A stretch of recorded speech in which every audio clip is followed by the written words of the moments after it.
Chapter 2:16, Surpassing Imagination. Chapter 2:16, Surpassing Imagination. Beast Man Munition Factory. Boss, we've already team-wiped 4 times now and have lost 20% of our experience. If we are to continue to die, at this rate, we might not even be a high enough level to enter the dungeon's entrance. Why don't we give up? All right, then. Everyone, get some rest. Afterwards, we'll head to a 10-man dungeon to upgrade our equipment. Lone Tyrant currently wore a gloomy expression on his face. They had tried all sorts of methods to raid the High Chieftain-ranked boss, Karor, yet, ultimately, they still failed due to a lack of damage.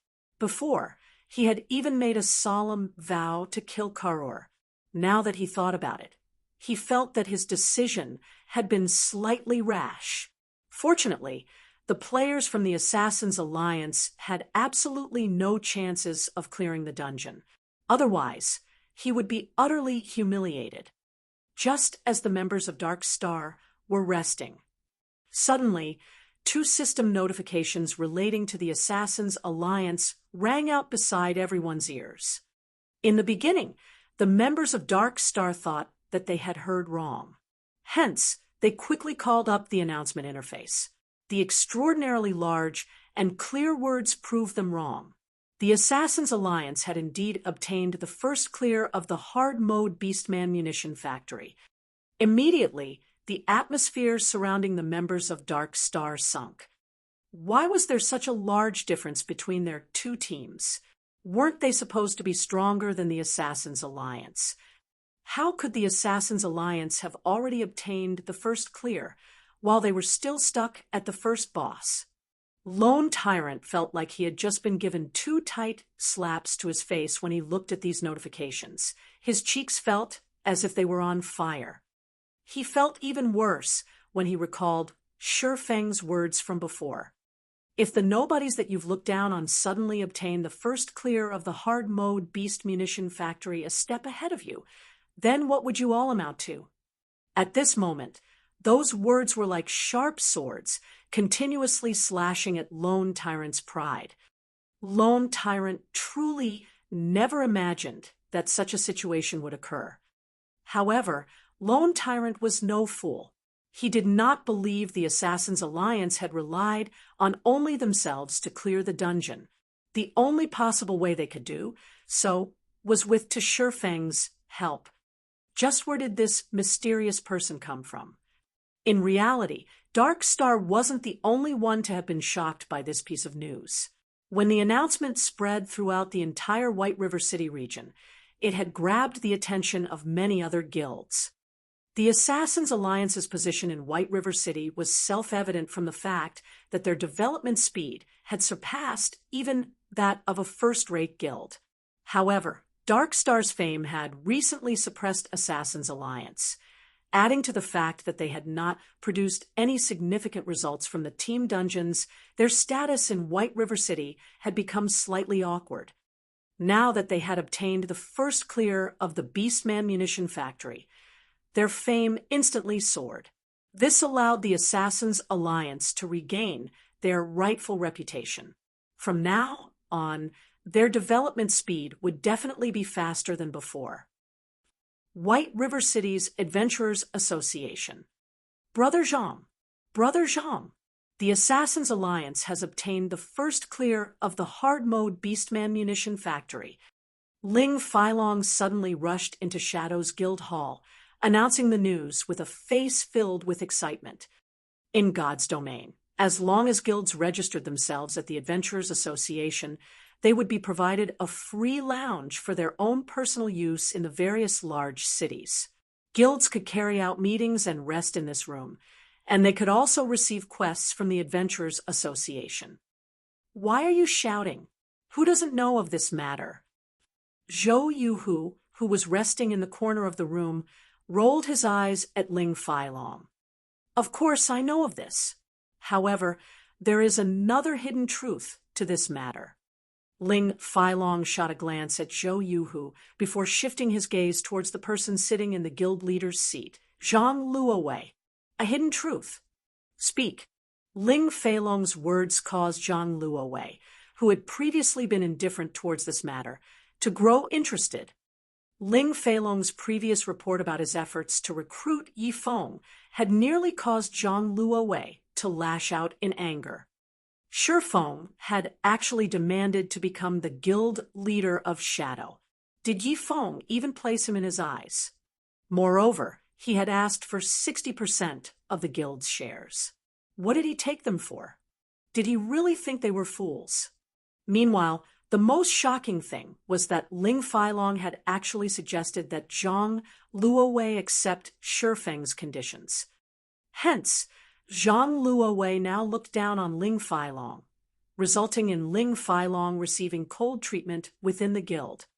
Brother Zhang, look at the Assassins' Alliance's first clear name list. Yi Feng is among the names. Ling Feilong called out his system interface, pointing at the Assassins' Alliance's first clear name list as he spoke excitedly. So, Zhou Yuhu laughed disdainfully. If they really allowed Yi Feng to join Shadow, he would no longer need to remain in the guild. The Assassins' Alliance is a through-and-through second-rate guild. They were clearly on an expedition to clear the Beastman munition factory. Yet, why would they suddenly let an outsider join their team? Previously, for a long time, the Assassins' Alliance could not even obtain a single first clear of a level 10 team dungeon. However, they are now the first ones to obtain the first clear of a 20-man hard mode team dungeon. Why is that? This matter definitely has something to do with Yi Feng. Yi Feng's relationship with the Assassins' Alliance is anything but shallow. Originally, the Assassins' Alliance was only a normal second-rate guild. However, after entering White River City, their development speed suddenly soared like crazy. They have even surpassed many first-rate guilds. Again, why? Yi Feng was the first person to enter White River City, and the White River City guidebook is also selling like hotcakes now. There is a very high likelihood that Yi Feng sold the guidebook to the Assassins' Alliance in advance, allowing them to make ample preparations beforehand. Hence, after they entered White River City, they developed with flying speeds. Right now, Yi Feng has even helped the Assassins' Alliance obtain a first clear. Regarding fame or background, the Assassins' Alliance now stands at the very top of White River City. They have even surpassed many first-rate guilds. This is a clear proof of Yi Feng's capabilities. If Yi Feng joins Shadow within a month, we can stand our own ground in White River City. Ling Feilong had made a thorough investigation of Yi Feng, and the more information he uncovered about Yi Feng, the more frightened he became. Yi Feng's accomplishments far surpassed his imagination. This was also the reason Ling Feilong became even more determined to hug a golden leg like Shi Feng. At that time, what would Zhang Luowei amount to? What would Lan Hailong amount to? Don't even think about it. In the future, if you ever dare to mention Yi Feng's name to me again, or tell Lan Hailong about this matter, you better be prepared for the consequences. Zhang Luowei's countenance suddenly turned livid, with a tone filled with killing intent. He said, Yi Feng is just a clown, jumping about on the stage. The Assassins' Alliance is an apex second-rate guild with an immense background. Their guild leader, Cruel Sword, is even a long-established expert. He has personally nurtured the Assassins' Alliance to its current status, so it is not unusual for him to produce such results. To begin with, what sort of impact could that Yi Feng even have? In my opinion, that Yi Feng would, at best, take on the role of a bystander. Being reprimanded by Zhang Luowei in such a way, Ling Feilong immediately revealed a fearful expression. Hurriedly nodding his head, he said, Yes, I understand, Brother Zhang. I definitely won't mention this again in the future. Inwardly, however, Ling Feilong smiled brightly. He was even more assured of Yi Feng's might now.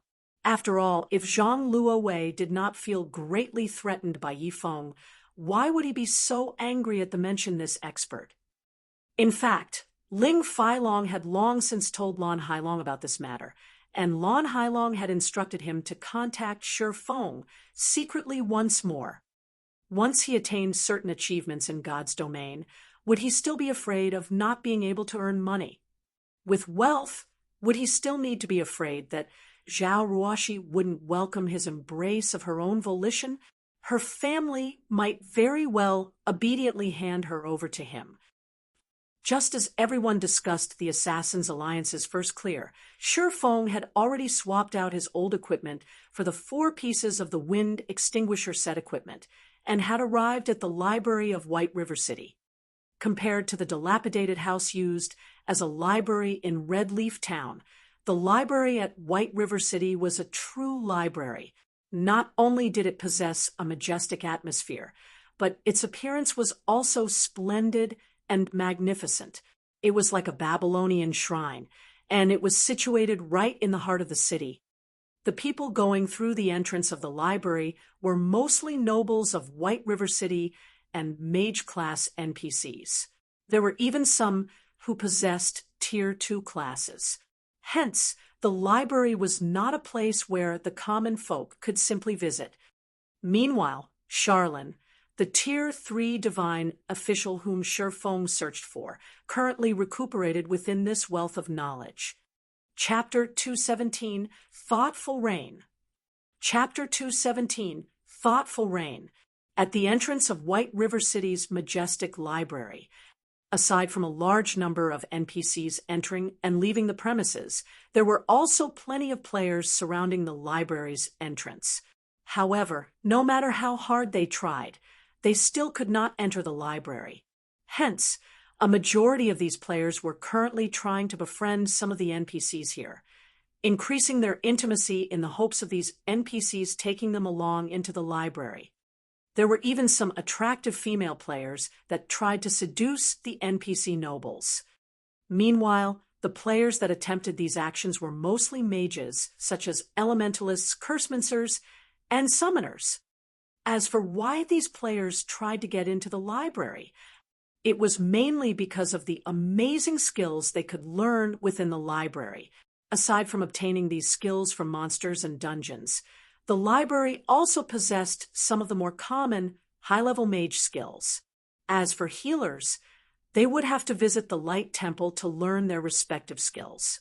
Meanwhile, all melee classes could learn new skills from their respective class instructors in the Apocalypse Temple. These players had read about the library in the White River City guidebook by Shi Feng. Hence, they had all come here to obtain new skills. After all, compared to upgrading their weapons and equipment, it was much easier to upgrade their arsenal of skills.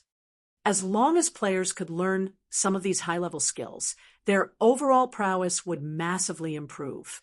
However, learning a skill was very expensive. Players also needed to do a series of quests and waste precious time to obtain a skill. Hence, Shi Feng never thought of obtaining his skills through such means. After all, the skills he had learned so far were not any weaker than those high-level class-specific skills. So, he naturally would not waste time trying to obtain them. Seeing Shi Feng walking towards the library's entrance, the spectating players by the sidelines revealed sneers on their faces. Look, another new guy is trying to enter. How many players has that been already? Let's watch the guard kick him out. Most of these players had suffered a loss at the hands of the gatekeeper, as none of them possessed an entry pass. The guards had chased them all away. There were also some players who tried to cause a scene after being refused entry. However, these players were either jailed or sent flying away with a kick. Just as Shi Feng was about to walk towards the tightly shut large steel doors, a female elementalist pulled on Shi Feng, stopping him. The guards here will kick out any player without an entry pass. It is best if you do not try to approach them, the female player warned Shi Feng. Shi Feng already knew this. However, since the other party had approached him with kind intentions, Shi Feng turned his head and looked at the female player that had stopped him. Immediately, Shi Feng discovered that the female player who stopped him was very beautiful. Amongst all the female elementalists he knew, only the flame, which, Zhao Yuuru, might trump this girl's beauty. Moreover, the equipment on this girl fully comprised of mysterious iron equipment. Although her weapons and equipment were all below level 10, they were still extremely valuable. As the girl before him was an independent player, it was much more difficult for her to obtain such equipment compared to a member of a guild. However, for some unknown reason, Shifeng felt a sense of familiarity when he looked at this female player. Yet, he could not recall when he had met her before. He then used observing eyes and took a look at this girl's name. Thoughtful Rain. Shifeng had no recollection of this ID, and he was very sure that there was no female expert in his previous life with such a name. Since she was not a female expert, why did he feel a sense of familiarity with her? Shifeng shook his head. There was no point thinking about it if he couldn't remember. It might just be a misconception due to his reincarnation. Thanks, Shifeng said. Thoughtful Rain faintly smiled. She thought that since Shifeng had shown his appreciation, he must have a kind personality, unlike others who would reply to goodwill with malice. Hence, she pointed towards the group of players a short distance away that was currently surrounding a few NPC nobles, softly saying, "And your attitude isn't so bad after all. If you wish to enter the library, it is best if you obtain an entry pass first. You can also try to befriend one of those NPC nobles. They possess some entry passes." "Miss Rain, are you trying to enter the library as well?" Shifeng asked. But those NPC nobles are simply too vile. So, I was just about to leave in search of an entry pass somewhere else. Thoughtful Rain nodded her head. However, when she recalled those fat and oily NPC nobles, an expression of disgust appeared on her face. "Since that is the case, why don't you enter the library with me?" Shifeng asked. He had no ulterior motives in inviting her along. He was simply trying to repay Thoughtful Rain's kind reminder. "Enter?" Thoughtful Rain asked in confusion, "Do you have an entry pass?" "No." Shifeng shook his head. He then smiled as he explained, "However, I have other methods." "It shouldn't be possible, right? The guards here will only allow those with an entry pass or those related to the library to enter." Thoughtful Rain revealed an unconvinced expression as if saying, "You're tricking me." Shifeng merely smiled at her reaction, not bothering to explain. He then walked towards the large metal doors. Before Thoughtful Rain could stop Shifeng, the guard on duty had already noticed him. The spectating players in the distance all started snickering at the thought of the misfortunate about to befall on Shifeng. "This noob is trying too hard to impress the beauty he just met. I want to watch the guard put him in his place.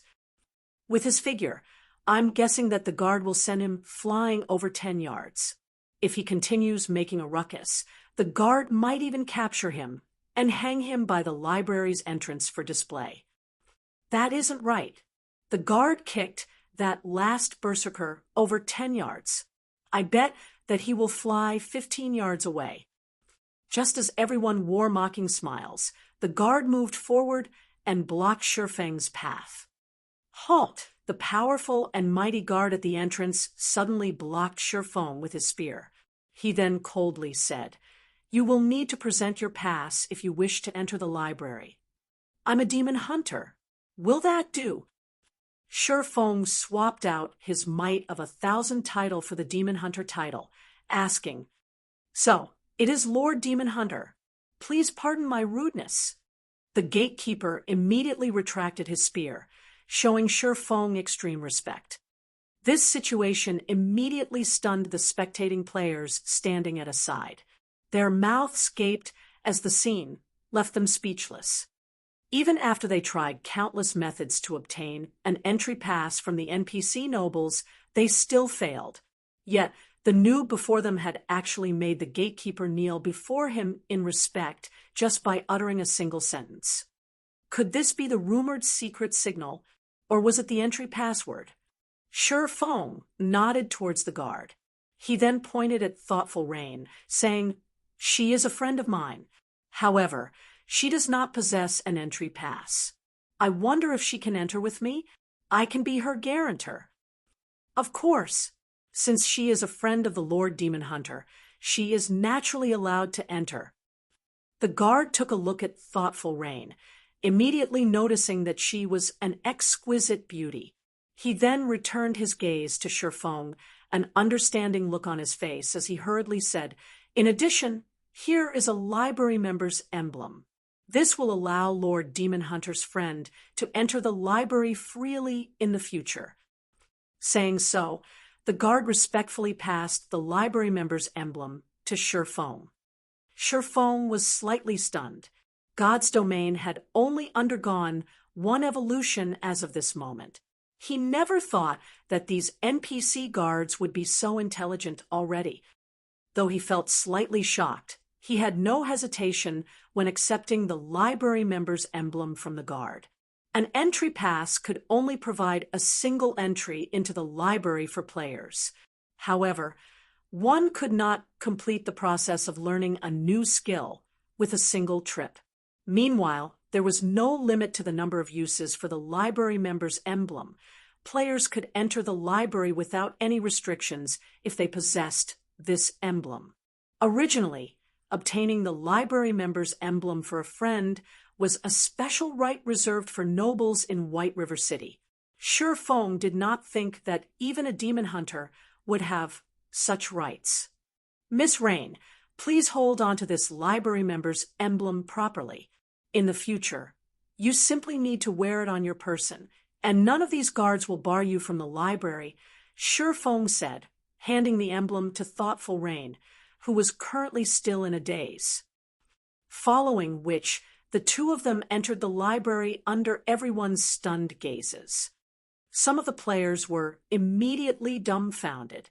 A few female players also revealed their envy as they watched Thoughtful Rain. At this moment, the players who had previously mocked Shi Feng ran up to the library's entrance. "Halt!" The gatekeeper blocked all the players, coldly saying, "You will need to present your pass if you wish to enter the library." "I'm a demon hunter. Will that do?" These players repeated Shi Feng's words, inwardly praising themselves for their clever minds. "How brave! You actually dare to impersonate the Lord Demon Hunter." When the guard swept a glance over these players, he failed to discover any of them in possession of the Demon Hunter title. Immediately, the guard flared with anger. In the end, all these smart people ended up in tragedy. Chapter 218, Starstreak Trading Firm. Chapter 218, Starstreak Trading Firm. After Shi Feng and Thoughtful Rain entered the library, Thoughtful Rain's eyes flashed with a hint of shock when she saw the spectacular scene inside the library. The interior of the library was like something from a fantasy world. Countless documents and materials were displayed all around the library, and a massive, transparent crystal globe occupied the center. This crystal globe was like a supercomputer. One could search for any information available pertaining to the Star Moon Kingdom. Meanwhile, numerous open-air meditation rooms made of magic crystals decorated the surroundings of the crystal globe. Inside these meditation rooms, players could either research new spells or practice using their current spells. Normally, only Tier 3 and above mage classes would research new spells. The players at this stage of the game had yet to possess a deep understanding of magic, so researching new spells was out of the question for them. Moreover, the spells that players currently used were only entry-level spells. However, along with the increase in their levels, the spells they used would also grow more complex. If they did not possess a specific degree of understanding of magic, they could stop dreaming of casting any high-tier spells. As a result, many mages in God's domain had given up on their adventuring career, switching to a lifestyle class instead. In fact, magic wasn't the only thing that had stringent requirements for players. It was the same for battle techniques. The more powerful a battle technique was, the higher its requirement would be of a player's control over their body. As a result, this requirement had created a gap in strength between the players of God's domain. It was one of the reasons that some players could advance to a Tier 5 class, while some failed even to reach Tier 3. Although it would be of some help if players increased their levels and attributes, such factors would make little difference the further players advanced in God's domain. This was also the reason why God tier powerhouses were so rare. Thus, Shifeng continuously trained his body day in and day out, in addition to spending a large number of credits to purchase nutrient fluids to improve his body's physique. It was all meant to improve his brain's potential and performance. Only by developing his brain's potential could he master his body in the game and obtain extraordinary battle prowess. He could then advance to a Tier 5 class and take the challenge to advance to the Tier 6 godhood, reaching the pinnacle of God's domain. Let's part ways here. I still need to look for someone. If you want to learn high-level skills, the Tier 2 instructor over there can help you. Shifeng pointed towards a mage in white robes standing by the large crystal globe. Thank you. Thoughtful Rain appeared slightly embarrassed as she expressed her gratitude. Originally, she had intended to help Shifeng. Never would she have imagined that she would be the one who received help instead. She then said, "Seeing as you are so familiar with this place, are you perhaps a professional player?" "I guess you can put it that way." Shifeng nodded. "Let's add each other as friends, then. I don't normally play games, so I usually buy my game equipment from others. In the future, if I am looking to purchase equipment or do a quest, I can also look to you for some help." Thoughtful Rain beamed a smile as she sent Shifeng a friend request. "That's fine, but if you need help with a quest, it would be best if you contact me about it in advance." Shifeng accepted the friend request. He did not think that by coming here to do a quest, he would actually meet a potential female customer. When his workshop started its operations in the future, aside from raiding dungeons to obtain equipment, they would also need to look for tycoons and various corporations for sponsorship. However, it was extremely difficult for an upstart workshop to obtain sponsorship from a large corporation. Newly established workshops usually depended on rich players who were willing to spend large sums of money. Only after becoming a large guild would a workshop attract the sponsorship of large corporations. Although Shifeng's workshop had yet to start its operation officially, there was already one customer waiting at the front door. His luck was relatively good. After Shifeng left, Thoughtful Rain inspected Shifeng's ID. "Oh, he is Yifeng, White River City's #1 expert." As Shifeng had kept his ID hidden, it was only revealed after Shifeng accepted her friend request. Although Thoughtful Rain was not a gaming expert, having a poor understanding of the gaming world, Shifeng's fame had long since shaken the White River City region. He had also received many titles such as White River City's #1 independent player, God-ranked expert, and so on. Furthermore, Shifeng had also personally penned the luxury version of the White River City guidebook she had bought. So, how could she not know who Shifeng was? No wonder why I thought he looked familiar. It turns out that he is Yifeng. This looks interesting. Thoughtful Rain's bright red lips slightly lifted upwards as she lost herself in her own thoughts. On the library's uppermost floor, Star Moon Hall, several level 180 Tier 1 knights stood guard outside of Star Moon Hall. These knights wore rigid expressions. Under normal circumstances, even normal nobles were not allowed into the Star Moon Hall. However, these knights did not stop Shifeng this time. On the contrary, they immediately parted the crystal doors for Shifeng upon his arrival. I've been bitterly waiting for you for so long. Why have you only decided to come now? Charlene asked, smiling sweetly from her seat next to a shiny stone table. The woman currently wore a set of pure, white, magical robes. The delicate and luxurious robes radiated a faint silvery glow, making Charlene appear as though she were a flawless, noble saint. She crossed one thigh over the other, revealing fair, supple skin. It was almost as if Charlene was trying to toy with Sherfone.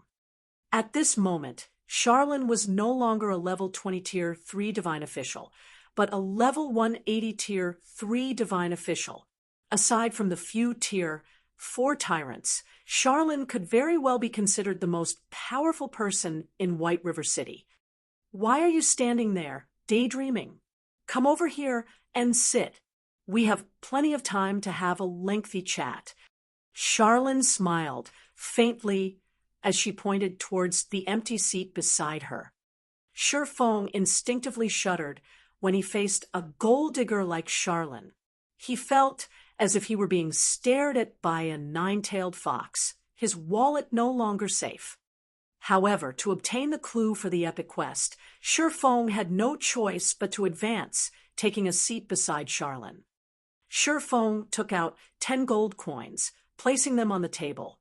He then asked in a soft tone, "Esteemed Lady Charlene, I've brought the 10 gold coins you requested. I wonder if you can tell me the location of the Bible of Darkness now?" Charlene made a slight waving motion, and the gold coins on the stone table immediately flew to her lily-white hand. Giggling, she played with the shiny coins in her hand. "I didn't think that your money-making speed would be so fast. This big sister has truly underestimated you." After storing the gold coins, Charlene unhurriedly said, "However, I now have a new piece of information. I wonder if you would be interested in hearing it. Moreover, this information is extremely accurate. It will definitely help you in locating the Bible of Darkness." Shurfeng's lips involuntarily twitched at Charlene's words. She was going to ask for more money. "Say it. How much do you want?" Sherfone truly felt regretful now. Due to the successful sales of hardstones, Sherfone now had over 70 gold coins on his person.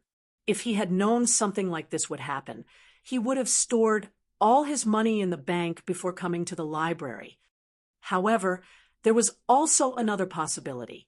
Only when players possessed a certain amount of money could they trigger the revelation of new information. If so, without a doubt, Sherfone had reached this goal. Not much. An additional 40 gold coins would be enough. Of course, you can choose not to listen to this new information. I'm not trying to belittle you, but with your current strength, it is impossible for you to locate the Bible of Darkness by relying on the old clue. Are you sure you don't want to know this new clue? Charlene blinked her eyes at Sherfone, her body radiating a holy aura. Those affected by this aura would find it hard to refuse Charlene's request. A total of 50 gold coins. At this moment, Sherfone wanted to shout, "Why don't you just rob me and be done with it?" However, Sherfone endured it. As long as he could obtain the reward for the epic quest, spending 50 gold coins was nothing in comparison. "Here's 40 gold coins." Sherfone ground his teeth as he placed another 40 gold coins on the stone table, forming a small gold mountain. Charlene's eyes shone as she saw the small mountain of gold. After snagging the gold coins, she unhurriedly took out a letter and handed it to Sherfone. She then said, "This is a contract for White River City's Starstreak trading firm. As long as you bring this contract to President Henry, he will tell you how to reach the Dark Denver." Chapter 219, Background. Chapter 219, Background. Starstreak trading firm? Sherfone was slightly confused by Charlene's words. After all, this was the second phase of an epic quest. Yet, Charlene did not send him on a dangerous mission, but simply to find a person instead. The difficulty of this task was simply inconceivable. Could money really make the devil turn millstones for you? Can spending money reduce the difficulty of a quest? Sherfong wondered. Giving the situation some thought, it wasn't exactly impossible. Right now, a first-rate guild's daily liquid funds only amounted to 6 to 7 gold coins at best. Even if Fantasy Extinguisher had the full support of the first-rate guild, the Fantasy Shrine, it would have been impossible for him to gather 50 gold coins. Even if the Fantasy Shrine possessed 50 gold coins, they would not simply allow Fantasy Extinguisher to spend it. After all, a large guild could make major improvements to itself with 50 gold coins. If Sherfong had not received a daily income of over 100 gold coins from selling the hardstones, he would not pay 50 gold coins, even if it killed him. According to the main god system's principle of equal value exchange, there was a very high possibility that he could reduce the difficulty of the epic quest by paying 50 gold coins. In any case, Sherfong did not lack money right now.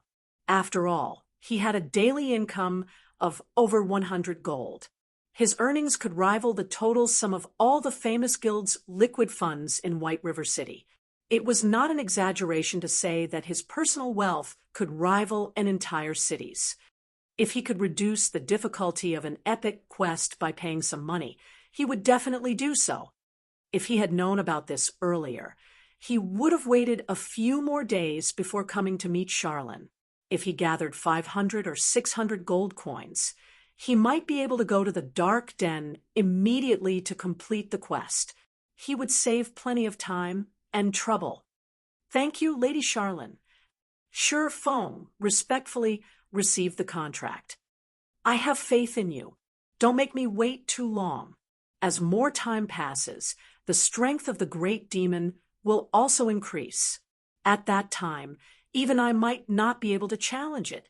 As for you, you'll just have to live the remainder of your life as a walking corpse, Charlene warned. System. Second phase of the epic quest Darkness Descends. Gospel Project. Accepted. Quest content. Go to Starstreak Trading Firm and look for President Henry for more information about the Dark Den rewards unknown. Although Sherfong did not know the exact contents of the quest, he felt that it should not be as easy as he had previously imagined. After all, he was only meeting Henry to learn more information, and not heading directly to the Dark Denver. Starstreak Trading Firm was very famous throughout White River City. The range of operation of the Starstreak Trading Firm was not limited to White River City alone. It also operated in the 7 cities surrounding White River City. It was a massive trading firm. With such a wide reach, the amount of information they possessed would be immense as well. It was no wonder Charlene sent him to meet President Henry. Soon after, Sherfong bade farewell to Charlene.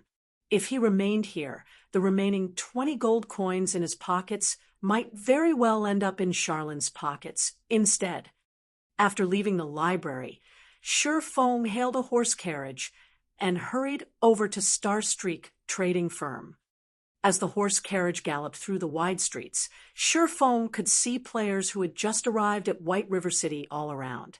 Through the passing of time, the atmosphere in White River City had grown livelier. There was a high possibility that, in just another few days, the streets of White River City would be packed with people. 10 minutes or so later, the horse carriage halted in front of the storefront of Starstreak Trading Firm. The Starstreak Trading Firm's store appeared luxurious. The building had a total of 6 floors. This store was definitely one of the tallest buildings in White River City, making it extremely eye-catching. Moreover, it was situated in a very good location, right in the heart of the trade area. The Bank of White River City was also just next door, while the auction house was only a short distance away. There were only 8 shops in total situated within this golden district. Among them, 3 shops occupied the largest areas. Each occupied 2 to 3 times more land than the other shops. Naturally, Starstreak Trading Firm was one of these shops. Moreover, Star Streak trading firm similarly occupied such a golden district in the other 7 cities. It was obvious just how powerful the background of Star Streak trading firm was. During the initial stages of God's domain, countless first-rate guilds had tried to form connections with the Star Streak trading firm to conduct business. Unfortunately, these guilds failed to meet even the shadow of President Henry. Yet, right now, Sherfone could get in touch with President Henry through his quest. Sherfone couldn't help but admit that an epic quest was truly awe-inspiring, although the price of failure was similarly horrifying. As long as he could complete it, the benefits he could obtain were unimaginable. The best example for this was the Demon Hunter title and Demon Mask Sherfone had received from completing the first phase of the Darkness Descends quest. These 2 items had been of great help to him.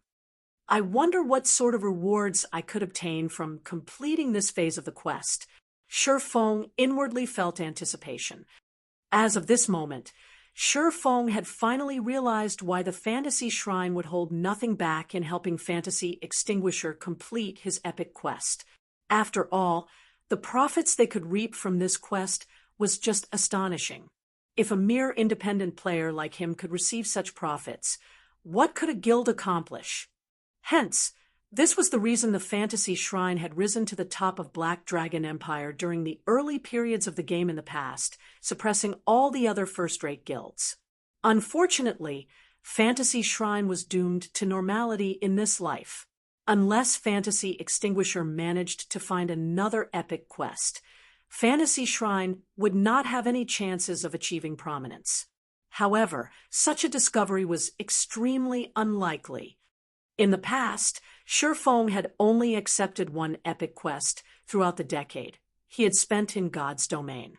Moreover, he had only received it by chance when he was around level 150. One could imagine just how rare an epic quest was. At this moment, Sherfone suddenly received a system announcement. White River City Region System announcement.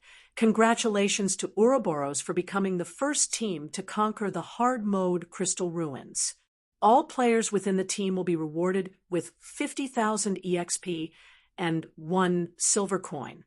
White River City Region System announcement. Congratulations to Ouroboros for becoming the fastest team to conquer the hard mode Crystal Ruins. All players within the team will be rewarded with 50,000 EXP and 1 tier 1 gemstone of random attribute.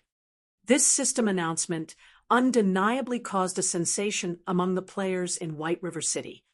Right now, the independent players who had arrived in White River City all had impressive techniques. Meanwhile, a large majority of them were unwilling to join a small guild. They all wished to join a large, top-tier guild. However, these independent players would not determine a guild's strength solely through the fame of the guild. After all, every time a guild started out in a new virtual reality game, they had to start from the very bottom. Moreover, there would always be some nameless guild suddenly rising in the ranks, becoming the tyrant of this new virtual reality game. Similarly, there was also plenty of well-known guilds that had vanished without a trace. Hence, players would usually determine a guild's strength through their dungeon raiding capabilities. This situation also caused the system announcements to be extraordinarily important to guilds, as this was the basis of reference for independent players. In fact, the players who had previously intended to join the Assassin's Alliance had all changed their minds to join Ouroboros instead. After all, not only was Ouroboros a first-rate guild, but they had also obtained the first clear of a Hell Mode dungeon. Regarding wealth, influence, or strength, Ouroboros was far more powerful than the Assassin's Alliance. Even an idiot knew which guild to choose. This was the difference in backgrounds.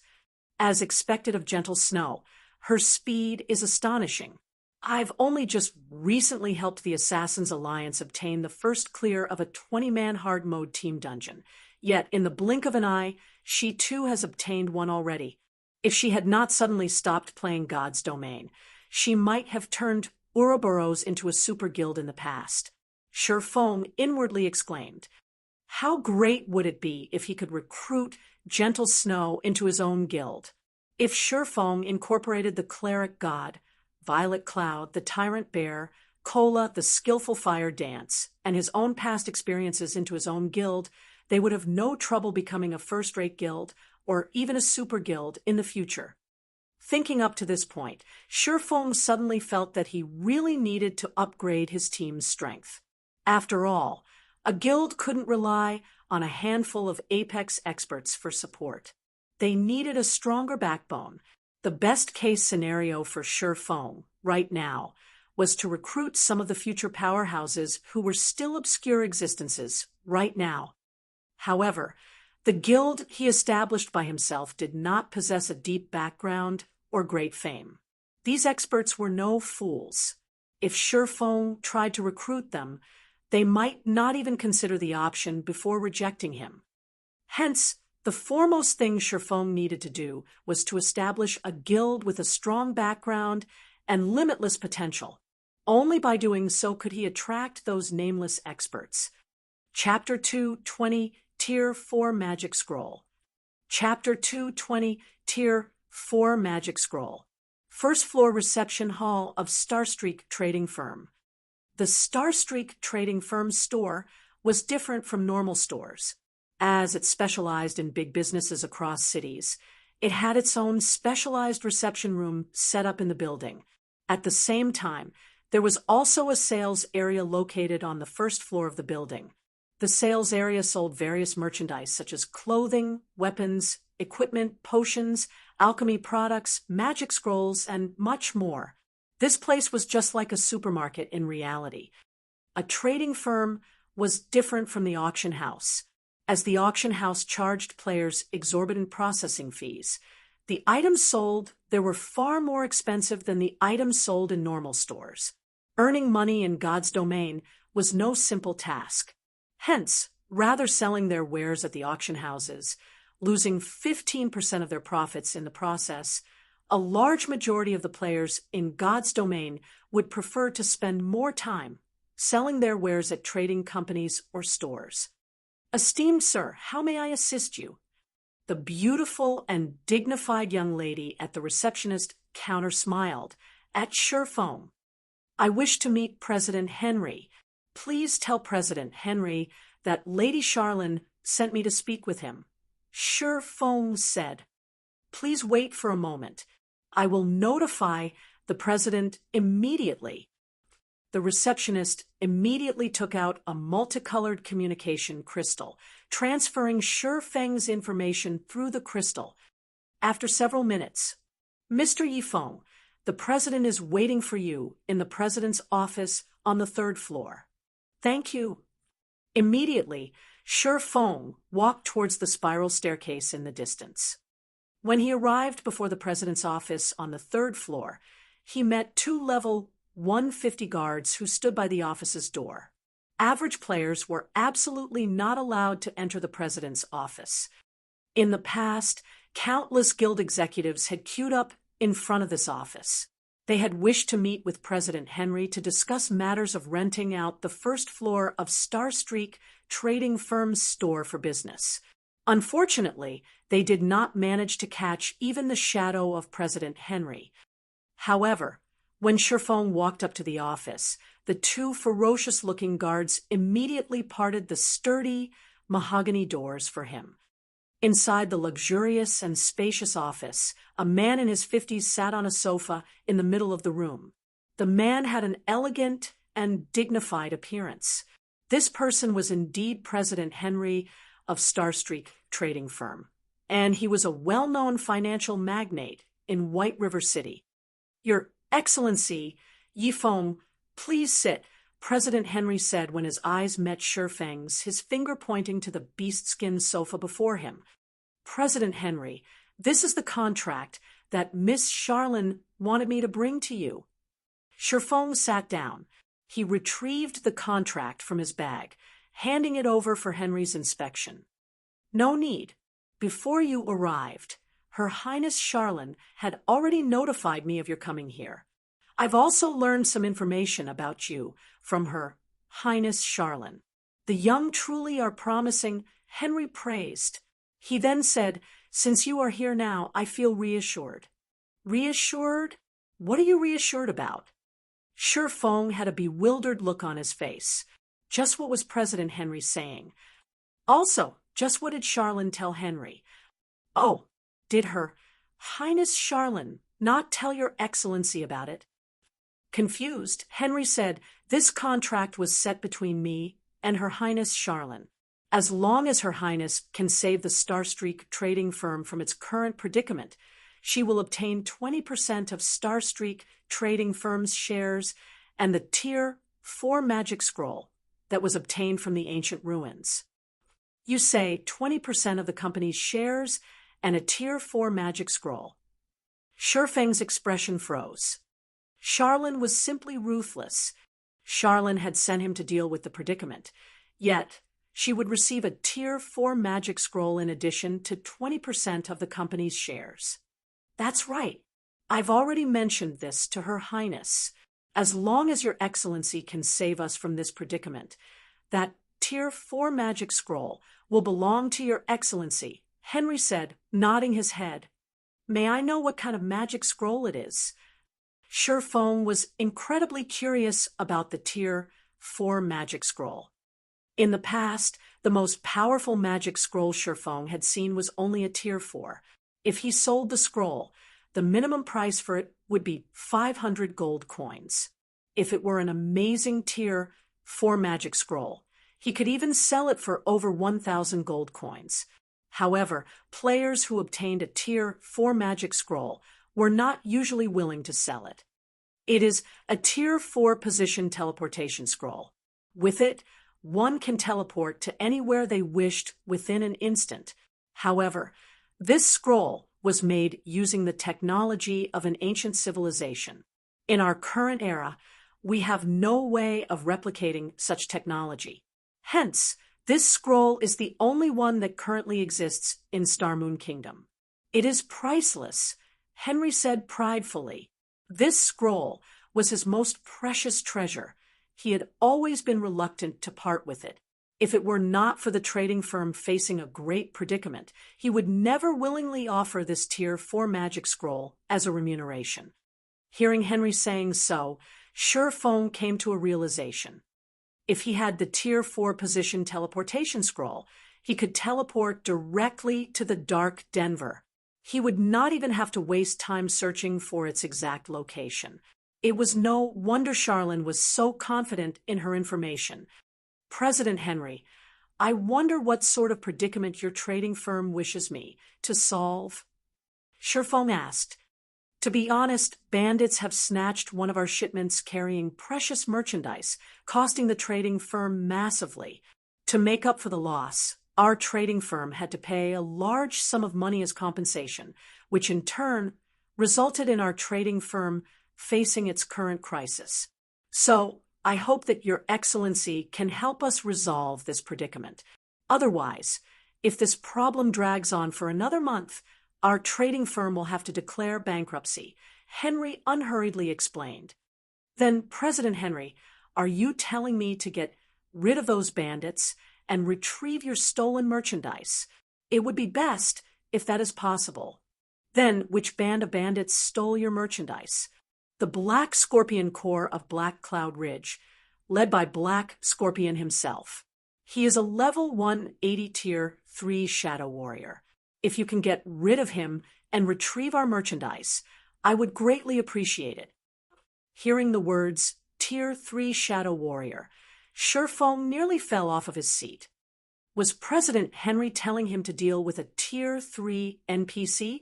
Only players who did not know how to write the word death would accept this request. Not to mention a month, Shi Feng would still fail this task even if he had 2 years to complete it. This had to be a joke. Shi Feng had originally thought that the epic quest's difficulty had been reduced. Rather, wasn't this the exact opposite? Noticing Shi Feng's troubled expression, Henry once more unhurriedly said, If Your Excellency feels that this request is too difficult, there is a second option. It is also for this reason that Her Highness Charlene sent Your Excellency here." Feng slightly recovered from his shock as he heard that there was a second option. In reality, our trading firm also feels that it is impossible to retrieve the merchandise. The only possibility for Starstreak Trading Firm to get through this predicament is for us to collect 30,000 gold coins within a month. Her Highness Charlene has always praised Your Excellency as a business prodigy. If Your Excellency manages our Starstreak Trading Firm, I believe that we can achieve that goal.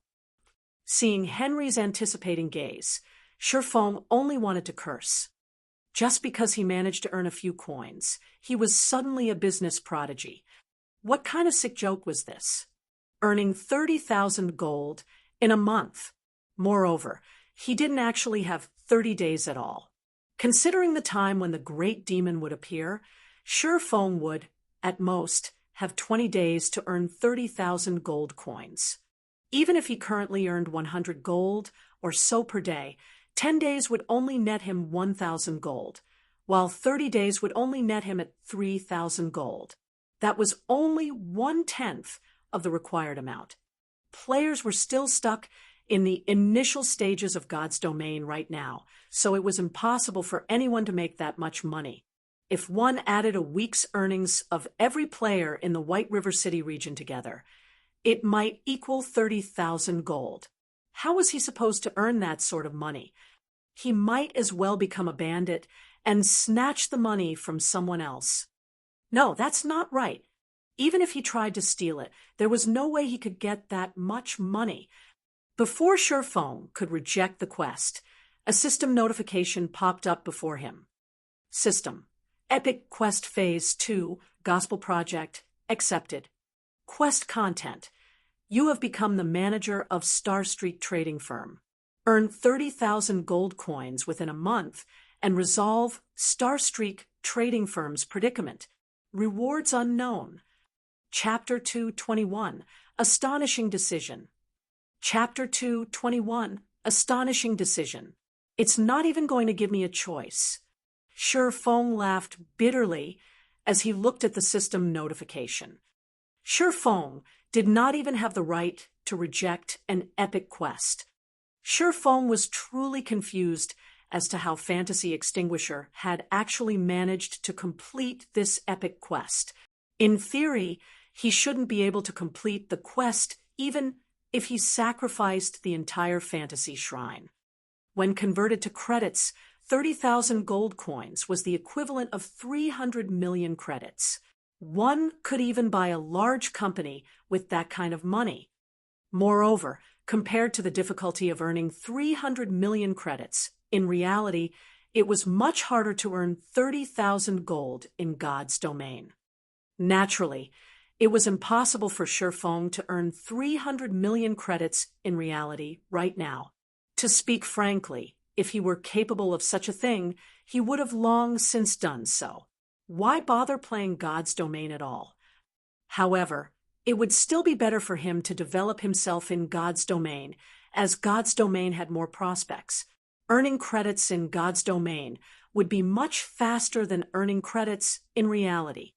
Your Excellency Feng, from now on, the entire Starstreak Trading Firm will be under your command.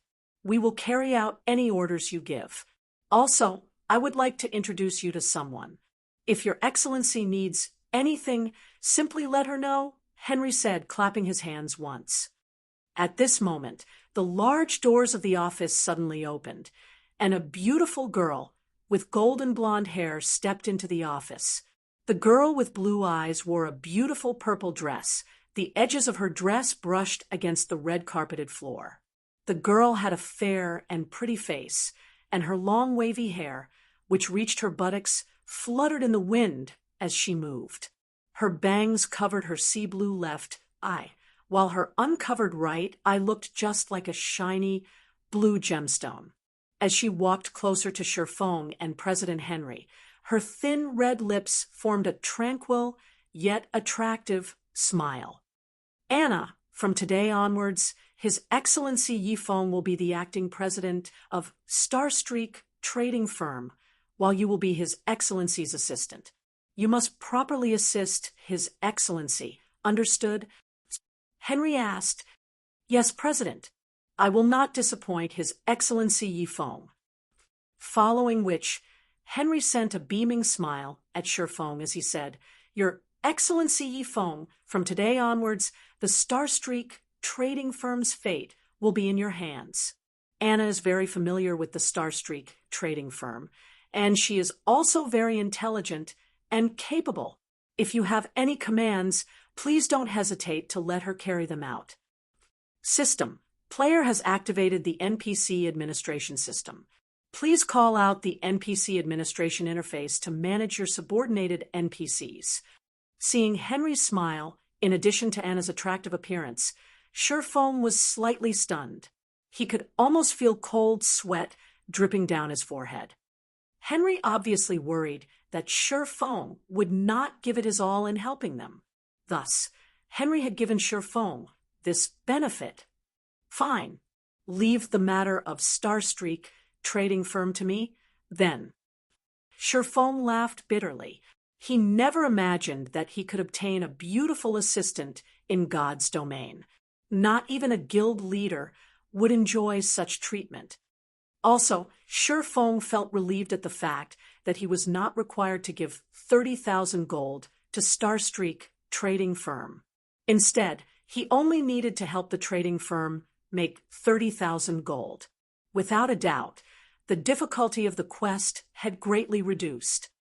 Immediately, Shi Feng called out the system interface, investigating the NPC administration interface. Anna, Yi Feng's assistant. Gender, female. Age, 20. Loyalty, 50. Charm, 86. Physique, 60. Wisdom, 91. Level, 50. HP, 10,000. Her wisdom is so high. Shi Feng was shocked when he saw the information displayed. In God's domain, wisdom determined an NPC's potential. Normally, NPCs would not have wisdom exceeding 50 points. If an NPC's wisdom reached 60 points, they would possess extraordinary statuses in God's domain. Meanwhile, those with 70 points in wisdom were usually tier 2 mages.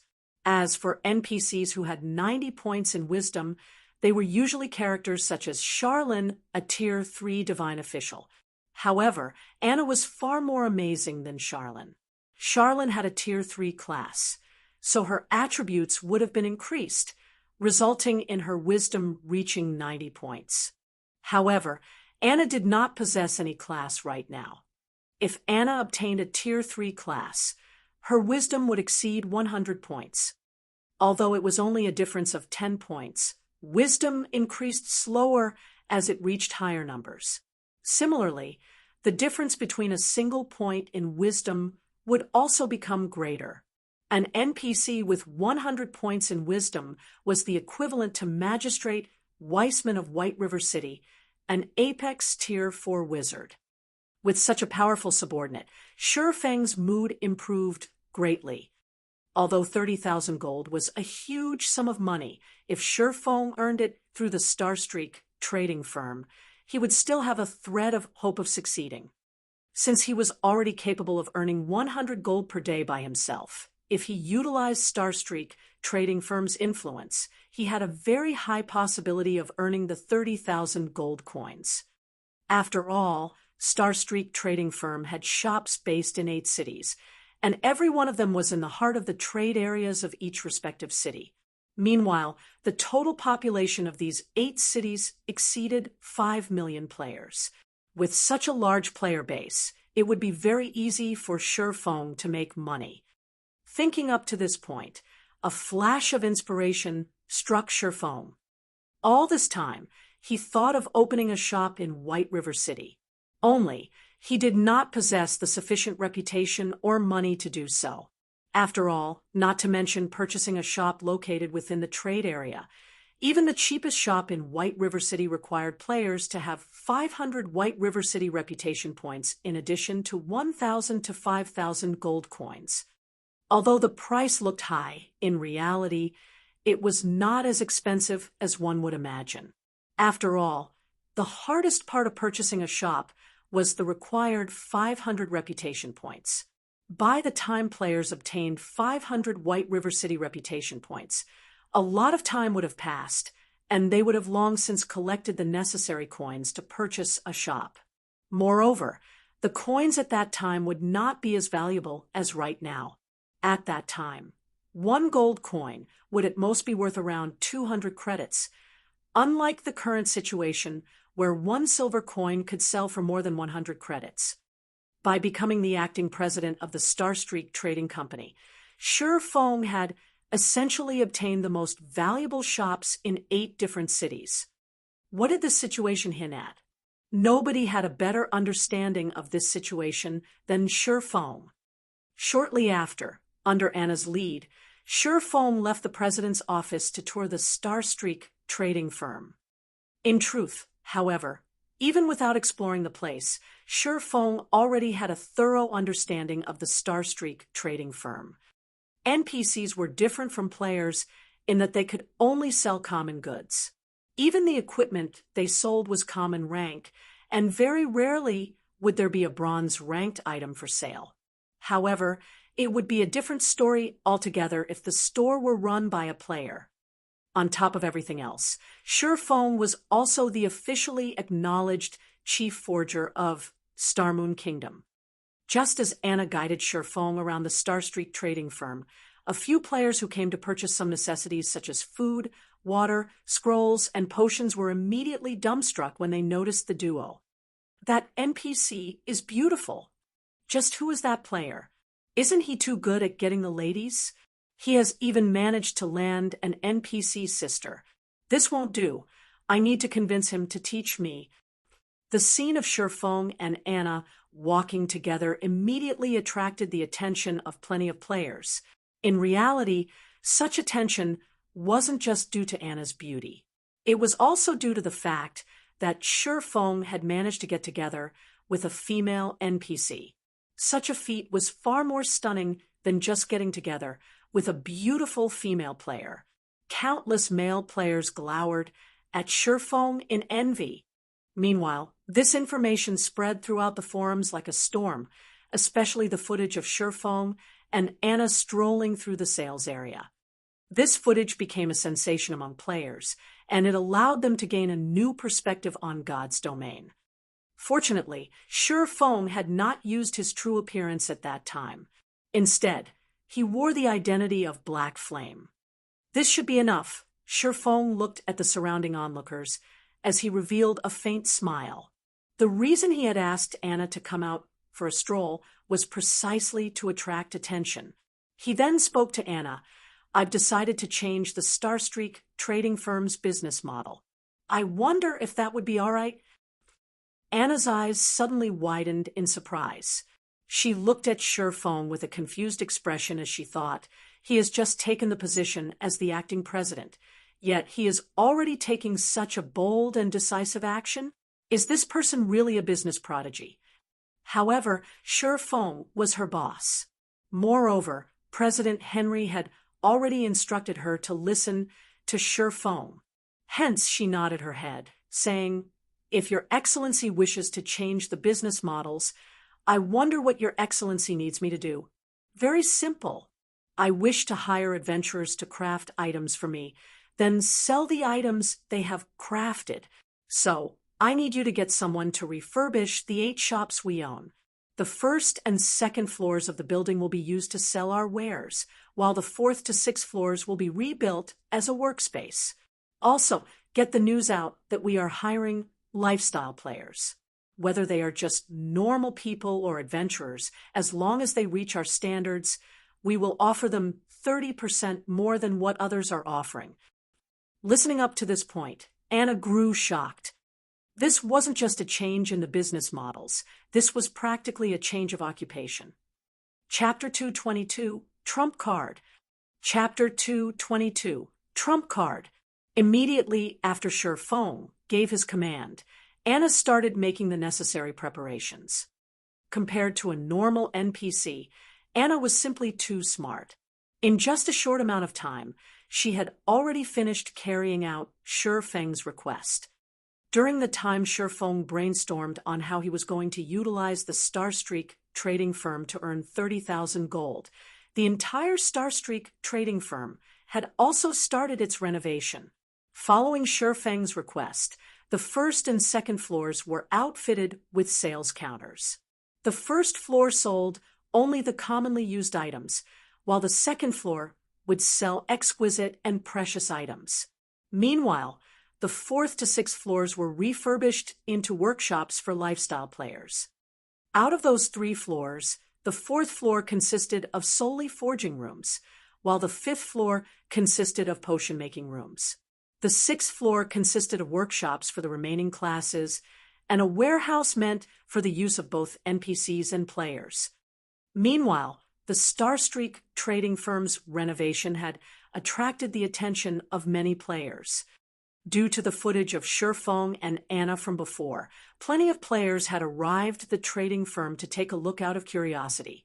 Yet by the time they arrived, they discovered that the Starstreak trading firm was actually undergoing renovations. This situation made all the players grow even more curious. Just what was going on here? Your Excellency Yi Feng, the matter you requested has been completed. Does Your Excellency have any other instructions? Anna spoke gently as she walked up to Shi Feng, a tranquil smile on her face. Good. How many people did you manage to recruit? Shi Feng asked. From the 8 cities, we've recruited 245 potion makers. Among them, 209 are basic potion makers, 29 are intermediate potion makers, and 7 are advanced potion makers. In addition, we also recruited 228 forgers. Among them, 188 are basic forgers, 31 are intermediate forgers, and 9 are advanced forgers. Anna took out a name list and placed it on the table. That's quite a lot. Shi Feng was very satisfied as he looked at the number of NPCs on the list. If a first-rate guild's upper management saw such numbers, they would surely be shocked beyond recovery. After all, these were all genuine potion makers and forgers. They were not apprentices. With such a frightening force, one could instantly turn a third-rate guild into a super guild. This was the amazing aspect the Starstreak trading firm. If it were a player-established store, they could not recruit nearly this many high-level NPCs. The best NPCs they could recruit would only be apprentices. On the other hand, the Starstreak trading firm had easily recruited this many potion makers and forgers. These NPCs were far more capable than player apprentices. The only downside was their slightly lower efficiency, slow improvements, and much lower growth potential. Your Excellency, I feel that it isn't very appropriate to offer such a high salary. Since we are hiring so many people, we will also have to provide an equally large number of materials. We will take a huge loss through this transaction. If we continue down such a path, not to mention a month, the Starstreak trading firm will go bankrupt within 10 days, Anna said worriedly. In order to hire all these people, the Starstreak trading firm had offered 30% more than the market price. The trading firm also had to bear the failures of these crafters. This was simply madness. Moreover, whether it was potions or equipment, neither could earn them a lot of money. The sales of these items were similarly average. Only those master-level characters would earn a lot of money from their craft. Right now, they were simply taking a loss by recruiting so many people. Anna truly could not understand why Shi Feng would invite all these people to work here. Wouldn't it be better to purchase the finished products from these crafters? That way, their trading firm would not have to suffer any losses. Unfortunately, Anna had no idea just how important these potion makers and forgers were to the current players of God's domain. You don't need to bother with this. The remaining thing we need is to convince the basic potion makers to continuously make the basic recovery potions and basic mana regeneration potions that they are adept at making. As for the intermediate and advanced potion makers, get them to make intermediate recovery potions and intermediate mana regeneration potions. For the forgers, get all of them to make only whetstones, Shifeng said with a smile. There were plenty of NPC potion makers and forgers in God's domain. Meanwhile, only players with their own shops had the right to hire these NPCs. Otherwise, even when players provided the materials, these NPCs would refuse to make anything for these players. However, there was a downside to getting these NPCs to make items. Simply put, they were slow. The number of items they could craft within a day was fixed. As for the advantage, NPCs had a much higher success rate, so they did not waste as many materials as players did. Meanwhile, during the later stages of God's domain, as player-made items grew in abundance, the usefulness of these NPCs would similarly start to wane. Right now, however, these forgers and potion makers were of great use to Shifeng. It was especially true for the intermediate recovery potion and intermediate mana regeneration potion. These two items were very useful to players, as they could save their lives during a crucial moment.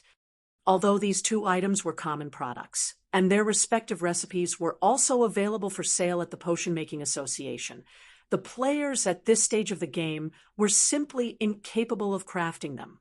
Meanwhile, these two potions were only available for purchase from hidden NPCs, and only a limited amount was sold each day.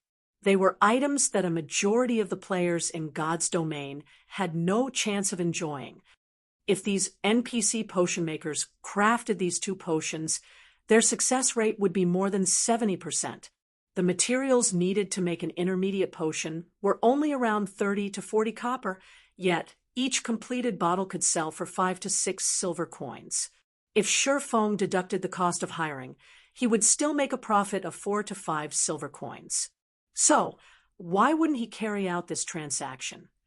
Players needed these items the most right now. If the Star Streak trading firm sold these items, they would make a killing. There were also the whetstones. This was an item that all players lacked. Currently, each stack of hard stones sold for 13 silver coins, while a stack of whetstones sold for 40 silver coins. When comparing the success rate of forging apprentices and an official forger, how could the former even hope to win over the latter? The only problem was materials.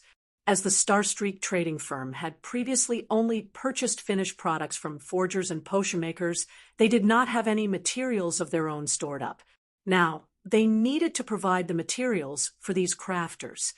Although the trading firm could purchase the more common materials at low prices, Shifeng needed to be the one to gather the materials required to make intermediate recovery potions, intermediate mana regeneration potions, and whetstones. However, Shifeng was not afraid of this. The herbs needed to make the intermediate recovery potion and intermediate mana regeneration potion were not very expensive. After all, these herbs were utterly useless to players right now. The players in God's domain at the moment were still apprentice potion makers. Crafting basic recovery potions was already impressive. Why would they bother wasting materials to make unrewarding potions? As a result, the herbs required to craft intermediate recovery potions and intermediate mana regeneration potions were very cheap. As for hard stones, Shifeng wasn't worried. After all, he still had a humongous stock in his warehouse. He had enough for these NPC forgers for a long time.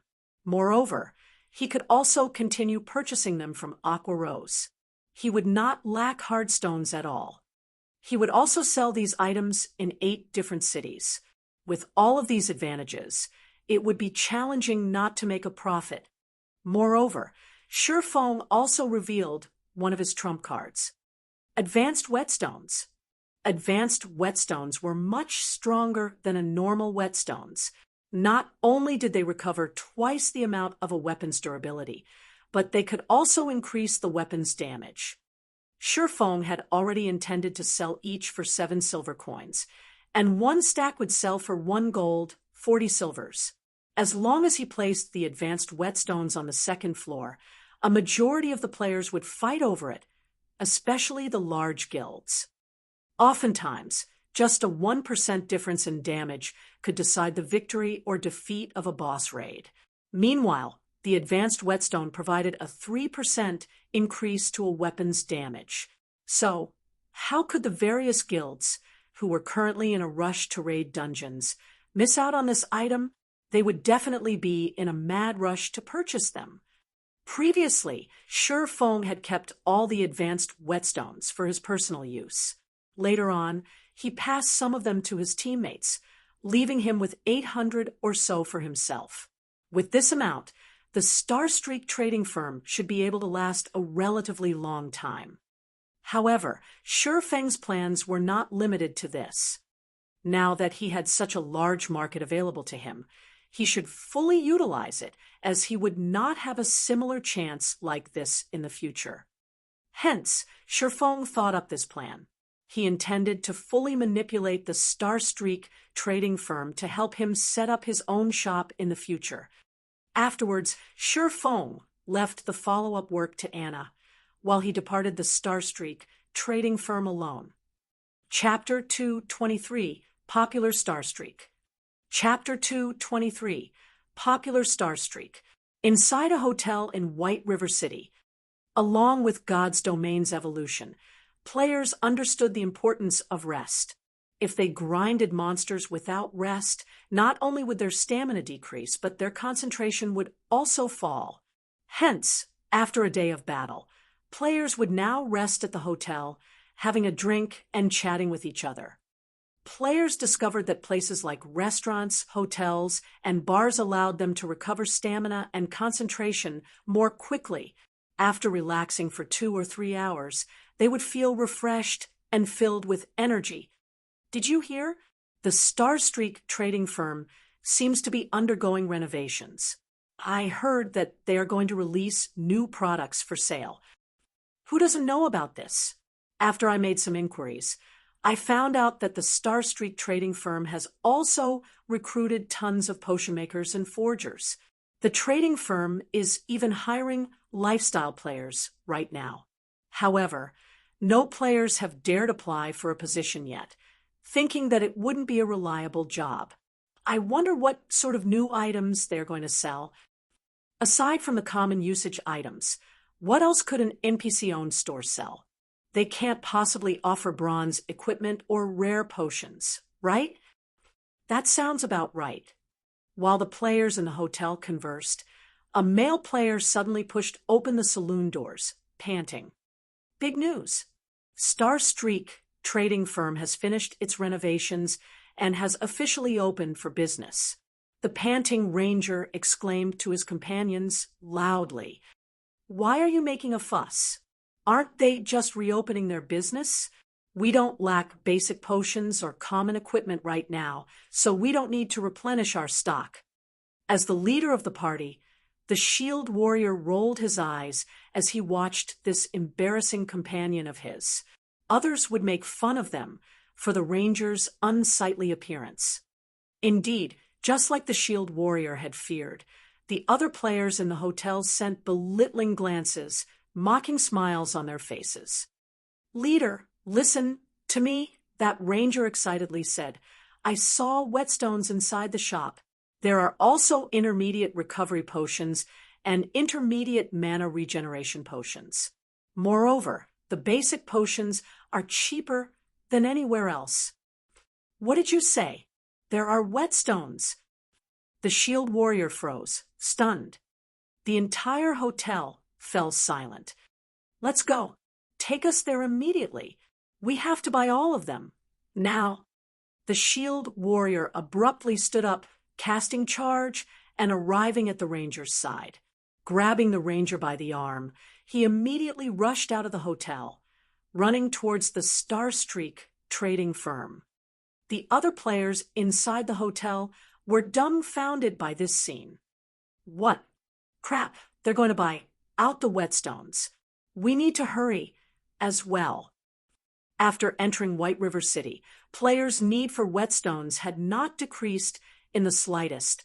On the contrary, their need had grown.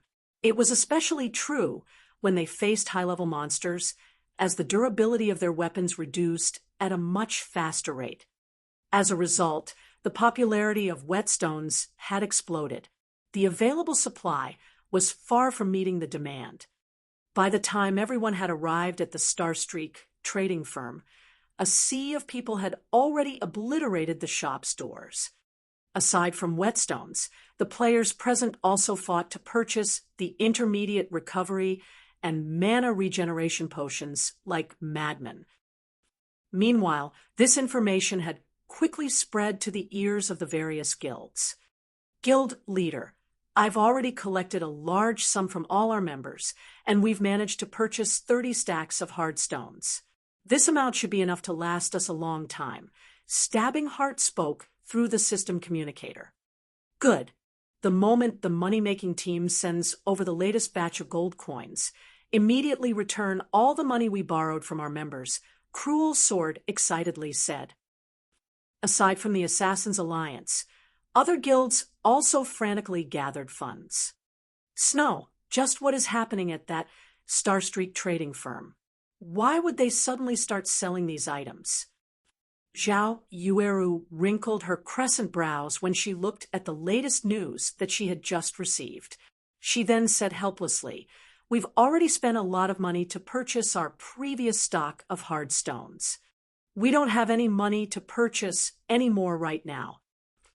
I've heard that the Starstreak trading firm is also selling limited edition advanced whetstones right now.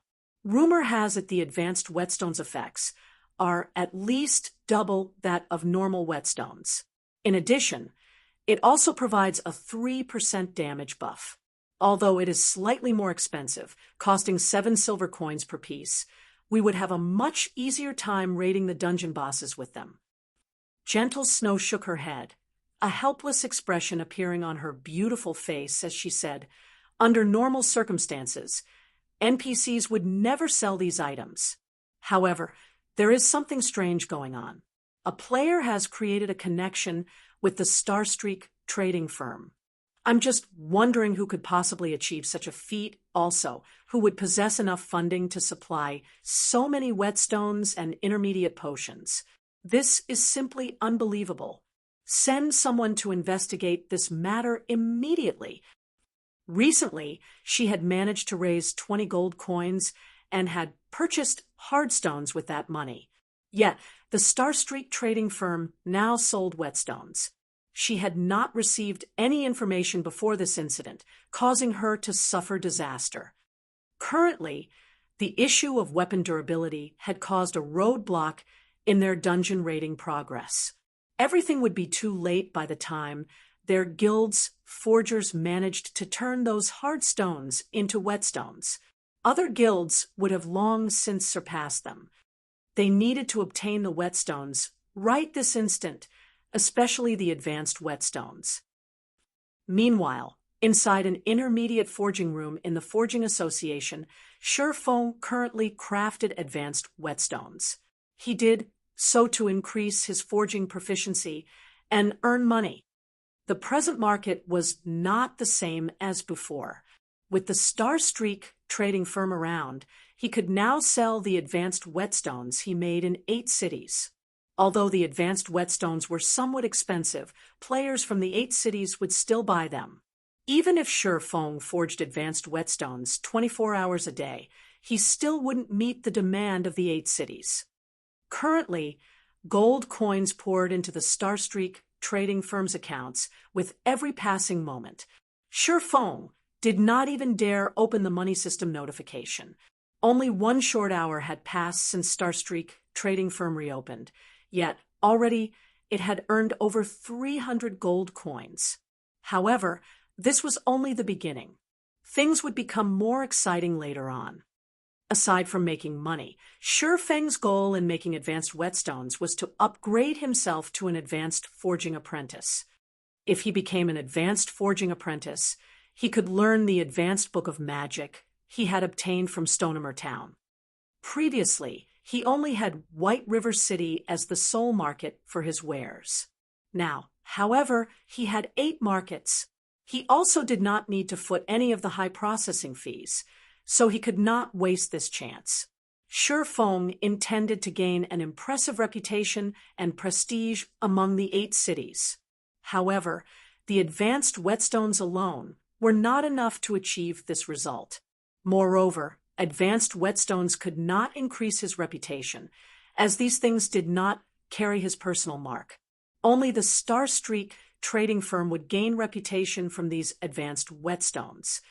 Most importantly, after everyone had a taste of the benefits of the advanced whetstones, they would fervently investigate how they could obtain the recipe. After all, the recipe for the advanced whetstone was not unique. Players could obtain them from multiple team dungeons. By the time Shi Feng opened his own shop, he would no longer possess the advantage he had right now. Thus, he needed to become an advanced forging apprentice and learn the advanced book of magic, creating the one and only mana armor kit. Once he thoroughly spread the Black Flame Forger's reputation with the mana armor kits that only he could create, tons of players would search him out. Chapter 224, Runic Gold. Chapter 224, Runic Gold. In the quiet and steamy forging room, a deep blue flame burned brilliantly as it refined one hard stone after the next. Originally, forging advanced whetstones had a low success rate. Yet, when Shi Feng made them, the process was as smooth as flowing water. Whether regarding production speed or quality, both were equally amazing, and one couldn't help but give praise when witnessing this scene. Although the repetitive task was slightly cumbersome, when Shi Feng's thoughts wandered to the fact that each advanced whetstone could sell for 7 silver coins, endless motivation flowed into him. After 3 hours had passed since Shi Feng started this laborious work, he had made 180 advanced whetstones. His speed could practically rival the efficiency of 3 or 4 forgers combined. Also, without noticing it, Shi Feng had also recovered his previously lost level, returning from level 14 to level 15. His current leveling speed was far more efficient than grinding normal monsters. Having decided to take a short rest, Shi Feng examined his current forging proficiency.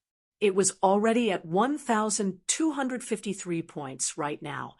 He needed 3,000 proficiency points to be promoted from an intermediate forging apprentice to an advanced forging apprentice. As long as he continued to work hard for 2 or 3 more days, he could become an advanced forging apprentice. If other players knew of Shi Feng's promotion speed, they might become stupefied. After all, throughout the entire White River City region, aside from Shi Feng, there was not a single intermediate forging apprentice to be found. Shi Feng's forging promotion speed was monstrously fast. Based on this speed, if I focus solely on forging, I can become an advanced forging apprentice in 2 days, just in time for the next transaction with Aqua Rose. I can rake in another large sum of money from Aqua Rose. Shi Feng made a rough estimation, growing excited. He greatly profited every time he met with Aqua Rose. If he could make another large sum this time, he would have mostly dealt with the matter of setting up his workshop. Later on, he only needed to think of a way to recruit a large number of players that could serve as the backbone of the guild in the future. If he wished to establish a guild with tens of thousands of members, he needed at least several hundred players to serve as the backbone of the guild. Otherwise, he could not manage so many players properly. Hence, Shi Feng had decisively bought the office building to establish his workshop. It would save him the trouble of having to move to a new workshop in the future, limiting such issues related to the guild's development. HM? Gentle Snow? When Shi Feng heard the ringtone for his communicator, he discovered the caller was Gentle Snow.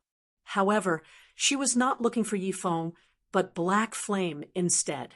It just so happened that Shi Feng had reasons to look for Gentle Snow as well. Previously, he had intended to use the idea of Black Flame to establish the lifestyle guild, the Horizon Alliance. However, he never found the chance to do so. Now, a chance had arrived. Currently, he was temporarily in charge of the Starstreak trading firm, which possessed shops in 8 different cities. Moreover, these shops were all located in the heart of each city, regarding materials, workplace, or a place to sell items. Feng now had everything a lifestyle player would need in his possession. If he factored in Gentle Snow's advertising, establishing the Horizon Alliance was practically a done deal. If Horizon Alliance successfully developed, it would be worth a gold mine. He could obtain both funding and materials through this lifestyle guild. At that time, Feng would not have to worry about Zero Wing's development. Black Flame, are you interested in making a deal? Gentle Snow immediately asked without any greeting. A deal? I wonder what sort of deal Miss Snow wishes to make. Feng asked, curious. I know that you are related to the matter of the Starstreak trading firm, so I wish to purchase some whetstones from you, especially the advanced whetstones. I'll pay credits, and I'll buy as many as you have right now, Gentle Snow said. So, you desire the whetstones. This should be simple. However, I need gold coins far more than credits right now. If Miss Snow has a lot of them, I can definitely sell you my entire stock. Feng did not refute Gentle Snow's claim. After all, it was not strange that she had discovered his relation to the Starstreak trading firm. Previously, he had used the appearance of Black Flame to stroll through the trading firm with Anna openly. Moreover, many players had recorded a video of that scene. Since Gentle Snow had seen Black Flame before, she could easily figure out the relationship between him and the Starstreak trading firm as long as she saw one of those videos. I'll pay you 3 times of the market price via credits. Gentle Snow did not want the other guilds to catch up to them. Hence, she did not mind spending some extra credits. Miss Snow, there is no need to continue. You and I both know how important gold coins are right now. If you do not have the sincerity to conduct this trade, let us just forget it altogether. I am sincere about this deal. However, I've recently purchased a large batch of hardstones, so I don't have any excess gold coins at the moment. How about 5 times the market price? Gentle Snow felt helpless right now. Black Flame certainly had a powerful backer supporting him, so he might not value credits as much as gold coins. However, she truly had nothing she could use to trade. She only had credits. Let's just forget about the credits. Don't you have a lot of hardstones right now? Feng revealed a faint, bitter smile. If he were not required to earn 30,000 gold coins within 20 days, he would have definitely agreed to 5 times the market price. However, gold coins were much more important to him right now. This matter affected his own future development, so he could not compromise. Hence, he suggested, let's exchange using hardstones then. Exchange. Gentle Snow's beautiful face froze. Stunned, she asked, what will the ratio of exchange be? That will depend on you. For the normal whetstones, it will be a 1-to-4 ratio. As for the advanced whetstones, I require a 1-to-9 ratio, Feng stated calmly. Fine. However, I want only advanced whetstones. Moreover, I want to conduct the trade immediately. After giving the matter some thought, Gentle Snow felt that this exchange seemed reasonable. However, Gentle Snow inwardly cursed at Feng for being too hateful. It is as expected of the chief forger of Starmoon Kingdom. If she allowed the forgers in her guild to make whetstones, right now they could produce 1 whetstone with every 4 or 5 hardstones. Meanwhile, Feng had accurately suggested trading 1 whetstone for 4 hardstones. The result of this exchange was just slightly better than the result the forgers in her guild could produce. So, Gentle Snow agreed to trade the majority of their stock of hardstones for advanced whetstones, leaving the remainder for the forgers in her guild to increase their forging proficiency. All right, then, look for an NPC named Anna once you arrive at the Starstreak trading firm. She will conduct the exchange immediately, Shi Feng instructed, chuckling. Soon after, Shi Feng disconnected the call, resuming his production of advanced whetstones. Shi Feng's trade with Gentle Snow was only a small interlude. After Gentle Snow had exchanged 4 stacks of advanced whetstones with Anna, under Shi Feng's instructions, Anna made the exchange mechanism open to the public. The exchange ratio was the same as he previously mentioned to Gentle Snow. As a result, many players who lacked the money to purchase whetstones started frantically exchanging their hard stones. They no longer needed forging apprentices to rip them off. With this, not only could the Starstreak trading firm deal with its material supply issue, but it could also make a profit from this exchange. This scene caused many lifestyle players to have second thoughts about applying to work at the trading firm. 2 days later. System, congratulations. You are the first player to be promoted to an advanced forging apprentice. Obtain 200,000 EXP, rewarding 5 runic gold. Finally, still, the system is really generous this time. To think it would even give me a rare item like runic gold. Shi Feng involuntarily smiled when he saw the system rewards. Runic gold could increase the forging success rate of an item by 10%.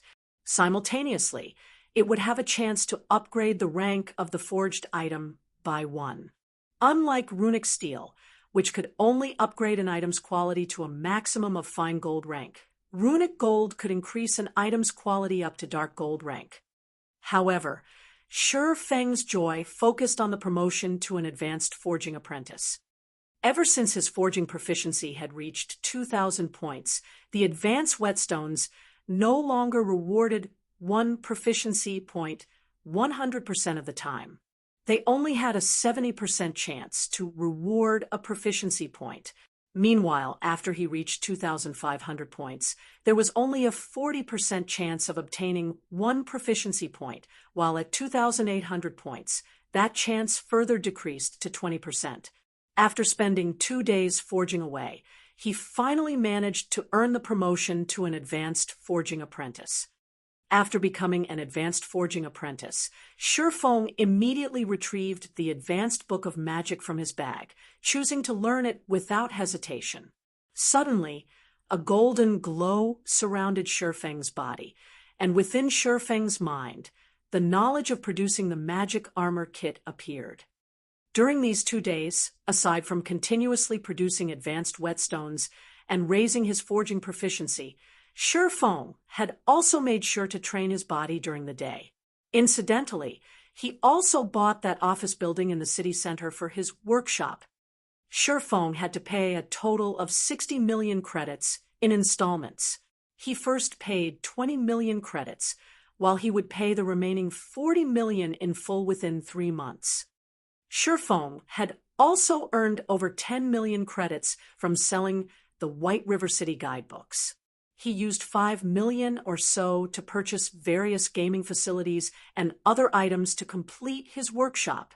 That way, when it was time to attend the university's fellowship party, he would have 5 million credits and a luxurious workshop to back him up. He was no weaker than Shadow right now. Comparing workshop facilities and environments, Shi Feng's workshop utterly destroyed Shadow's.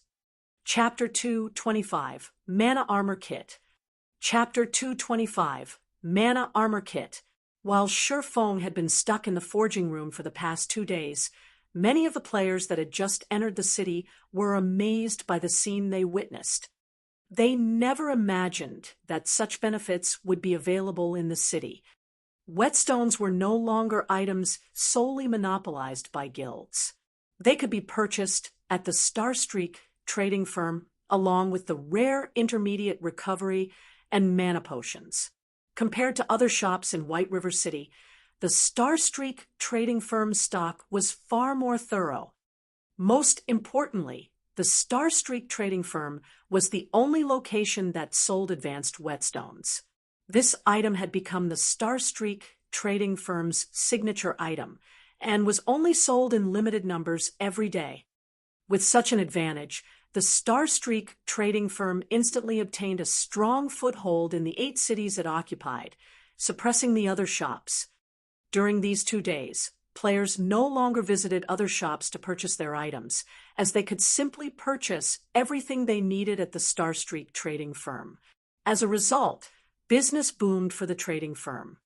Meanwhile, a huge incident also happened in White River City, and even Shi Feng, who was extremely knowledgeable about God's domain, was shocked. 10 guilds had suddenly grouped, forming an entirely new, single guild. This matter sent shockwaves throughout the entire White River City region. Many of the second-rate and third-rate guilds started panicking at this news. They all increased the treatment they offered to their members and continuously tried to recruit new members into their guilds. Simultaneously, they also increased their speed of annexing smaller guilds. As for the unrated guilds, they started to form alliances to resist the annexation of these second-rate and third-rate guilds for self-preservation. White River City, which originally had hundreds of guilds contending with each other for supremacy, suddenly entered a new phase where only a handful of powers contended with each other. In reality, a dozen or so unrated guilds coming together to form one large guild would not greatly affect these second-rate and third-rate guilds. The main reason this merger frightened these powerful guilds was the guild at its core. It was none other than the top-tier, third-rate guild, Dark Star. Furthermore, Dark Star had a new guild leader. Lone Tyrant had suddenly become Dark Star's new guild leader, while the previous guild leader had been chased out of his own guild. Originally, Dark Star already had Lone Tyrant, who was ranked first on the ranking list. They also managed to obtain the first clear of several hard mode team dungeons. Previously, they had even competed against the Assassins' alliance over supremacy in White River City. However, due to lacking a powerful background, they could not grow any stronger within a short time. Now that Lone Tyrant had become the guild leader, not only had Dark Star annexed a large number of guilds, but they had also managed to recruit quite a few hidden experts. Just a short time after the merger, Dark Star had obtained the first clear of 2 hard mode team dungeons, and one of them was even the first clear of a 20-man hard mode team dungeon. As a result, Dark Star's fame soared once again. They were no longer beneath the Assassins' alliance. They might have already surpassed the Assassins' alliance. Currently, Dark Star's influence in White River City could rival that of a first-rate guild. They had become one of the tyrants of White River City. On another note, for reasons unknown, the first thing Lone Tyrant did after he unified those unrated guilds was place a bounty on Shi Feng's head. Moreover, the bounty he set was rather generous. As long as someone could kill Shi Feng to level 0, he would immediately reward the person responsible with 5 million credits and an elder position in Dark Star. Meanwhile, any player who killed Shi Feng once could receive a reward of 200,000 credits. In a virtual reality game, such a high bounty was mind-blowing. Right now, major corporations in the real world were only offering an annual salary of 5 million credits, or so when recruiting well-known top-tier experts. On the other hand, Shi Feng was not even a great character from a first-rate guild. Such a high bounty on an unknown player was a first in the world of virtual reality. Even though they did not know what sort of enmity Lone Tyrant had with Shi Feng, many players had expressed their sympathies for Shi Feng. Meanwhile, Lone Tyrant's tyrannic actions had undeniably garnered the attention of many independent players, compelling them to join Dark Star to develop themselves further. However, from Shi Feng's point of view, Lone Tyrant was simply a lunatic. He had snatched away only one first clear away from Lone Tyrant. Was there really a need to be so unforgiving? Moreover, Shi Feng was really confused as to when Dark Star had become such an amazing existence.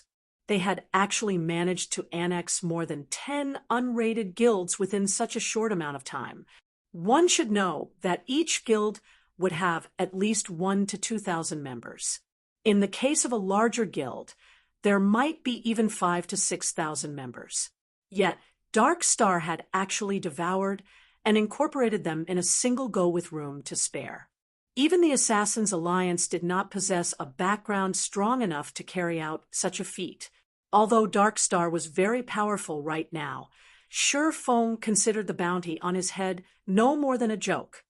If Shifeng were only a normal expert, he might have trembled in fear as he could not continue mingling in White River City. However, was Shifeng a normal expert? No, he wasn't.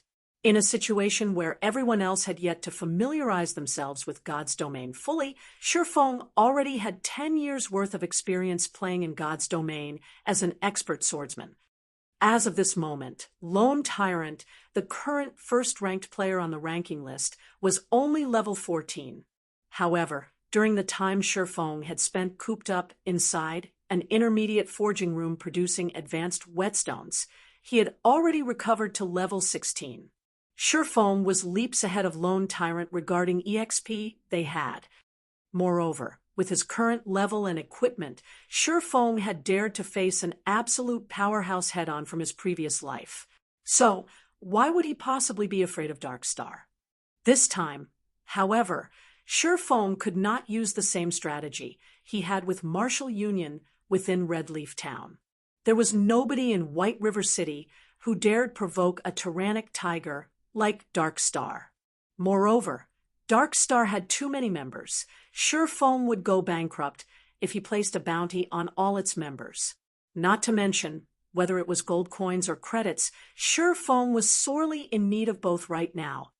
Hence, Shifeng chose to ignore Dark Star and instead focus on his own matters, producing mana armor kits.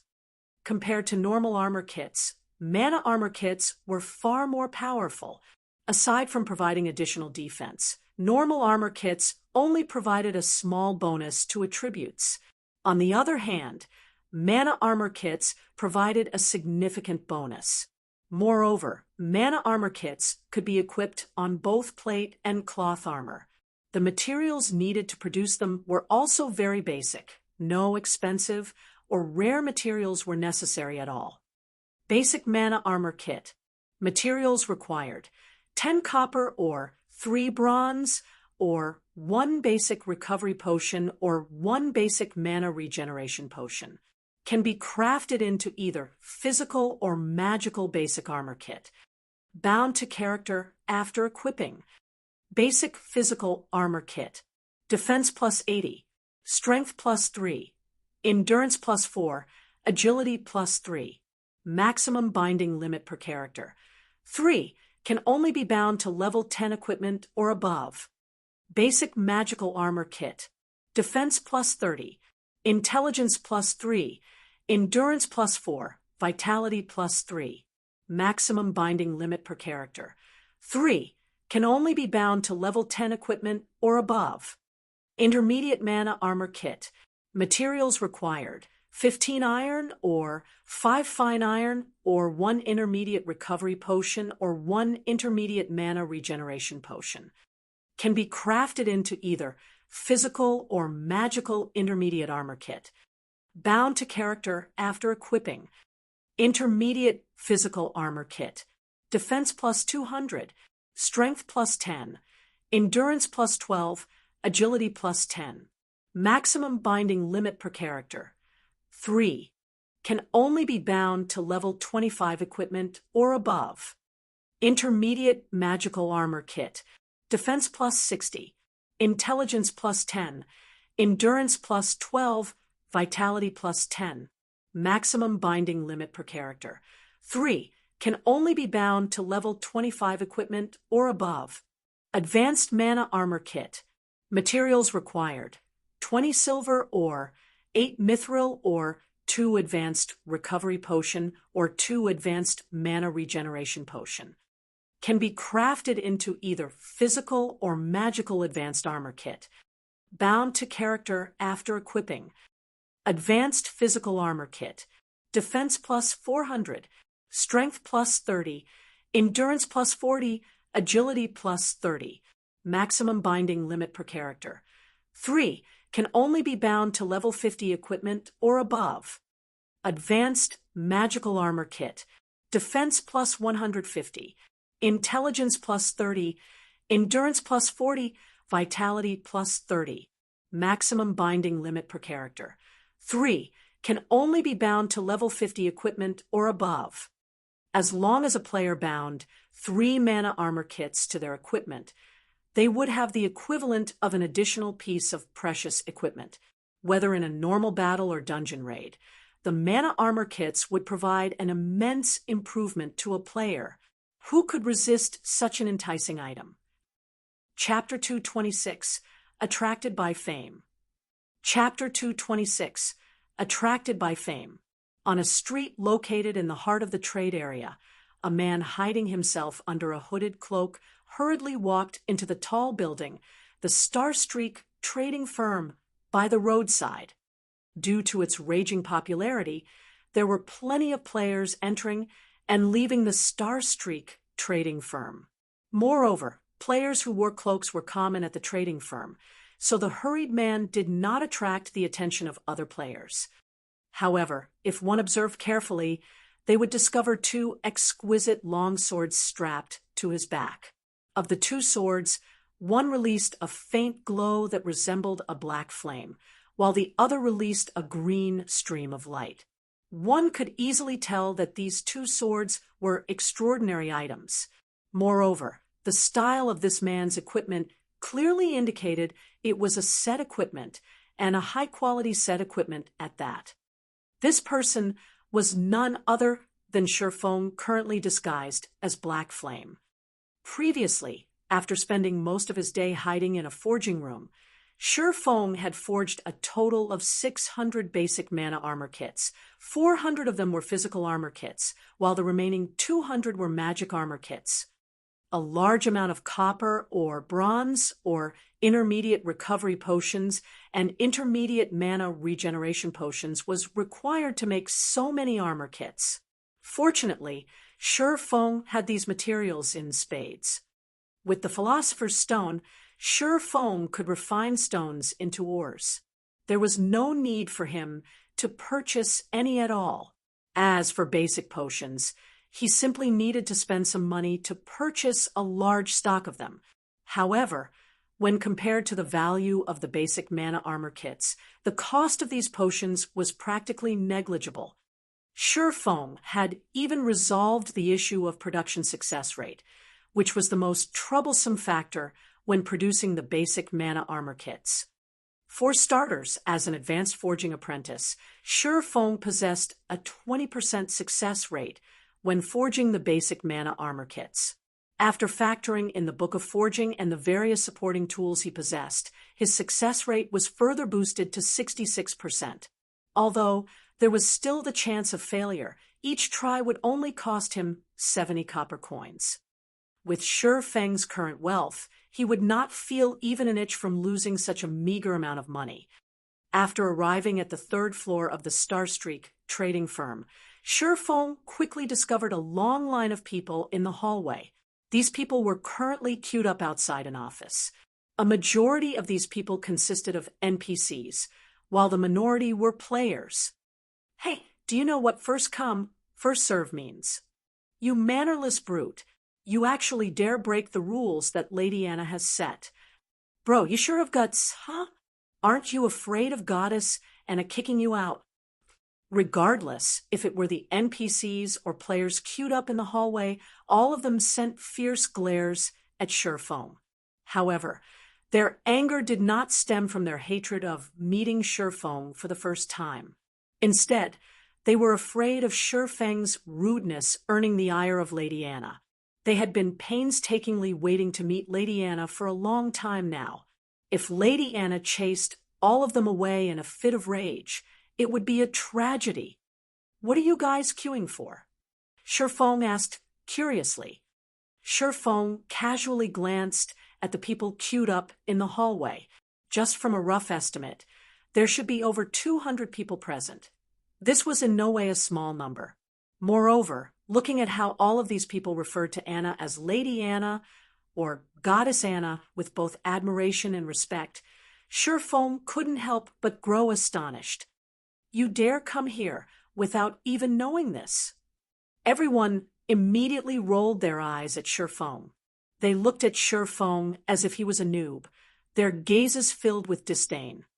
The Starstreak trading firm is currently hiring a large number of forgers and potion makers. If we're chosen and can work for Starstreak, we will enjoy a private workshop all to ourselves. Moreover, the trading firm will provide us with an endless supply of materials. If we perform well, the trading firm will even reward us with our very own private research room and provide us with all the materials we need to carry out our research. In other words, as long as we can become a forger or potion maker of Starstreak trading firm, both money and fame will be available for our picking. Speaking up to this point, everyone couldn't help but sigh incessantly. They felt great envy towards those who had already become forgers and potion makers of the Starstreak trading firm. However, when a female player suddenly walked out from the office with a disappointed look on her face, everyone's mood immediately dampened. Due to Starstreak growing more and more famous, the number of NPCs and players who wished to join the trading firm had also grown explosively. Hence, the test's difficulty had also been increased. It was no longer as easy as the trading firm's initial recruitment. How many consecutive eliminations have that been already? I think this should be the 7th. The test is becoming more and more challenging. Previously, 1 of every 5 applicants would succeed. Now, only 1 out of 8 succeed. I wonder what the chances will be when it is my turn. The people queued near the back started growing anxious. Anna sure is strict. Surefoam revealed a bitter smile. Although having such strict selection criteria wasn't a problem, players were still fundamentally different from NPCs. Especially for players who were timid and introverted, it was a little extreme to reject them after undergoing only a single test. Cream Coco, the female player who had just walked out from Anna's office, was one such example. In the past, Cream Coco was a genius forger who had the title as one of the 10 great master forgers of Starmoon Kingdom, and Surefoam was fully intent of recruiting her into his guild in this life.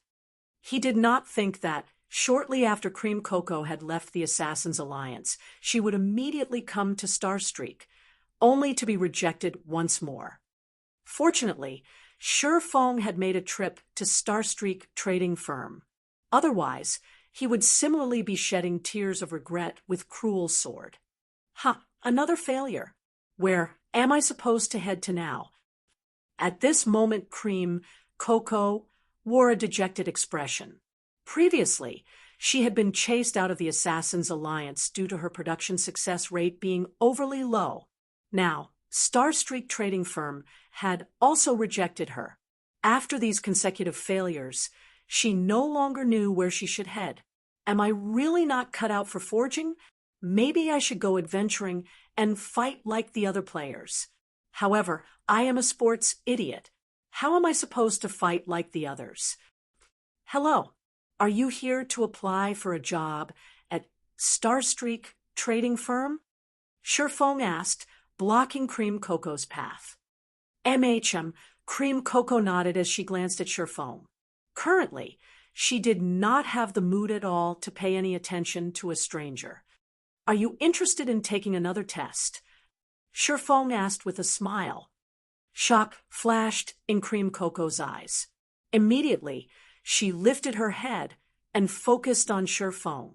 For a moment, she had even thought that Surefoam was one of Starstreak's personnel. However, when she failed to find the Starstreak trading firm's emblem on Surefang's clothing, she couldn't help but feel disappointed. Ha. Who do you think you are? Starstreak's president? Can you let someone who has already been rejected take the test again? If you wish to pretend, at least think of the time and place. Look at where you are at right now. At the very least, you should get a Starstreak emblem before putting up your act, a tall and beautiful cleric sneered, as she sent a disdainful gaze at Shifeng. However, Shifeng did not get angry at this girl's provocation. Instead, he used observing eyes on this tall beauty. Melancholic smile. Level 10. Cleric. Seeing this name, Shifeng was shocked. Although not as famous as Cream Cocoa, Melancholic Smile, the tall beauty of a cleric before him was also one of Starmoon Kingdom's future master forgers. Shifeng truly did not think that the Starstreak trading firm could be so attractive as to lure two future master forgers. My bad, I forgot to introduce myself. I am... Just as Shifeng was about to introduce himself, Anna suddenly walked out from the office as she called for the next batch of interviewees. However, the moment her eyes spotted Shifeng, she hurriedly walked over to Shifeng in a panic. Meanwhile, everyone else revealed ridiculing smiles as they watched Shifeng. They fully intended to enjoy the show that was about to play out. You've humiliated yourself big time. Now, Shifeng actually dared pretend to be Starstreak trading firm personnel. Now that he had been caught in the act, he would definitely be shown the way out. Your Excellency, this subordinate is extremely sorry for this. I did not think that these people would disturb you. I will immediately send them away. Anna glared at Cream Cocoa and Melancholic Smile, hurriedly apologizing to Shifeng. Chapter 2:27, Master Black Flame. Chapter 2:27, Master Black Flame. Ah! Everyone who wore a mocking smile a moment before was so shocked that their eyes nearly popped out of their sockets when they heard Lady Anna speak to Shifeng. Their jaws nearly hit the floor. They swallowed the ridiculing words they had prepared as their faces turned extraordinarily pale. Cream Cocoa was similarly shocked by this scene.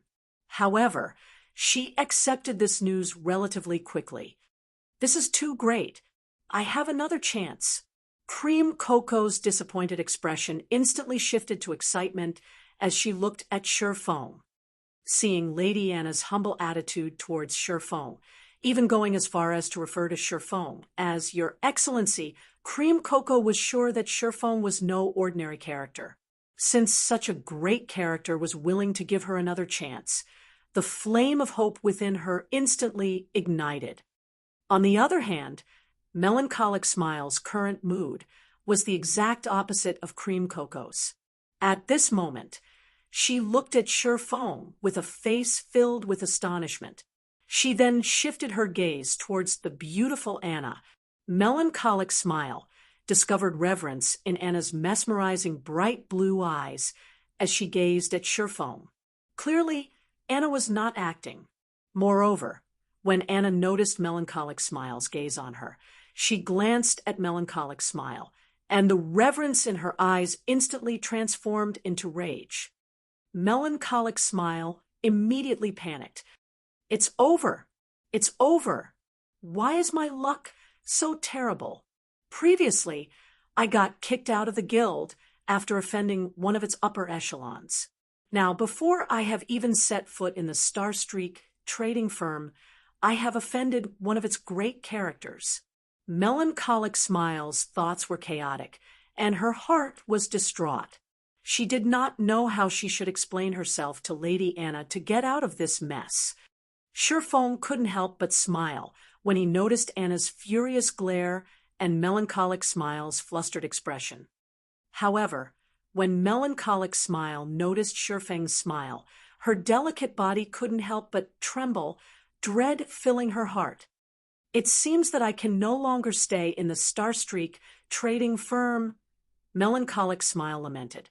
If she had known about this beforehand, she would not have attempted to speak out of turn, interrupting Shifeng's happy occasion. In the end, she had dug her own grave. However, Shifeng's following words shocked Melancholic Smile. Anna, don't mind me, and continue your evaluations, Shifeng instructed Anna. He then shifted his sights to Cream Cocoa and Melancholic Smile, softly saying, I will conduct both of your tests. Everyone else, continue as usual. Yes, Your Excellency, Anna respectfully replied. Compared to a few days ago, Anna's current loyalty had risen from 50 to 70 points. Although it wasn't a particularly high number, it was passable. At the very least, Anna would not cause him any trouble. Do I still have a chance? Melancholic smile. Never thought Shifeng would give her another chance. After all, she had spoiled Shifeng's happy occasion. Logically speaking, he should have chased her out of Starstreak instead. Following which, Shifeng led both Cream Cocoa and Melancholic Smile up to the 4th floor of the building. Just who is he? Isn't he too amazing? He had actually made Lady Anna bow before him. If I could achieve a similar feat, I could die without regrets. Some of the players watched Shifeng's departing figure with admiration, inwardly guessing Shifeng's identity. In the entire White River City, there had yet to be a single player-owned shop. Even Ouroboros, currently most famous guild, had not accomplished such a thing. Yet Shifeng had succeeded in doing just that. Moreover, he was in the upper echelon of the Starstreak trading firm. His position was far above Anna's. So, how could this piece of news not be shocking? Just how powerful of a backer must Shifeng have to cooperate with the Starstreak trading firm? Meanwhile, when some of the male players saw Shifeng leading away both Cream Cocoa and Melancholic Smile, they inwardly cursed and called him an animal. One was not enough for him. He is practically abusing his authority. Inwardly, these male players felt both envy and disdain for Shifeng. Inside a forging room on the 4th floor, Shifeng prepared 5 sets of materials to craft whetstones for each of the 2 girls. Looking at the materials placed on the stone table, Melancholic Smile's thoughts slightly lagged. She never thought that Shifeng would truly give them a test and not have any unscrupulous thoughts towards them. What is it? Have you not learned how to make whetstones yet? Shifeng asked curiously when he noticed Melancholic Smile's dazed expression. The Forging Association sold the recipe for whetstones. Moreover, it was available for only 30 copper coins. Logically speaking, every player who aspired to become a forger should have learned the recipe, not to mention players who had managed to enter White River City. Ah, that's not it. I know how to make them. Melancholic Smile hurriedly shook her head, a faint blush appearing on her cheeks. She felt ashamed of herself for completely misunderstanding Shifeng's intentions.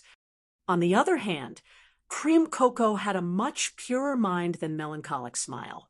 She had not overthought things like the cleric had.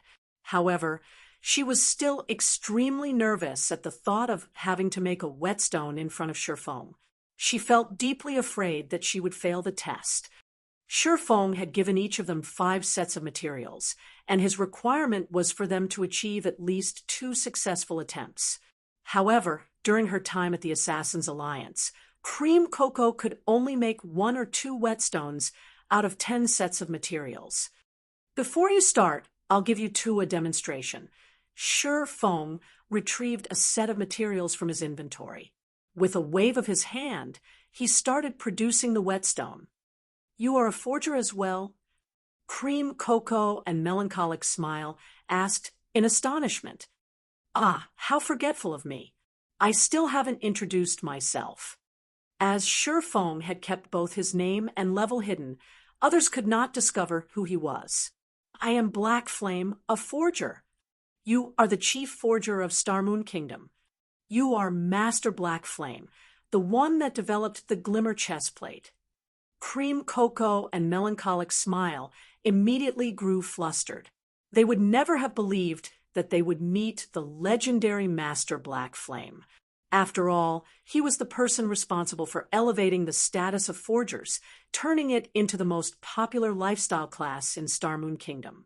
Simultaneously, he had also given the various large guilds a reason to support and nurture their forgers. One could say that Master Black Flame had done every forger within Starmoon Kingdom a favor. What was even more unbelievable was the fact that Black Flame was actually the ordinary and detached-looking man before them. In their eyes, Black Flame should have either been a handsome young man or a strange old man. However, Black Flame did not match either description. Although Black Flame looked different from what they had imagined, that did not stop their growing excitement. If this man before them was the famous Black Flame, that would explain why Lady Anna showed so much respect. It also explained how the Starstreak trading firm could possess items such as the advanced whetstones. Noticing cream cocos and melancholic smiles, excited and hungry gazes, cold sweat dripped down Shifeng's forehead. He coughed dryly and said sternly, "I will only demonstrate this once. If you cannot complete 2 whetstones, you can show yourselves out. I won't accept you into the firm." The 2 girls instantly calmed after being admonished by Shifeng. Afraid that they would miss out on something, they both heightened their concentration as they watched Shifeng's hands. However, Shifeng's actions rendered them speechless. Shifeng's production speed was simply too fast. Moreover, his actions were as smooth and natural as flowing water. One would easily find themselves mesmerized. Before they could react, Shifeng had already finished producing a whetstone. "All right, it is your turn now." Shifeng smiled calmly as he pointed the 2 towards the materials on the stone table. He was already an advanced forging apprentice. Even if he did not utilize the Book of Forging, he still had an 80% success rate when producing whetstones. However, even if he succeeded in making one, he would not receive any additional proficiency points. He had only done so to test the 2 girls' potential. After all, they were both future master forgers. If they could not gain any inspiration after watching him work, it proved that they had only become a master forger due to luck. Chapter 228, Meteoric Rise. Chapter 228, Meteoric Rise. As the level of technique Shifeng demonstrated was slightly high, in addition to his strict requirement, cream cocoa and melancholic smile immediately grew serious. Shifeng's forging techniques had clearly undergone refinement hundreds and thousands of times. It was not something inexperienced forgers like them could hope to compare to. However, they had more or less noticed the key points in Shifeng's demonstration.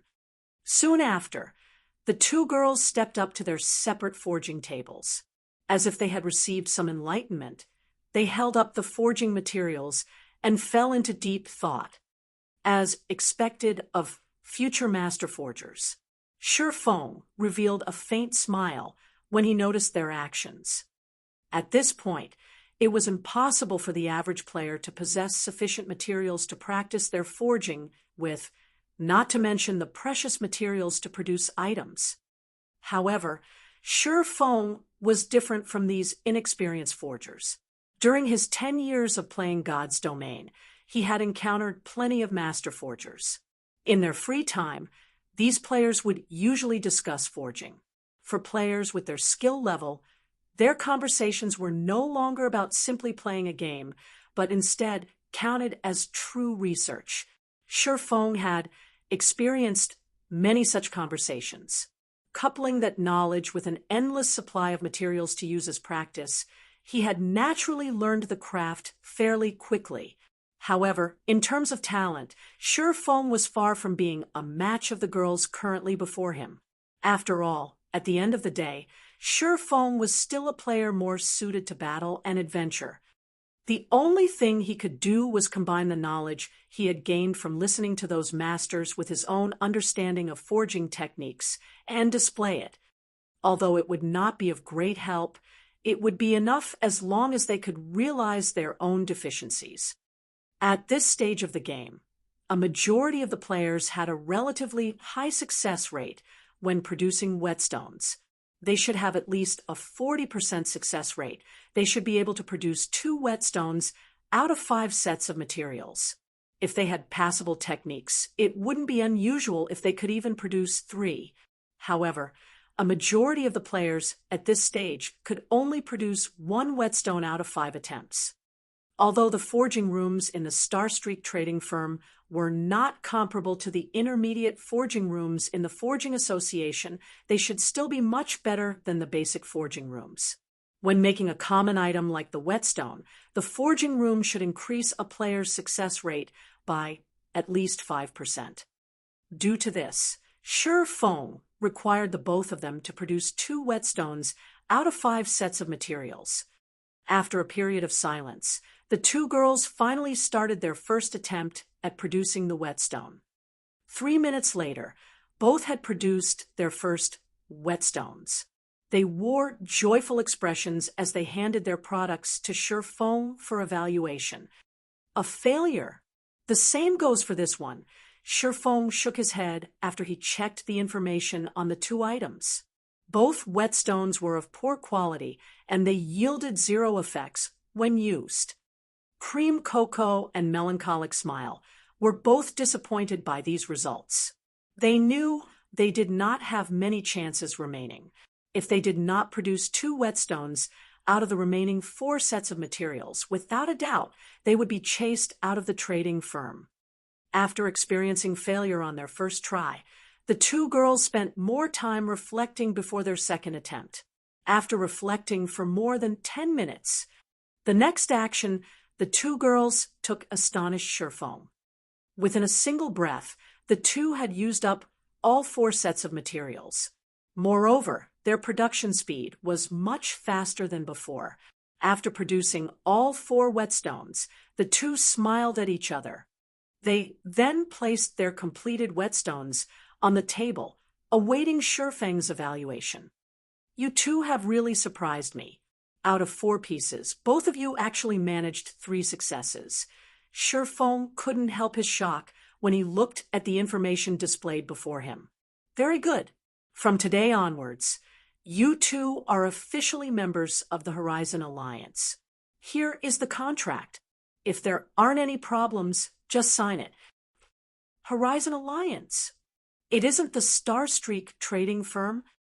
Cream Cocoa and Melancholic Smile were confused when they took a look at the contract. After all, their goal in coming here had been to join the wealthy and powerful Starstreak trading firm. However, after they read the contract, they discovered that the benefits stated were abnormally good. Even Cream Cocoa, who had come from the Assassins Alliance, found the offer quite attractive. After all, not only would they be provided with limitless materials and forging designs, but they would also obtain 15% of the profits once the item sold. They would also earn a minimum monthly salary of 2,000 credits. On the other hand, the other guilds only provided their forgers with 5% of the profits and a low monthly salary. The materials these guilds provided were also very limited. Under normal circumstances, the best materials would be given to the forgers with better techniques, leaving remaining forgers wanting. I can't reveal what kind of relationship the Horizon Alliance has with the Starstreak trading firm. However, I can tell you one thing. The Horizon Alliance is a lifestyle guild. It is not like your usual adventure and battle guild, and lifestyle players will be the core of this guild. Moreover, in the future, the Horizon Alliance will expand its market much further than the Starstreak trading firm. We won't only sell our products in 8 cities, but in every city throughout the entire Star Moon Kingdom. Moreover, you guys will not have to worry about materials. As long as you can produce items of sufficient quality, you won't need to worry about failing to sell the item. Sure Feng calmly smiled as he continued. Of course, if you don't want to, you can choose to join the Starstreak trading firm instead. It all depends on you. Cream Cocoa and Melancholic Smile considered their options carefully. At present, the Starstreak trading firm was undeniably the better choice if they wished to develop themselves further. Moreover, they had never even heard of the Horizon Alliance, not to mention a guild run by lifestyle players. I am willing to join the Horizon Alliance. However, Cream Cocoa signed the contract without hesitation. Melancholic Smile simply shook her head at this sight, thinking that Cream Coco was simply too naive. However, although she thought in such a way, she had similarly signed her name on the contract she received from Sure Foam. The reason she had chosen was the man currently before her. Not only was he the chief forger of Star Moon Kingdom, but he also had deep ties with the Starstreak trading firm. One could also say that without the advanced whetstone, the Starstreak trading firm would not be enjoying its current popularity. Most importantly, it was the Horizon Alliance's future potential. Good. Since you two have signed the contract, you are now official members of the Horizon Alliance. From this moment onwards, you two can use the forging rooms in the Starstreak trading firm anytime you want. If you lack materials, just notify Anna, and she will provide them for you. You two only need to focus on advancing into a true forger, Shurfeng said, smiling. With two potential master forgers joining, Shurfeng felt much more optimistic about Horizon Alliance's future. Shurfeng also made Melancholic Smile the Horizon Alliance's temporary manager. While she managed the Horizon Alliance, she was also tasked with poaching some of the forgers and potion makers with potential from the Starstreak trading firm. After all, Shurfeng was only an acting president of the trading firm. Starstreak trading firm's forgers and potion makers belonged to Starstreak only, not the Horizon Alliance. When Shurfeng completed the second phase of the epic quest, he would no longer have any relation to the Starstreak trading firm. He would not be able to sell items through the Starstreak trading firm any longer. In other words, he and the Starstreak trading firm would draw a line between each other. So, he naturally had to recruit players with potential to his side. Soon after, Shurfeng placed the basic mana armor kit for sale on the second floor of the Starstreak trading firm. He priced each basic mana armor kit at 20 silver coins. Although this price could rival that of a piece of level 10 bronze equipment, Shurfeng did not mind. After all, he had no fear that this item would not sell. He only feared that it would sell too quickly. Thus, he had set such a high price. Shurfeng then returned to his forging room and resumed forging basic mana armor kits. The 600 basic mana armor kits were just a drop in the bucket. He still needed to produce a lot more to meet demand. Not to mention, Shurfeng still had a mountain in the form of 30,000 gold coins weighing down on him. Moreover, plenty of guilds had started growing greedy after seeing Shurfeng make so much money from selling the advanced whetstones. They all started thinking up of plans to obtain the recipe for themselves. Hence, during the past few days, many guilds had started investigating the origins of the advanced whetstone. Shurfeng couldn't help but admit that a guild was indeed far more powerful than an individual. Within a short amount of time, these guilds had discovered the origins of the advanced whetstone. They had even managed to obtain its recipe. The Moonlight Forest. Treasures filled this place. Aside from having plenty of treasure chests and field bosses, the drop rate for gemstones here was much higher than other maps. The various large guilds in White River City had long since regarded the Moonlight Forest as a cash machine. On the other hand, independent players had no share of these bountiful resources. Guild leader, the intermediate forging apprentices in our guild have successfully produced advanced whetstones.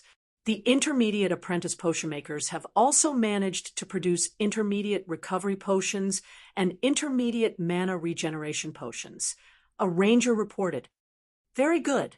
It just so happens that White River City's bazaar will be held tonight. We can use this chance to show off Dark Star's strength." Lone Tyrant smiled satisfactorily. He had long since grown impatient after witnessing the Starstreak trading firm rake in an ocean of wealth. Now that their guild could similarly produce and sell advanced whetstones and intermediate potions, he was one step closer to becoming the true tyrant of White River City. Chapter 229, Black Flame Effect. Chapter 229, Black Flame Effect. Starstreak Trading Firm at the premium goods counter on the second floor. Due to the raging popularity of the advanced whetstones and the fact that only a limited amount was available for sale each day, many guilds and players could normally be seen queuing and waiting at the counter. Today, however, fewer people were present on the second floor of the trading firm. No one waited in line at the premium goods counter. Those present were only independent players, just window shopping, and not a single guild player wandered the spacious hall. Nobody present even asked about the availability of the advanced whetstones, and such a situation had caused Anna, the manager of the trading firm, to grow anxious. Immediately, she started an investigation into the cause of this sudden lack of customers. She then forwarded her findings to Sherfong, letting him decide what to do with it. Although I have long since expected this, they certainly took action quickly. Is Dark Star trying to start a price war with us? Sherfong revealed a calm smile after he read the message Anna had sent him. The reason the Starstreak trading firm's business would suddenly grow cold was mainly due to Dark Star. Dark Star had managed to nurture forgers and potion makers capable of producing advanced whetstones and intermediate potions. Furthermore, they had widely trumpeted the fact that they offered their products for a much lower price. Originally, a stack of advanced whetstones sold for 1 gold, 40 silvers at the Starstreak trading firm. However, Dark Star sold them for only 1 gold per stack. As for the intermediate potions, both types sold at a price 1 silver coins cheaper. Although the prices were greatly reduced, the advanced whetstone and intermediate potions were originally products that sold at greatly inflated prices. Even if one reduced their selling price, they would still earn several times the base cost of the items. Hence, in order to solicit customers, Dark Star would naturally initiate a price reduction. As for the players looking to purchase these items, they would purchase these items for the lowest price. This was the natural law of human nature. Nobody would be so foolish as to purchase an item of equal quality for a higher price. However, a price reduction was only the beginning of Dark Star's strategy. To make matters worse, Dark Star had even made a decisive change to the exchange mechanism. Although the exchange rate they used for normal whetstones was similar to the Starstreak trading firms, they had reduced the advanced whetstones to hardstones ratio from a 1:9 ratio to a 1:7 ratio. This ratio was just slightly higher than the production requirements of intermediate forging apprentices. Compared to the Starstreak trading firm, Dark Star's exchange rates were far more lucrative. As a result, many players had turned to Dark Star to trade their hardstones. Now that the Starstreak trading firm had lost its main source of income for hardstones, even if they relied on the hardstones Sherfong had previously accumulated, they would sooner or later run out. Without the necessary basic materials, how were they supposed to produce anything? Moreover, Dark Star also possessed an advantage that Sherfong did not. They had more people producing the advanced whetstones. As more time passed, Dark Star would obtain more advanced whetstone recipes from raiding dungeons. They could endlessly increase the number of people capable of producing advanced whetstones in their guild. Meanwhile, the Starstreak trading firm only had Sherfong. However, Sherfong currently had neither the manpower nor the time to waste raiding a low-level dungeon for the recipes. If this situation persisted, Dark Star would surpass the Starstreak trading firm eventually. Soon after, Sherfong passed on his verdict to Anna. Since Dark Star wanted to start a price war, he would gladly engage. Hence, he adjusted the prices and exchange rates to equal Dark Star's. However, this change would only take effect in White River City. The prices and exchange rates would remain the same in the other 7 cities. Simultaneously, Sherfong also took this chance to reveal the basic mana armor kit. Anna was very efficient in her work. Shortly after Sherfong assigned her the tasks, she had completed all of them.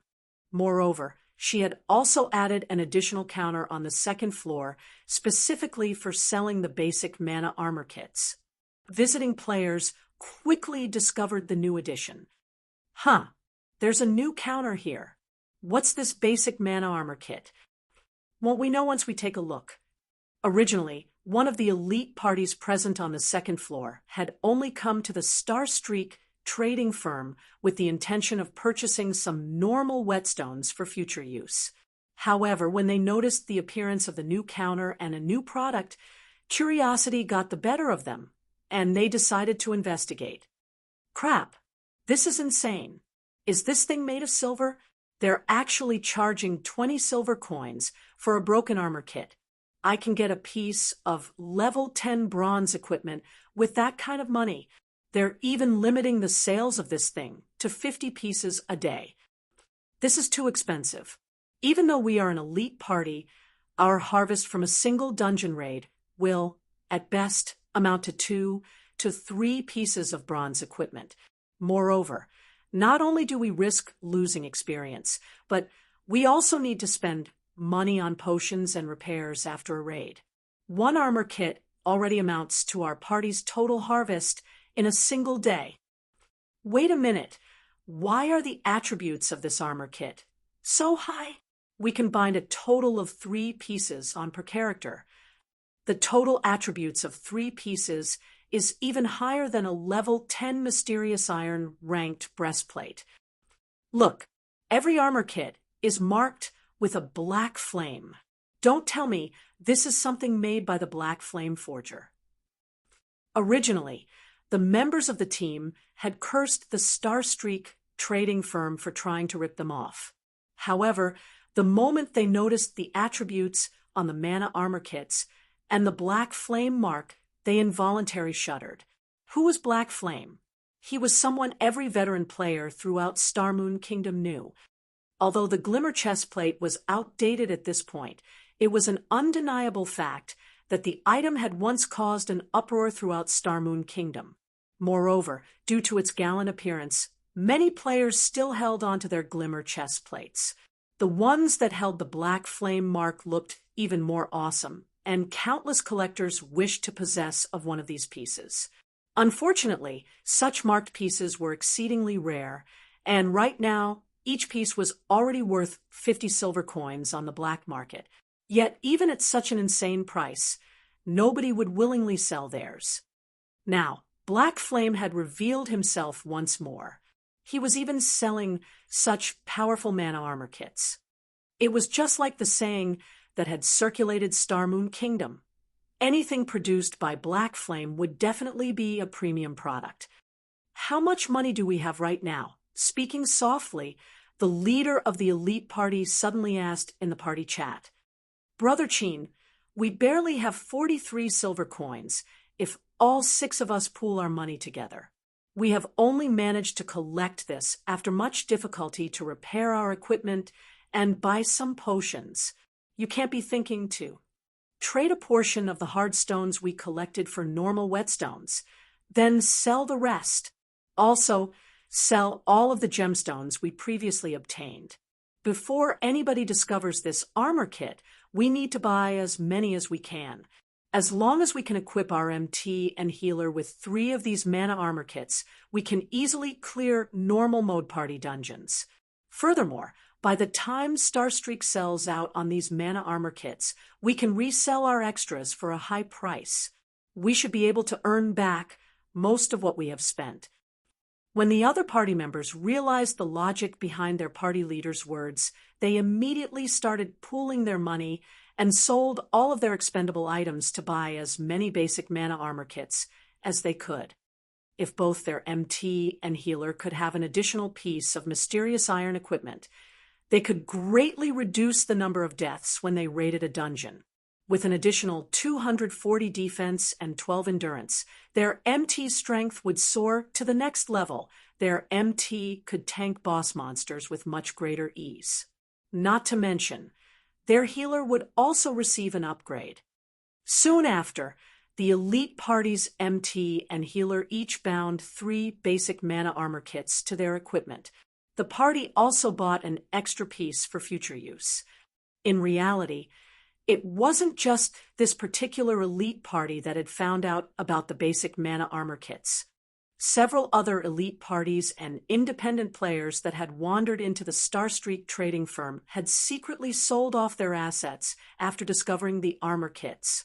Some of the players who were wealthy in reality even went as far as to purchase coins at a high price to purchase the armor kits.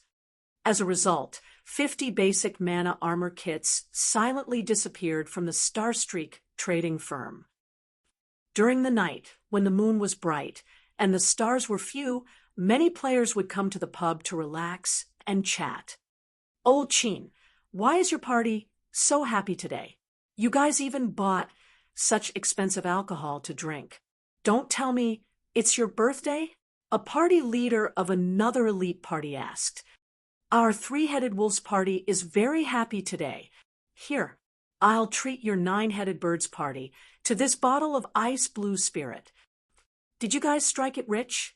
Why are you being so generous? This is a high-quality spirit that costs 3 silver coins." Of course, today, our party managed to clear a hard mode party dungeon for the first time. We also managed to get a piece of mysterious iron equipment for our MT from that dungeon raid.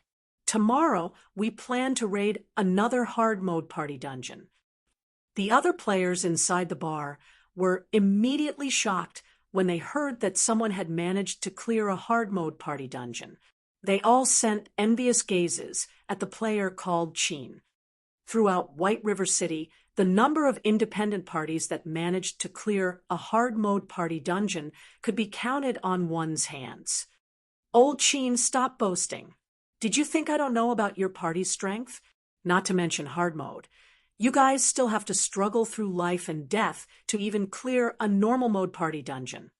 The party leader of the 9-headed birds frowned in disbelief. "Ha ha ha. If it were in the past, of course, it would be impossible. However, our party's MT has over 1,000 defense and 1,600 HP right now," Chin gleefully boasted. The party leader of the 9-headed birds was greatly shocked by this information. After all, he and the other party leader had known each other for a long time now, so he knew Chin from top to bottom. Previously, the 3-headed wolf's MT had not been so powerful. He was even weaker than the 9-headed bird's MT by a small margin. After some probing, the 9-headed birds spent 20 silver coins to obtain the secret the 3-headed wolves used to clear a hard mode party dungeon. The main reason for the 3-headed wolves' success was the contribution of the basic mana armor kits.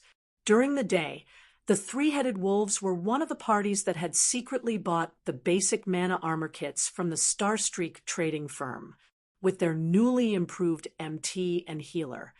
In addition to their familiarity with the dungeon they finally managed to achieve the feat that all independent parties aimed for, clearing a hard mode party dungeon. Chapter 230, Crazy Night. Chapter 230, Crazy Night. The night bazaar of White River City had been organized to allow players to conduct business with each other. Due to Dark Star's incessant advertising, the bazaar today had grown lively. Many guilds had collected a large amount of hard stones and coins to purchase the advanced whetstones from Dark Star. Players busied themselves with setting up stalls throughout the plaza where the bazaar would occur. As one had to pay a steep processing fee to use the services of the auction house, many players had opted to sell their accumulated loot today instead. Meanwhile, of the many stalls set up at this plaza, the most attention-grabbing one belonged to Dark Star, as there were several hundred players currently lined up before Dark Star's stall. Seeing this, Lone Tyrant's heart fluttered with joy. By the time tomorrow arrived, Dark Star would become the wealthiest guild in White River City, and very soon they would even surpass the Starstreak trading firm. They would become the possessor of White River City's economic lifeline. At that time, Even Ouroboros would not be a match for Dark Star. Half an hour after the bazaar started, something odd happened. This incident caused plenty of guilds to grow sluggish in their thoughts, and even Lone Tyrant was utterly dumbfounded. "Can someone tell me just what has happened here?" Lone Tyrant bellowed, pointing towards the empty plaza. "Boss, I made some inquiries just now and found out that the Star Streak trading firm has similarly reduced the prices of their items. Aside from having the same prices as we do, they have also released a new product. I hear that the product is a basic mana armor kit made by Black Flame. As long as one binds this armor kit to their equipment, they will receive a great improvement to their attributes and defense. If a player binds 3 pieces to their equipment, then it would be the equivalent of having an additional top-tier Mysterious Iron ranked breastplate. However, Star Streak has limited the sales of the armor kit to 50 each day. So, everyone went to queue up for the item instead." "Black Flame? Isn't that the chief forger of Starmoon Kingdom? Why would he work with the Star Streak trading firm?" Lone Tyrant's brows wrinkled. He had also heard rumors about Black Flame. However, the man was simply too mysterious, so nobody had a concrete idea which major power stood behind him. The public only knew that there was a deeply hidden major power supporting Black Flame. So what if he is the chief forger? Lone Tyrant sneered. "Since Black Flame can create such a good item, we only need to make it as well. Immediately investigate the basic mana armor kit, find out where we can get the forging design. I truly wish to thank Black Flame for giving us this great business opportunity. Boss is the best. I'll investigate it immediately." Meanwhile, at the Star Streak trading firm, there was already a sea of people lining up outside the building, selling 1 stack of hard stones for a low price. "Come over here if you are interested. Level 10 bronze axe for 30 silver coins. Buying silver coins for a high price. I'll take as much as you have." Unknowingly, a market had formed outside of the Star Streak trading firm. Although players could not set up stalls there, they could still do face-to-face trading. Albeit troublesome, nobody would mind such a small matter. After all, they were currently trying to make as much money as they could. By the time the Star Streak trading firm started selling the basic mana armor kits again, they would buy as many as possible. While everyone stood in line outside the building, many had struck up conversations with one another. They started to boast about the effects of the basic mana armor kit. What the Three-Headed Wolves party had accomplished had especially become the envy of many independent parties. Meanwhile, the more this news spread, the more it was blown out of proportion. Currently, the rumors mentioned that the Three-Headed Wolves had originally not been able to clear even a normal mode party dungeon. However, after their MT and healer had each bound 3 basic mana armor kits to their equipment, the party immediately succeeded in raiding a level 10 Hell mode party dungeon. They had even obtained a secret silver ranked shield and many other Mysterious Iron set equipment pieces from the raid, increasing their team's prowess to that of a party of experts. Some said that the Three-Headed Wolves were currently stronger than even the elite members of a first-rate guild. This rumor had caused many independent players to long for the basic mana armor kits. They wished to obtain the armor kits and achieve great success. Aside from independent players focusing on the basic mana armor kit, the various guilds had also started taking action. They tried to think of ways to contact Black Flame. They wanted to purchase a large number of the armor kits from him directly. After all, if they could equip every member of their elite team with 3 basic mana armor kits, their team's strength would rise to an entirely different level. At that time, conquering the 20-man Hell mode team dungeon would no longer be a dream. Taking a step back, even if they could not clear the Hell mode, if they could manage to clear the hard mode, they could still reap a lot of benefits. Hence, it was a must for them to obtain the basic mana armor kits. D. Snow, is Big Brother Black Flame offline? Zhao Yueru asked, worried. Gentle Snow nodded her head, saying bitterly, I have truly underestimated Black Flame. Originally, I thought that he would suffer a small setback after Dark Star revealed the advanced whetstones and intermediate potions. However, I would never have imagined that he would reveal such a card, catching everyone by surprise. Gentle Snow had believed that she had a good understanding of the man called Black Flame. However, time and again, Black Flame continued to surpass her expectations. It was as if Black Flame had brought out two cards, one white and one black, forcing others to guess which card he would reveal. In the end, however, he had done the unpredictable by taking out a gray card, catching everyone by surprise. Night in God's domain was day in reality. At this moment, Shifeng had already logged off from the game and started training his body. Hence, he had absolutely no idea about the current goings-on in White River City. Ever since Shifeng had moved to his new apartment, the first thing he did after waking up every morning was drink a bottle of nutrient fluids. He would then complete 20 sets of muscle-strengthening exercises and a 10-kilometer morning run. The nutrient fluid is as extraordinary as expected. My current physique should be on the level of a normal member of the school's fighting society. After ending his morning run, Shifeng made a rough estimate of his body's current condition. However, if he wanted a more accurate estimate, he would need to test his abilities in an appropriate training room. After training and strengthening his body these past few days, Shifeng was no longer as frail and thin as he used to be. Currently, Shifeng's body had grown much sturdier, giving others a faint feeling that it was packed with vitality. As usual, after completing his daily workout routine, Shifeng paid a visit to the workshop to check on its current renovation progress. A gaming workshop occupied an entire office floor of such size.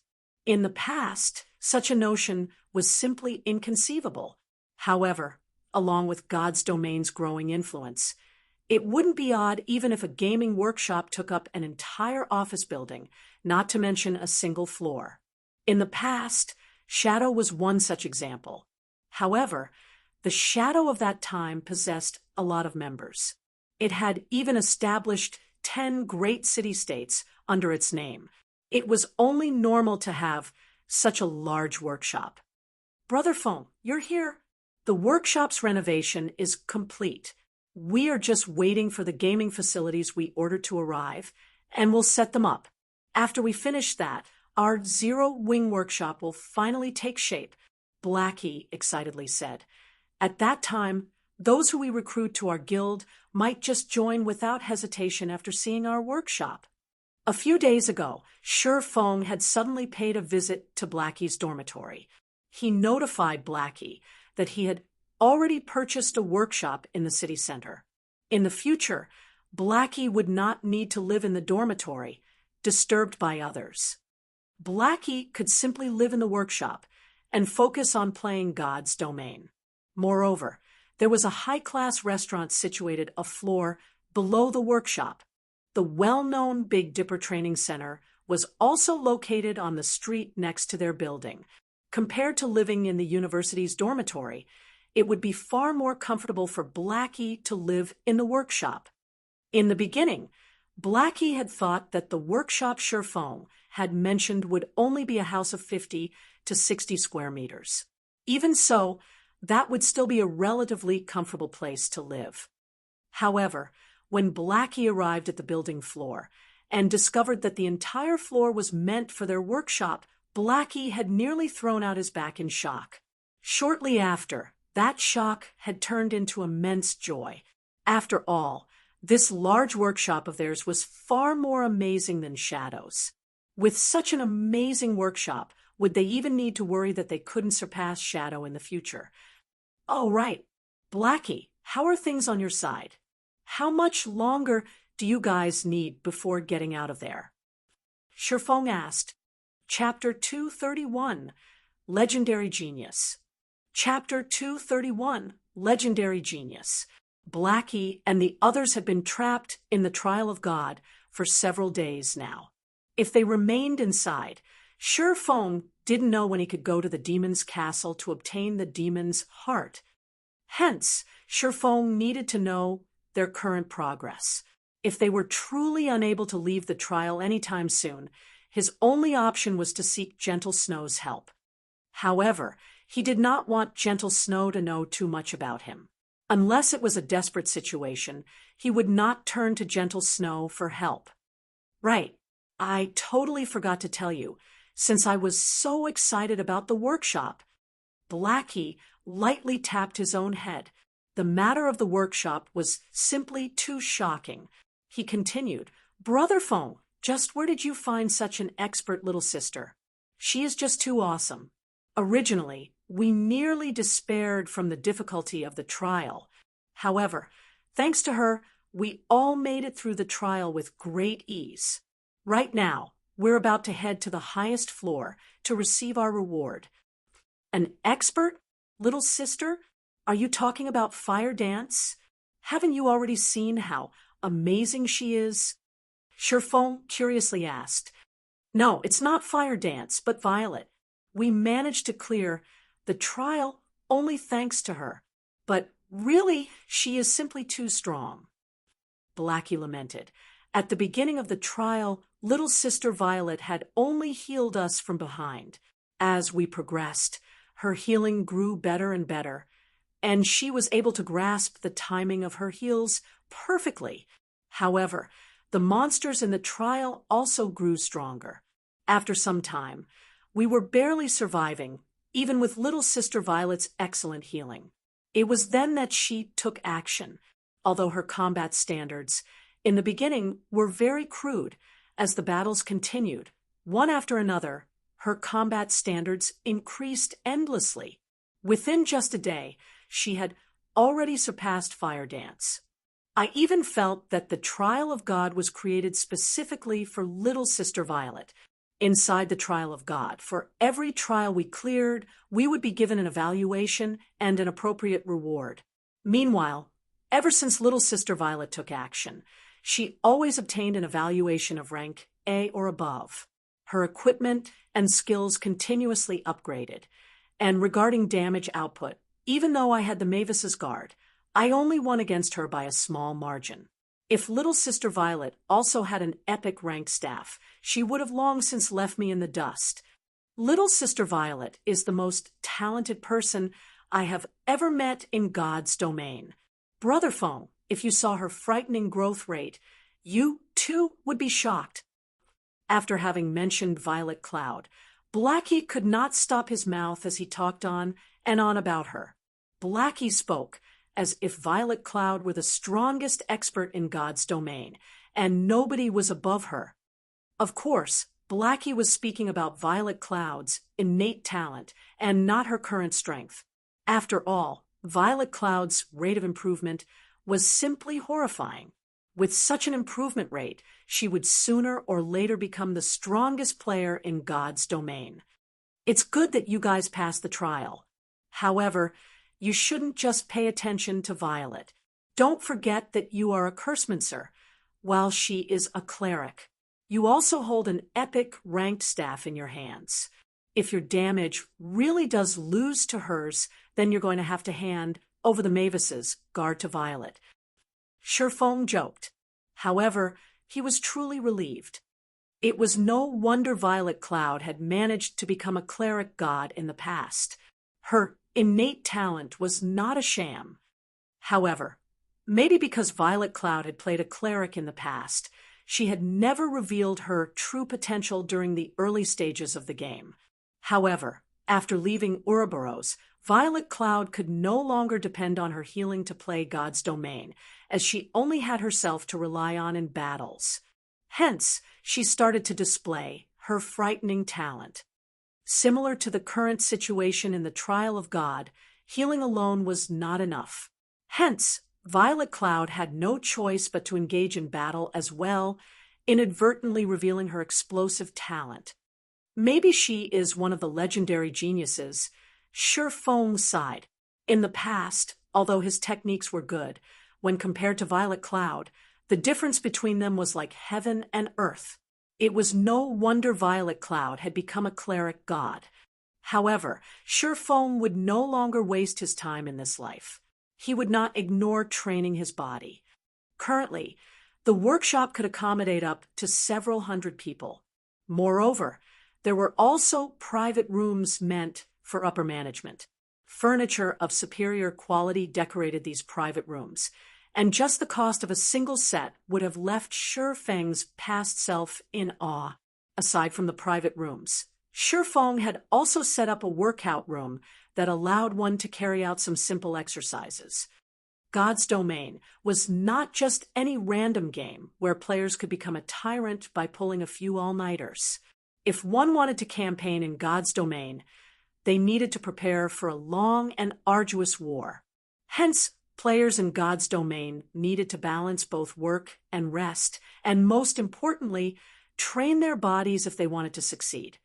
Brother Feng, the university's fellowship party is the day after tomorrow. Should we buy a luxury car and drive there? At that time, I want to see just who would dare look down on our zero-wing workshop. Blackie said excitedly, I'll pass on the luxury car. I cannot afford such a thing right now. Shi Feng shook his head as he laughed.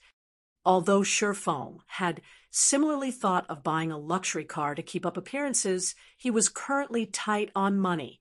He still owed a large sum of credits. It would be better to take a more pragmatic approach. Following which, Shi Feng and Blackie spent the entire day putting up the finishing touches to the workshop. The remaining problem they faced was the lack of members. They needed to recruit a large number of new members with potential. When night arrived in the real world, Shi Feng entered God's Domain once more. Shortly after leaving the forging room, a low ring sounded by Shi Feng's ears. It was the alert tone that signified the arrival of a system message.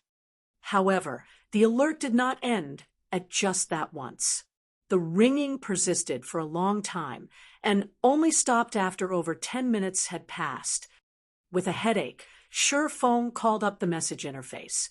Immediately, several thousand messages appeared on his display, and all of these messages had been sent to his alternate ID, Black Flame.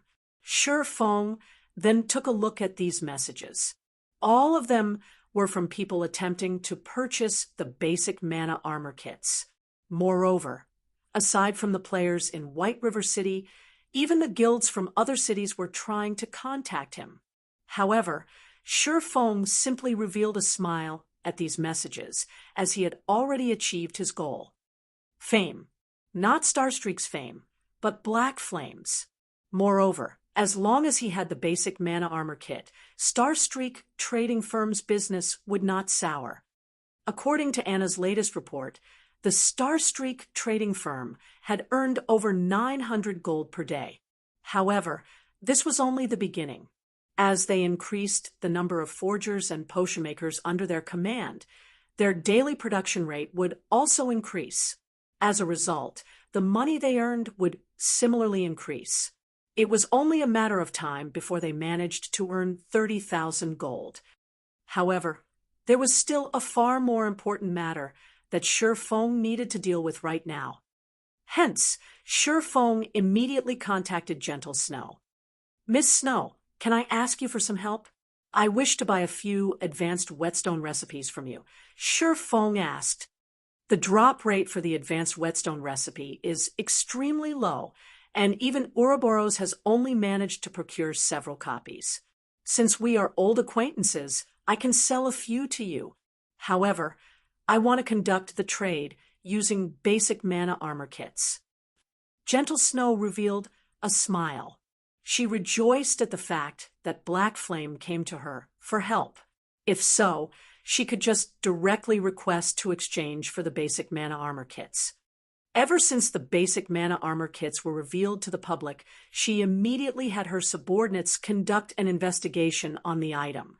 However, they promptly discovered something unusual. It did not drop from anywhere at all.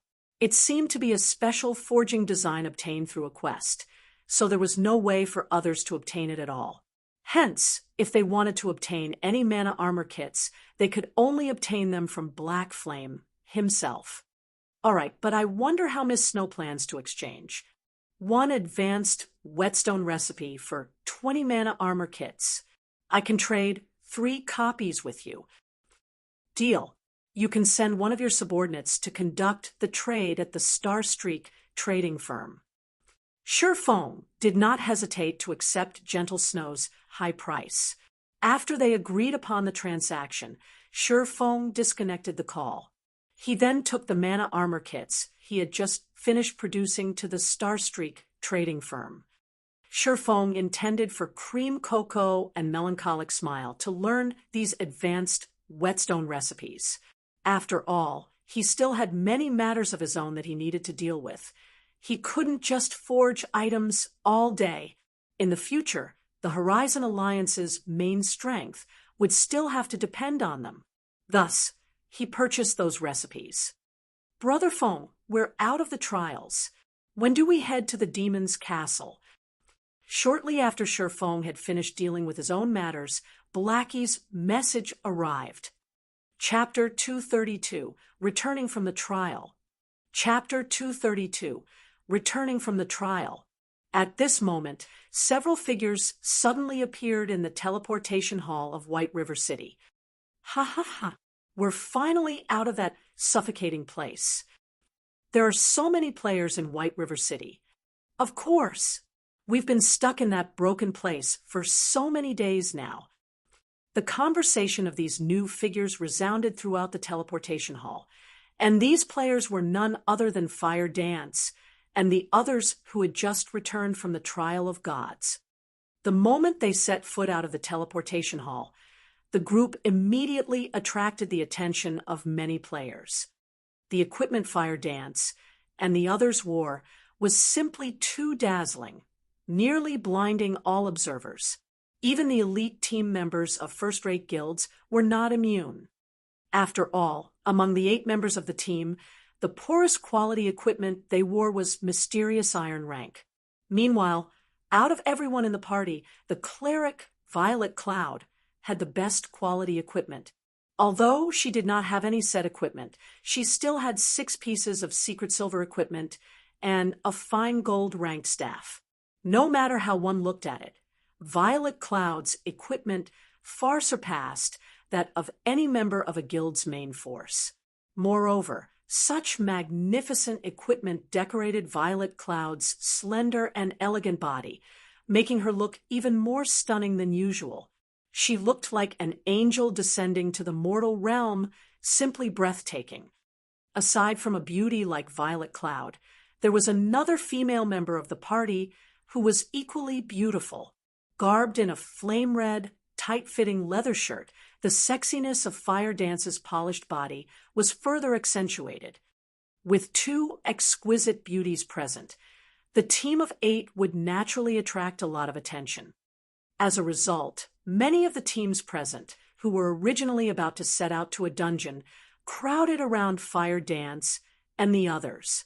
They sent Fire Dance invitations, one after another, requesting Fire Dance and her team to join them in raiding a 20-man team dungeon. Having a powerful cleric like Violet Cloud would significantly increase their chances of success. Moreover, aside from Violet Cloud, the Guardian Knight, Cola, also had superb equipment. If these experts were willing to do them a favor, they could easily gain a few pieces of top-tier equipment. Unfortunately, their beautiful dreams were doomed from the start as Fire Dance rejected them all without hesitation. We've fallen pretty far behind in levels. After we replenish our necessities, let's go level up, Fire Dance said, speaking in the team chat, completely ignoring the hungry gazes of the surrounding players. Nobody in the team opposed her suggestion. After getting along with each other for several days, Fire Dance had already become the core of the team. Everyone had especially acknowledged Fire Dance's ability to command. Simply put, If it were not for Fire Dance's leadership, they would not have survived the trial of God. Just when Fire Dance and the others were about to head to the Starstreak trading firm to purchase some recovery items, over a dozen players walked towards them. Although these players did not possess a guild emblem on their characters, they were clearly not a team to be underestimated. Even though the shield warrior leading this team was a man with an emaciated face and thin body, his appearance could not overshadow the keenness of his gaze. Moreover, this man currently wore a complete level 10 mysterious iron set equipment, in addition to a secret silver ranked shield and one-handed sword. Possessing such items was a clear proof of his strength. While Fire Dance and the others were shocked by the equipment and strength of the team moving towards them, the team in question was similarly shocked by Fire Dance and the others. Crap! Who is that little sister? She actually has 6 pieces of secret silver equipment on her. I'm not seeing things, right? Smuggled goods. I look down upon you. You're actually only paying attention to the girl's body. Can't you see the weapon the cleric girl has? Also, look at that vulgar-looking cursemancer's staff. It should be secret silver rank or stronger. Scram. I have no interests in flat chests. I am obviously talking about the hot little sister standing next to the cleric. Although the Guardian Knight of Fire Dance's team was lacking compared to their own MT, their cleric and cursemancer were obviously much worse than the 2 before them. Moreover, the 2 teams were similar in that they both were independent teams and neither belonged to the main force of a guild.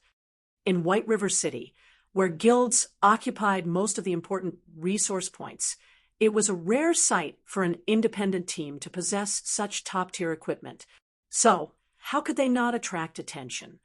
Hello, I am Warwolf, team leader of the Holy Grail Knights. The emaciated man, Warwolf, took the initiative to introduce himself to Fire Dance. Zero Wings team leader, Fire Dance. Fire Dance replied, her interest to befriend this new team growing. Shurfeng had passed the management of the team to Fire Dance, and Fire Dance knew Shurfeng had done so due to his trust in her. She did not wish to betray that trust, hence taking their future guild into consideration. As the manager of the team, she naturally had to think of a way to expand and strengthen the team. Meanwhile, the foreign team before her was clearly a formidable independent team. She felt their leader, Warwolf, was more than he appeared. Although she had never fought with him before, she knew that he was one of the rarely seen Apex experts. If she had to PK against Warwolf, she would not have any advantage against him. If she could recruit such an expert and team into their guild, they would have no worries when raiding large-scale team dungeons in the future. Fire Dance. Warwolf was slightly surprised when he heard this name. He then said, "So you're Fire Dance, the earliest player to get first place on White River City's ranking list? How fortunate to meet you." Warwolf's evaluation of Fire Dance rose even higher after learning the news. Aside from Gentle Snow and Zhao Yueru, Fire Dance's imposing aura was likely the most powerful of all the female players he had met. Moreover, Fire Dance was also an independent player. "I was just lucky." Fire Dance smiled as she said, "I see that Team Leader Wolf is about to go dungeon diving." "That's right. We're currently about to raid the level 12 Frost Nest." Warwolf revealed, "Is Miss Fire Dance interested in joining us?" The Frost Nest was a level 12, 20-man team dungeon. Currently, aside from the main force of the major guilds, no other team possessed the strength to challenge such a dungeon. "Thank you for your kind offer, but we still have our own matters to attend. We will definitely join you if we have the chance in the future." Fire Dance immediately rejected Warwolf's offer. Shurfeng had previously instructed them to raise their levels as he still had some important matters to deal with. If they entered a dungeon right now, their leveling speed would suffer, and they might even lose some EXP. Hence, Fire Dance chose to reject the offer without a second thought. That's truly unfortunate. Let's add each other as friends, Miss Fire Dance. If we have a chance to raid a large-scale team dungeon together in the future, we can contact each other more conveniently. Wolf sent Fire Dance a friend request. Since Fire Dance was also an expert of God's domain, common equipment would not satisfy her. Yet, to obtain high-quality equipment, aside from killing Lord-ranked field bosses and completing special quests, the only other option was raiding a team dungeon or a large-scale team dungeons. However, an independent team was different from guild members. The teams were loosely formed, and the strength of the members usually varied. If an independent team relied solely on themselves, they would have no way of clearing a large-scale team dungeon. Hence, independent teams needed to cooperate with one another. Only by combining the strength of multiple independent teams would they have a chance of raiding a 50-man or above large-scale team dungeon. Yet, not just any independent teams would be fit for the task. A sufficiently strong independent team was necessary. Otherwise, entering a large-scale team dungeon would be suicide. Hence, Warwolf planned to befriend powerful independent teams. If they had powerful allies, they would have a much easier time raiding large-scale team dungeons. Just as Fire Dance and Warwolf added each other as friends, Shurfong had arrived at Blackwing City. He had come to conduct his third business transaction with Aqua Rose. This time, however, Shurfong had not brought a lot of the level 10 equipment and weapons he had forged. Now that the majority of the players in God's domain were over level 10, these items were no longer as valuable as they were before. Hence, Shurfong did not produce many of them. Instead, he prepared something better, something that could even attract the attention of first-rate guilds. In addition, the Blackwing Auction House was holding an auction today. To any wealthy player, this was a chance that must not be missed, including Shurfong, who currently possessed enormous wealth. However, after Shurfong had arrived at the appointed restaurant, Aqua Rose did not show up, even after a long time had passed. Instead, a pot-bellied man, resembling Mithrea, walked over and quietly sat opposite of Shurfong. With a gentle and elegant smile, he said, "Hello there, Master Black Flame. As Miss Aqua has some urgent matters to attend to today, she has sent me to represent her in this transaction. Miss Aqua expresses her sincerest apologies." Chapter 233, Astronomical Transaction. Chapter 233, Astronomical Transaction. Miss Aqua has some urgent matters. Shurfong was slightly surprised. That's right. Although I cannot reveal to your excellency what those matters are, I, Joking Scholar, can represent Miss Aqua in conducting the transaction with you. However, Shurfong did not believe him. Every time he and Aqua Rose completed a transaction, both sides would gain massive profits.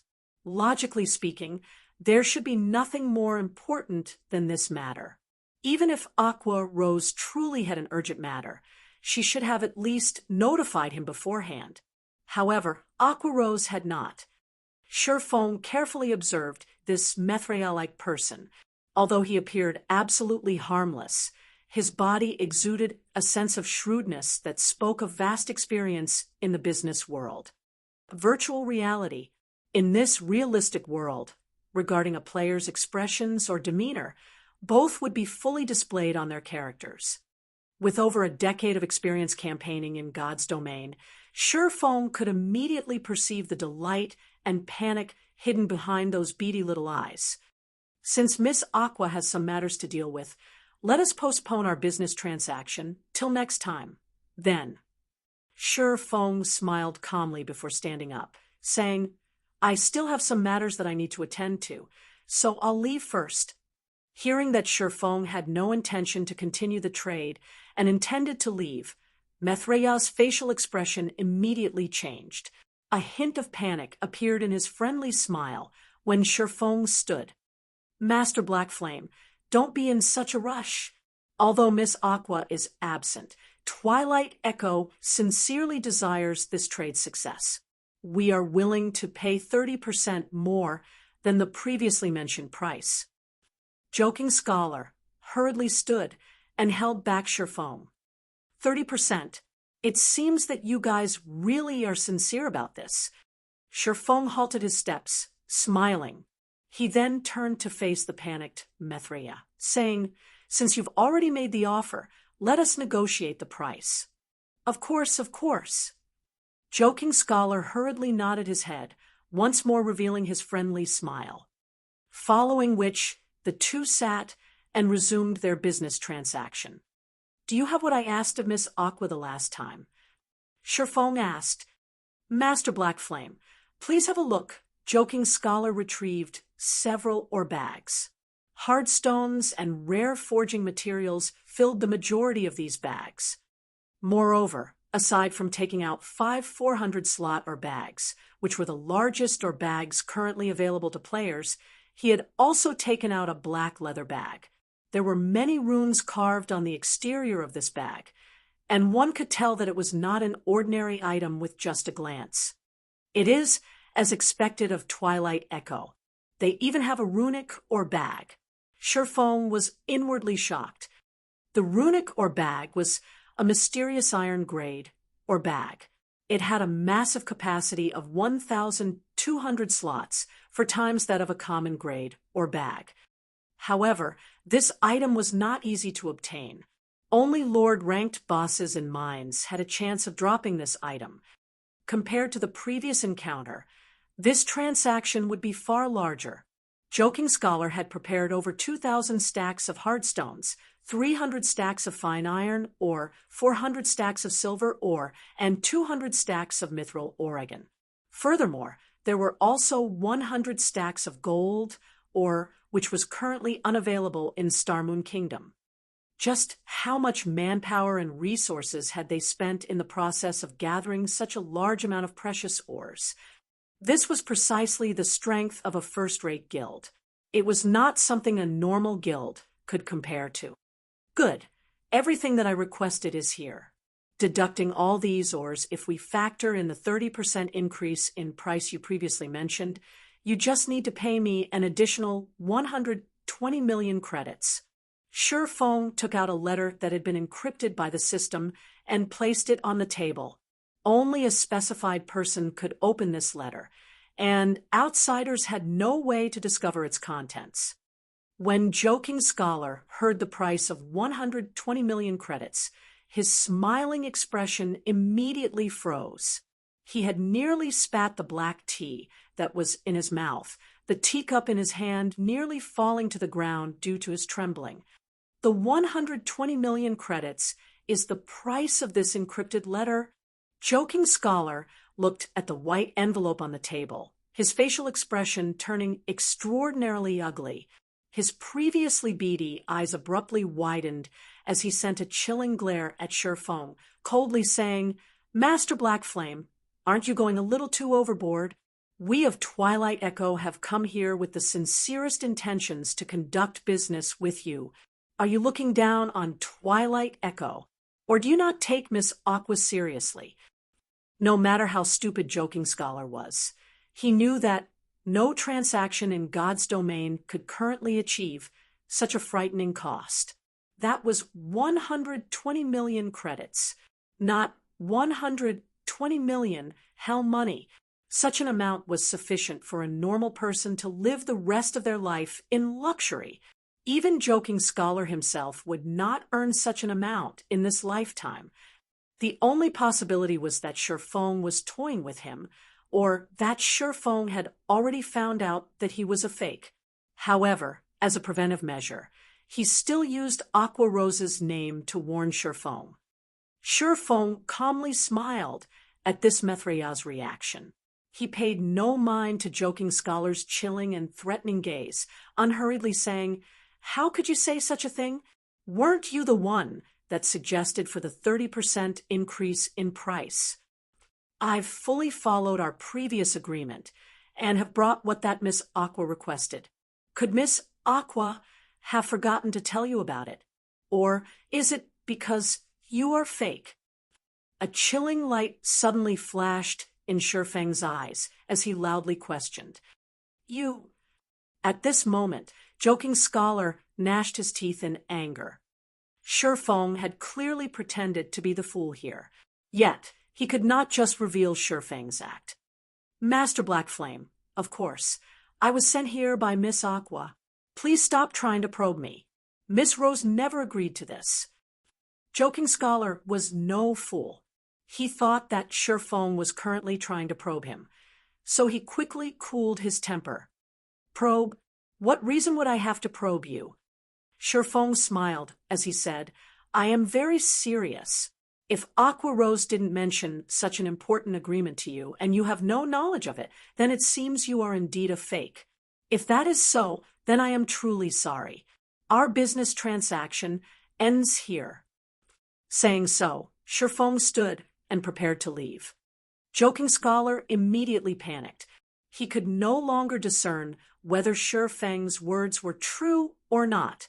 In the beginning, he thought Shifeng was trying to swindle him.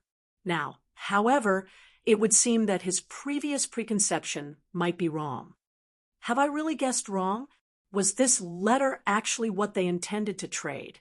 Joking Scholar felt that his brain was no longer sufficient to process this matter.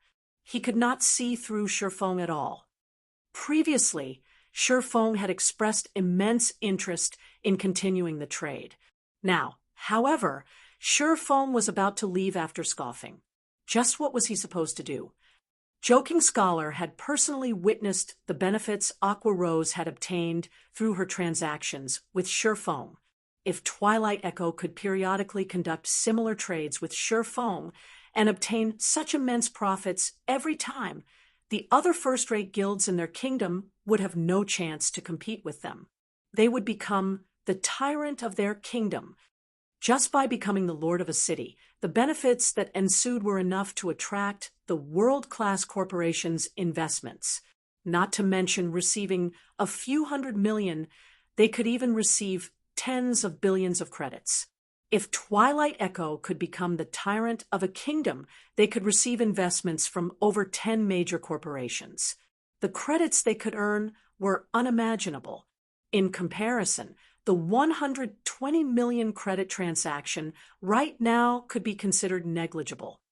However, 120 million credits was not pocket change either. Moreover, their guild had only obtained the many ores before him through the painstaking work. If they gave them all to Shifeng, the losses would be mind-blowing. Of course, if such a powerful benefit were truly available, it could greatly assist Twilight Echo in elevating its current position, becoming the tyrant of the capital city. However, Joking Scholar could not see past Shifeng's thoughts at all. He did not know whether Shifeng had the sincerity to continue their current cooperation. With his status, he did not dare make this gamble. Master Black Flame, please wait a minute. Maybe Miss Aqua has forgotten to mention this to me. I'll have to ask Miss Aqua about this before making a decision. If there truly are no problems, then the 120 million credits and these materials will all be yours. Joking Scholar decided to hold Shifeng back for now. He needed to report this matter to his superiors and let them decide what to do. That way, he won't have to take responsibility for this matter. Chapter 234. While the priest climbs a post, the devil climbs 10. Chapter 234. While the priest climbs a post, the devil climbs 10. Naturally, Shifeng could not just walk away after hearing Joking Scholar's words. Although he did not know what had happened to Aqua Rose, if he could swindle so many materials and credits, he would make a huge profit. Fine, I'll give you 1 minute. I'm in a hurry. Shifeng swept a glance at the clock displayed on the system interface. There were still 2 hours before the auction started at the Blackwing City Auction House. If he missed this chance, he would have to wait for several more days before the next. Since a lot was at stake, Joking Scholar dared not waste any more time. He immediately sent a message to his superior, awaiting the decision. After waiting for half a minute or so, Joking Scholar received a reply. Joking Scholar immediately felt his mood refresh when he read the reply. Master Black Flame, Miss Aqua has said that, due to the transaction being of such magnitude, if we are to conduct this trade, we need to verify the item that you have provided. Of course, I will preside over this verification.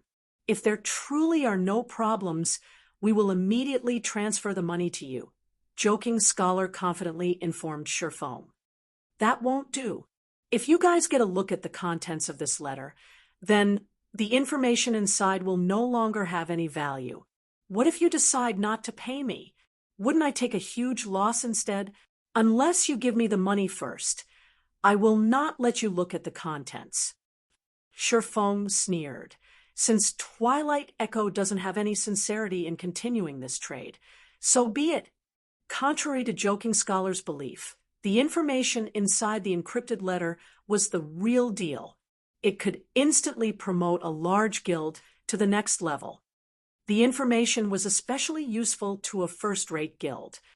Of course, this information would not actually sell for an astronomical price of 120 million credits. Since he had cooperated with Aqua Rose in the past, he would not betray her and cooperate with someone else. Hence, he had only mentioned such an astronomical price to play with Joking Scholar. Master Black Flame, we are very sincere in this matter.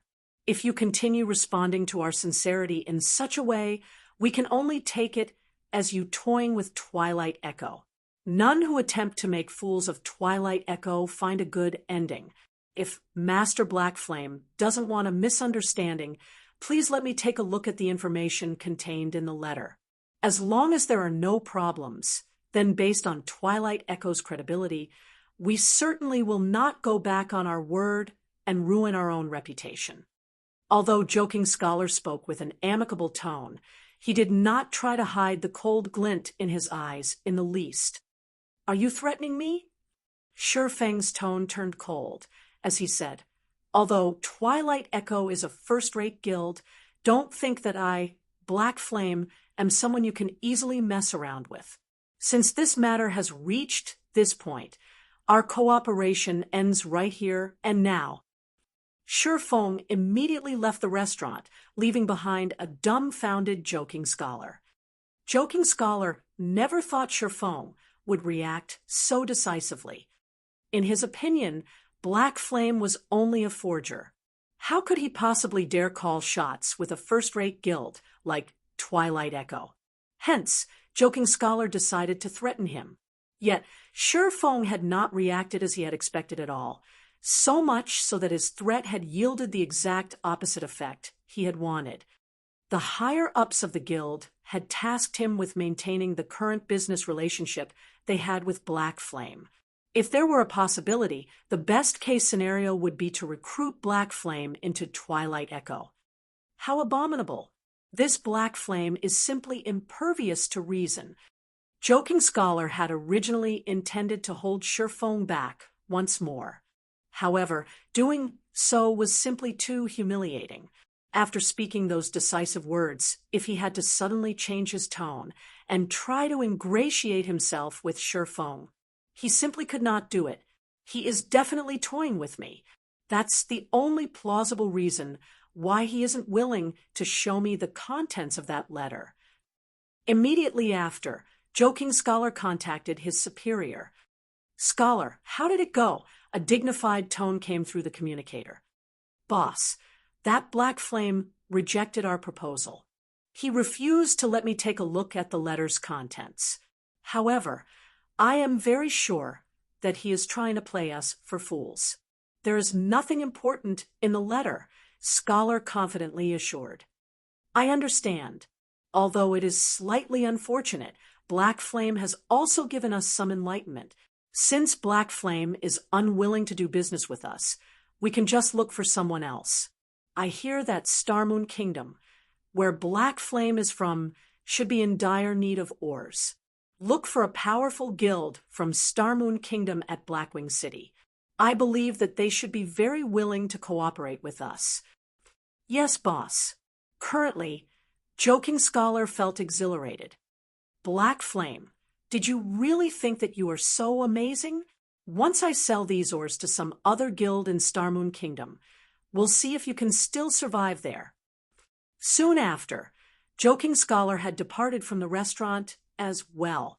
He started looking for a new business partner from Starmoon Kingdom. Meanwhile, after Sherfong left the restaurant, he immediately changed his appearance using the demon mask. He had long since waited for Joking Scholar's departure.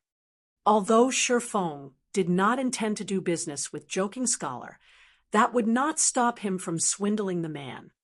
After all, it was not easy for him to obtain so many ores. Moreover, it was not his style to just let Joking Scholar escape. Previously, he had used the appearance of Black Flame, so he could not swindle those ores from him.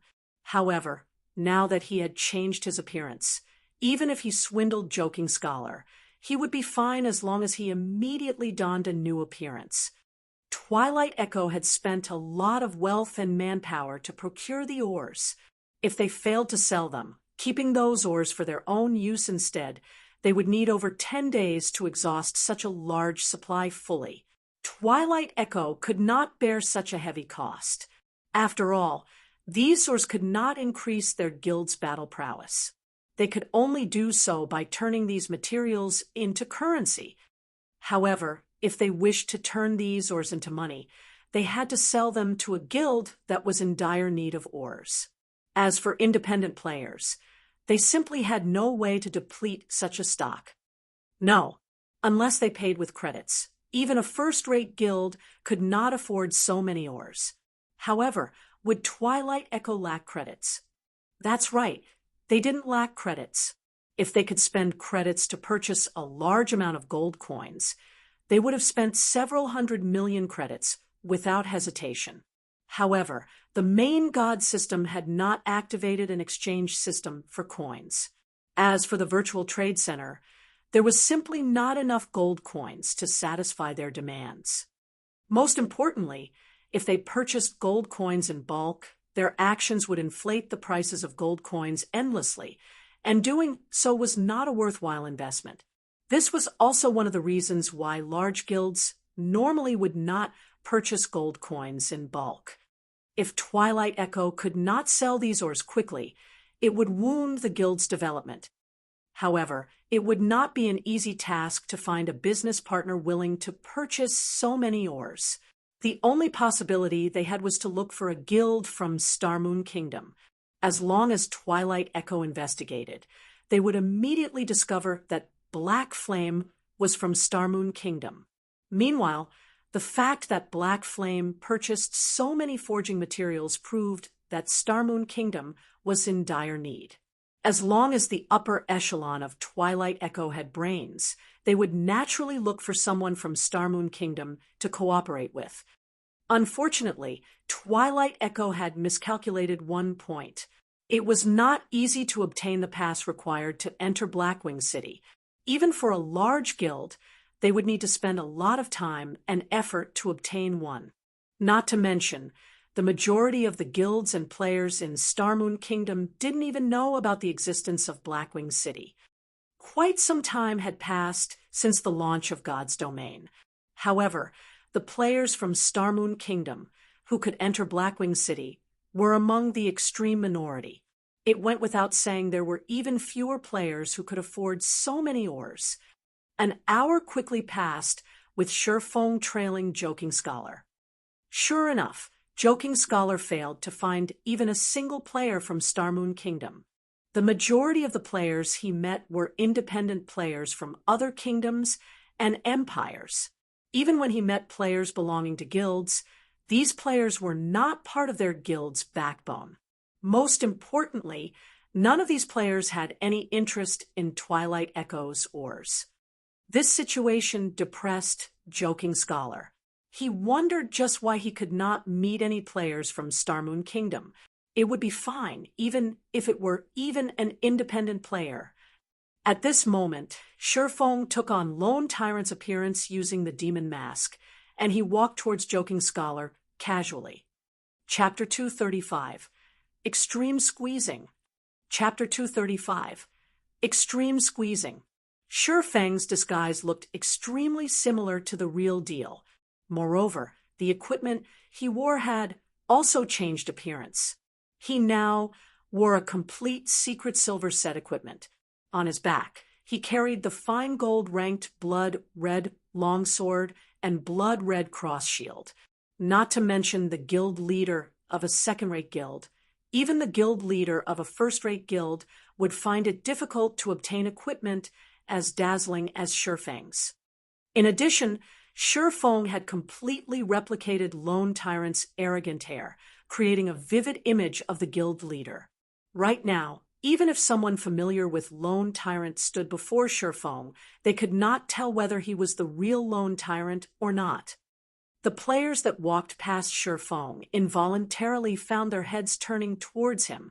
Both envy and admiration filled the gazes they sent his way. The glowing effect of a fine gold weapon had nearly blinded their eyes. At this moment, Joking Scholar was still blindly searching the streets for his target, a gloomy expression portrayed on his face. However, when his eyes landed on Lone Tyrant, who was Shi Feng in disguise, his eyes flashed with a glint of excitement. His equipment, not even our guild leader, compares to him. The guild he belongs to must be very powerful. I hope he is a player from Starmoon Kingdom. Joking Scholar made a silent prayer as he walked towards Shi Feng. Hello, I am Joking Scholar of Twilight Echo. May I ask if your excellency comes from Starmoon Kingdom? Joking Scholar asked in anticipation. Are your eyes a decoration? Of course, I am from Starmoon Kingdom. If you don't even know who I am, why are you even playing God's domain? Shi Feng arrogantly scoffed. Contrary to expectations, not only did Shi Feng's scolding fail to anger Joking Scholar, but it had also made him rejoice. Immediately, Joking Scholar used an identification skill on Shi Feng. Lone Tyrant, affiliated guild, Dark Star. After reading Shi Feng's basic information, Joking Scholarly immediately started a search through the official forums for information. Very quickly, Joking Scholar uncovered most of the information available about Lone Tyrant, and his mood instantly lifted higher than before. How careless of me! I did not expect to meet the well-renowned guild leader Lone Tyrant of Starmoon Kingdom.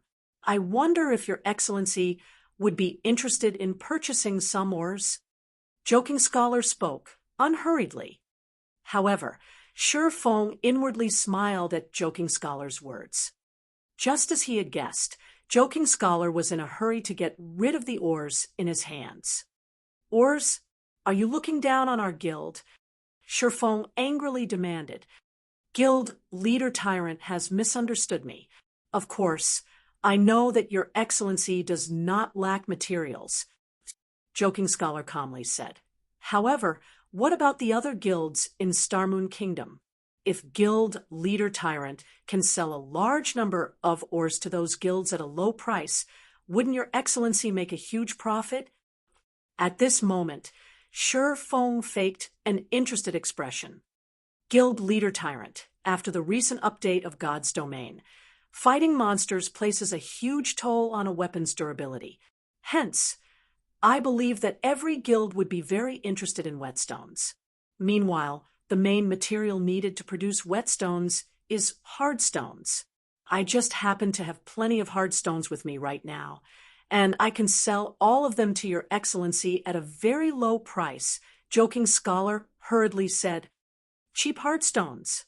Shi Feng appeared even more interested now, saying, Speak, then. I can sell these hardstones to your excellency at a price of 10 silver coins a stack. Similarly, I can also sell the other ores I have with me for much cheaper than those found in Starmoon Kingdom, Joking Scholar offered confidently. You call 10 silver coins per stack cheap. Are you trying to toy with me? Do you think I have so much time to waste on you? Shi Feng growled. I will pay, at most, 5 silver coins a stack. Otherwise, We do not need to continue this conversation. Your Excellency, I know how much hardstones sell for in Starmoon Kingdom. Normally, each stack can sell for 11 to 12 silver coins. By reselling the hardstones Your Excellency buys from me, Your Excellency can still make an effortless 1 to 2 silver coins. Moreover, the amount of hardstones I have with me is by no means small. They can allow Your Excellency to make an immense profit. Joking Scholar had done his homework, thoroughly researching the prices of ores in Starmoon Kingdom. Hence, Joking Scholar felt confident that Lone Tyrant was interested in buying the hardstones. Lone Tyrant was simply trying to lower the prices to maximize his profits. 12 silver coins. Shifeng disdainfully said, that was the price 2 days ago. Now that everyone's level is higher, the available locations they can farm hardstones from has also increased. It is absolutely impossible to sell them at such a high price anymore. I'll repeat myself one more time. 5 silver coins a stack. If you don't want to sell, then so be it. Immediately, Joking Scholar grew flustered at Shifeng's words. Indeed, he had investigated the ore prices in Starmoon Kingdom 2 days ago. Moreover, just as Shifeng had said, players' levels rose constantly. Not only would the drop rate of hardstones from monsters increase, but players could also obtain quite a number from mining ores. Take the hardstones Twilight Echo had gathered. For example, Twilight Echo had previously paid around 3 to 4 silver coins per stack while gathering the hardstones. If they sold them for only 5 silver coins a stack to Shifeng, they wouldn't make a huge profit. Your Excellency drives a hard bargain. How about this? What do you think about 8 silver coins a stack? Joking Scholar probed. Scram! If you're not going to sell them, then forget it. Shifeng pretended to grow angry. Although Shifeng stated that the prices of hardstones had fallen, the prices in White River City had not decreased by much. Each stack could still sell for around 11 silver coins right now. However, Shifeng was in no hurry. He knew that Twilight Echo was deeply afraid of keeping the hardstones and having their value depreciate as time passed. Such a loss could greatly hamper Twilight Echo's growth, letting the other guilds surpass them. Your Excellency, please wait a moment. How about 7 silver coins per stack? Joking Scholar hurriedly bargained when he noticed Shifeng about to walk away. However, his offer failed to halt Shifeng's steps. All right, 6 silver coins. I can't lower the price any further than that. Joking Scholar felt helpless at Shifeng's unyielding attitude. However, it was simply too difficult to find players from Starmoon Kingdom in Blackwing City. It was especially true for a guild leader like Lone Tyrant. If Joking Scholar could not sell these hardstones as quickly as possible, their value would continue to depreciate. However, reality was cruel. Shifeng did not halt his steps at all. Joking Scholar started to panic now. He hurriedly ran to stop Shifeng, saying in an urgent tone, Your Excellency, are you really not going to consider it? 6 silver coins is already a very low price. You can't find such an offer anywhere else. Can't find. Shifeng smiled. Although Starmoon Kingdom ranked above average among kingdoms that produced herbs, regarding mineral production, Starmoon Kingdom ranked below average. Thus, the mineral supply in Starmoon Kingdom lacked constantly. However, not every kingdom and empire was in a similar situation to the Starmoon Kingdom. Immediately, Shifeng loudly yelled, selling hardstones for 6 silver coins a stack. You definitely can't find a price lower than this. Shifeng's actions dumbfounded Joking Scholar. However, many players on the street sent gazes of contempt towards Shifeng. Stop joking around. You call 6 silver coins a stack cheap. Even 5, silver 30 coppers is expensive where I come from. If you want to purchase in bulk, I can sell them to you at 5 silver coins a stack. Ah, I nearly died from laughter just now. Many players on the street started laughing at Sherfone. However, the one who was truly embarrassed was Joking Scholar. At this moment, he felt so ashamed that he could not even raise his head to face Sherfone. His absolute confidence from before had returned to slap him in the face. Moreover, someone had already made an offer of 5 silver coins per stack. Nothing could have a more powerful impact than this. How about it? Didn't you say that your hard stones were the cheapest? Didn't you say that I absolutely couldn't find a lower price than yours? Sherfone snorted as he asked, "Why is everyone offering me a lower price? Then, did you really think that I am a fool?" "This is a misunderstanding." "Really?" Joking Scholar hurriedly said, "Just like your Excellency suggested before, how about 5 silver coins a stack?" "Too late. I'll offer, at best, 2 silver coins now. Before, I had only casually asked around on the street, and already someone has offered me a price of 5 silver coins. If I ask even more people, I might even find a cheaper offer than that. There are plenty of kingdoms rich in ores." Sherfone smiled contemptuously. Chapter 236, Mysterious NPC. Chapter 236, Mysterious NPC. Sherfang's offer this time truly shocked Joking Scholar. However, Joking Scholar knew that it was no longer possible for him to sell the forging materials for a good price.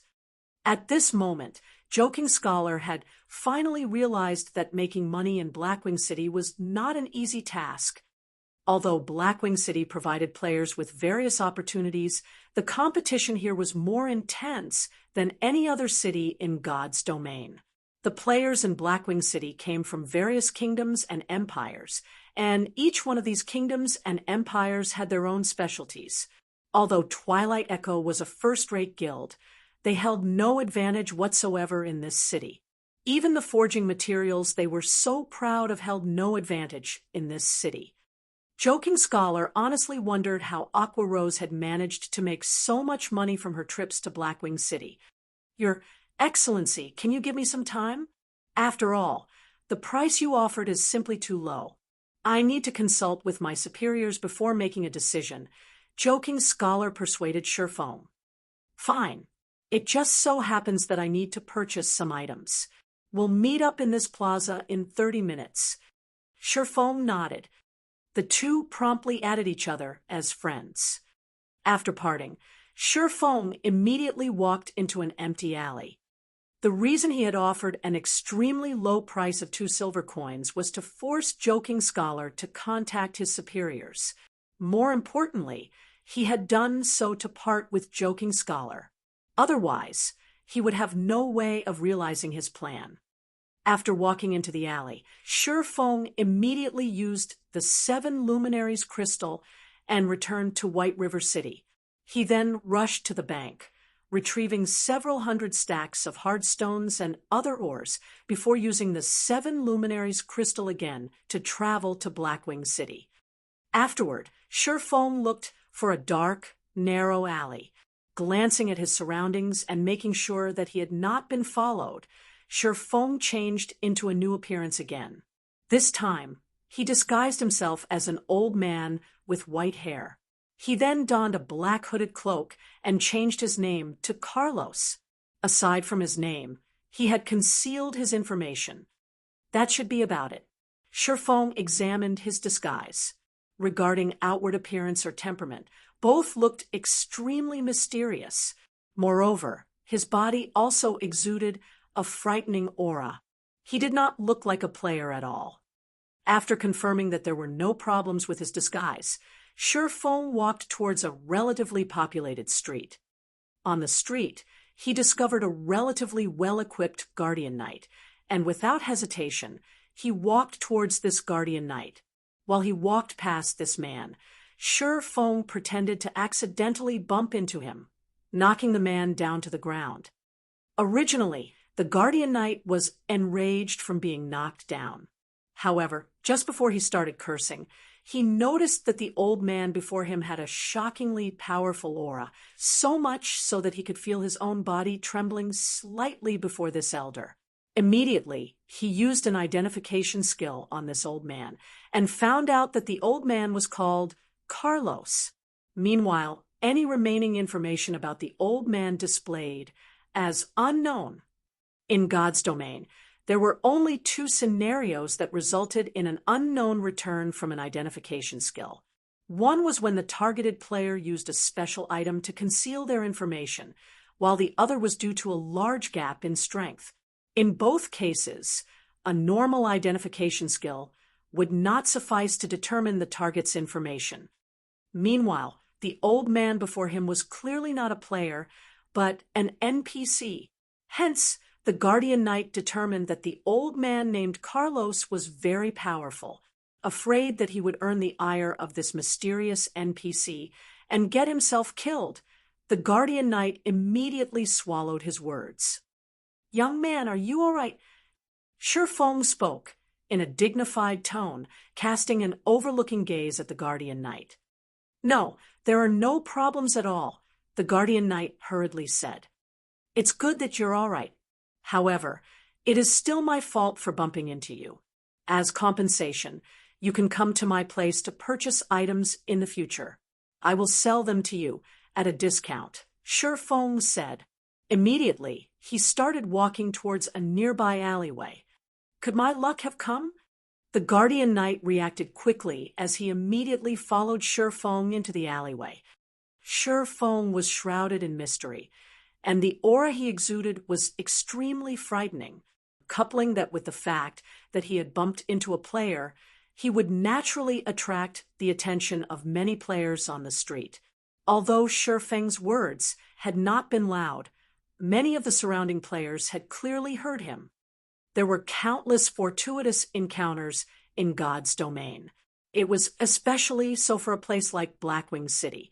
It was not strange for players to purchase some rare items from a hidden NPC. The elderly man before them was such a powerful NPC. It would not be odd for him to sell some powerful, rare item. So, how could they possibly miss out on such a good opportunity? Hence, every player on the street followed Shifeng and the Guardian Knight. Damn, why are there so many people following us? The Guardian Knight felt depressed when he noticed the crowd of players trailing behind him and the old man. However, his feet did not stop as he continued after Shifeng. Meanwhile, when Shifeng noticed the large number of players following him, his lips curled into a smile. He had already achieved his goal. Soon after, Shifeng led the crowd of players past the street where Joking Scholar was. As Joking Scholar had only needed to notify his superiors about the current situation, he had not wandered too far from his original location. Naturally, he also noticed the strange sight of a crowd of players following a mysterious old man. Hence, he hurried after one of the players, trailing Shifeng. After making a short inquiry, Joking Scholar learned the reason for this strange situation. His face lit up with joy as he, too, joined this army of players. Seeing that Joking Scholar had taken the bait, Shifeng located an unoccupied gazebo and took a seat there. His expression remained indifferent as he gazed at the players following him. The Guardian Knight from before immediately walked up to Shifeng without hesitation. He intended to find out what items he could purchase from the old man. In response to the Guardian Knight's actions, Shifeng revealed a faint smile as he retrieved hard stones and many other types of rare ores. He then quoted extremely low prices for all these ores. Shifeng quoted 1 stack of hard stones for 40 copper coins, a stack of 200 iron ore for 4 silver coins, a stack of 200 fine iron ore for 6 silver coins, 200 silver ore for 10 silver coins, and 200 mithril ore for 12 silver coins. The Guardian Knight was immediately dumbfounded when he heard these prices. The prices Shifeng quoted were far lower than the current market prices. It was especially true for the hard stones that were currently in high demand. Your Excellency Carlos, I wish to purchase 30 stacks of hard stones, the Guardian Knight said, excitement clear in his voice. After all, if he returned to his own country and resold these hard stones at 5 silver coins, he would make an immense profit. Anyone would grow excited over such a situation. Hence, the Guardian Knight spent all of the money he had on him to purchase hard stones from Sherfone. Meanwhile, the players that arrived a tad bit later were immediately stunned by the Guardian Knight's transaction. Immediately, they rushed forward to purchase hard stones from Sherfone. A majority of the players currently in Blackwing City were independent players. The money they carried did not amount to much, so the number of hard stones they could buy was limited. Most of the players only bought a dozen or so stacks of hard stones from Sherfone. In the blink of an eye, Sherfone had already sold over 200 stacks. The players who managed to purchase hard stones from Sherfone left with wide smiles. Some had even purchased gold coins using credits, shouting their offer on the streets. If they were to purchase coins through the virtual trade center, the coins would need at least 2 hours to arrive in their accounts. If it were a private transaction between players, however, they could immediately pay and receive the coins. Hence, these players immediately started yelling on the streets, going so far as to offer double the market price. Joking Scholar immediately panicked. This mysterious NPC was actually selling these items, and at such a low price. There were even so many players purchasing coins on the streets. If news of this matter reached Dark Star's guild leader, Lone Tyrant's ears, if that happened, he would never get rid of the forging materials in his hands. Immediately, Joking Scholar sent this information back to his superior, and just as quickly, he received a reply. They ordered him to sell as many of the materials as he could at a low price. Following which, Joking Scholar immediately rushed towards the meeting location he had agreed upon with Sherfone. He then sent Sherfone a message stating that they could conduct their trade immediately. Joking Scholar was deeply afraid of Sherfone discovering the matter with the mysterious NPC. If Sherfone found out about it, he wouldn't even be able to sell his hard stones for 2 silver coins a stack. Sherfone revealed a faint smile after receiving Joking Scholar's message. Immediately, he told the players that he had sold out for the day and that he would return tomorrow. Many of the new arrivals were gravely disappointed. They lamented over the fact that they had been so slow and they had no choice but to return tomorrow. Soon after, Sherfone vanished from the players' sight. He searched for a secluded location and donned the appearance of Lone Tyrant once more before hurrying over to the meeting location. Chapter 237. If you don't do stupid things, they won't come back and bite you in the ass. Chapter 237. If you don't do stupid things, they won't come back and bite you in the ass. In the central plaza of Blackwing City, many players wandered sightseeing. Blackwing City was a must-see destination as it had been built atop the peak of a mountain. Meanwhile, the stargazing tower loomed in the central plaza of the city. Through the usage of a floating platform, players could arrive at the top of the tower and witness the full beauty of Blackwing City. Beneath the stargazing tower, Sherfone located Joking Scholar. At this moment, panic painted Joking Scholar's face. His eyes were like searchlights as they scanned the plaza. When he finally spotted Sherfone, he hurried over. Guild Leader Tyrant, the higher-ups have given me my instructions.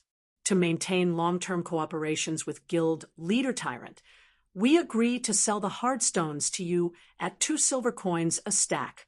As long as you take these forging materials back to Starmoon Kingdom, you can earn back at least 3 to 4 times the cost, Joking Scholar said as he walked up to Sherfone, a smile filling his face.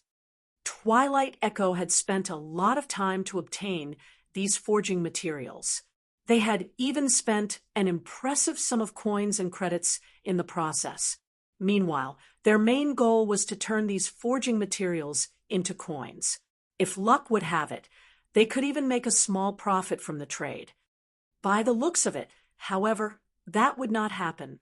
After all, not only were the forging materials of other kingdoms and empires similarly cheap, but there was also a mysterious NPC in Blackwing City selling these materials far below bottom-line prices now.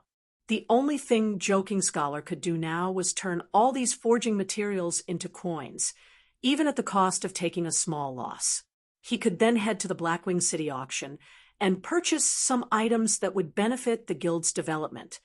However, although ideals were wonderful, reality was very cruel.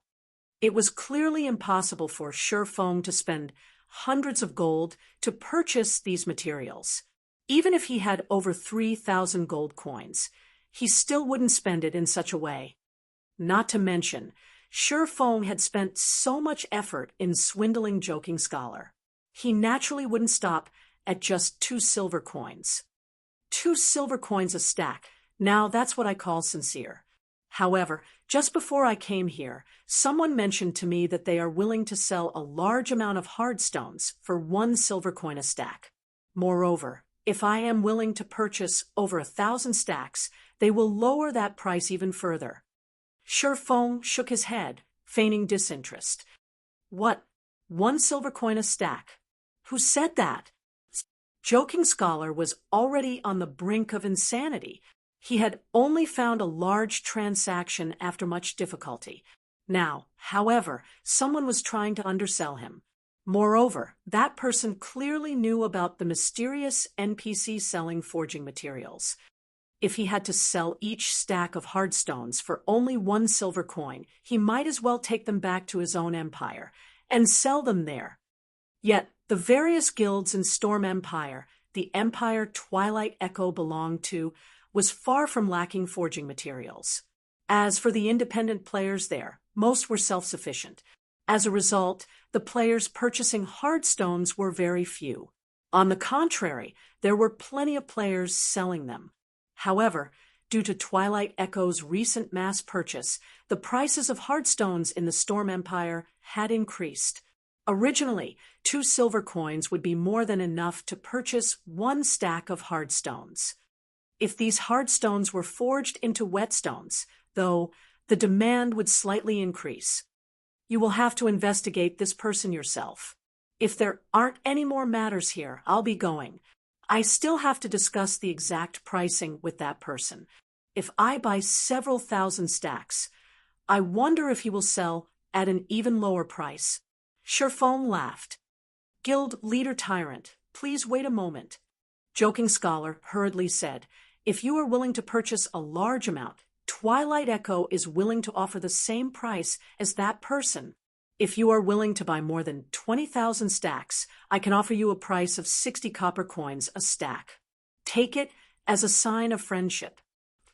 Currently, Joking Scholar no longer cared about price. The only fortunate matter to him, right now, was the fact that Lone Tyrant had yet to discover the mysterious NPC. Although Twilight Echo would incur an astronomical loss by selling the 2,000 stacks of hardstones they currently had at a price of 60 copper, they could simply purchase more hardstones at a price of 40 coppers from the mysterious NPC. If they resold those hardstones at 60 coppers, they would make a clean profit of 20 coppers per stack. If they resold 18,000 stacks, they could easily recoup their losses.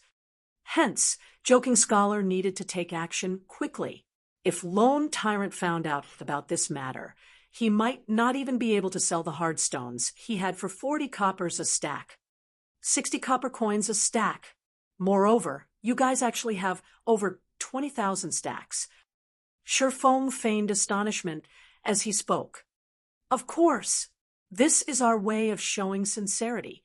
However, you have to buy 20,000 stacks to get such a low price. Joking Scholar nodded his head, smiling. Hold on a minute. I'll ask that person what price he is willing to offer if I buy 20,000 stacks, Shifeng said. Hearing that Shifeng was about to contact the person who knew about the mysterious NPC, Joking Scholar's panic grew. Anyone aware of this information only needed to spend as much effort as flipping a hand over in this transaction.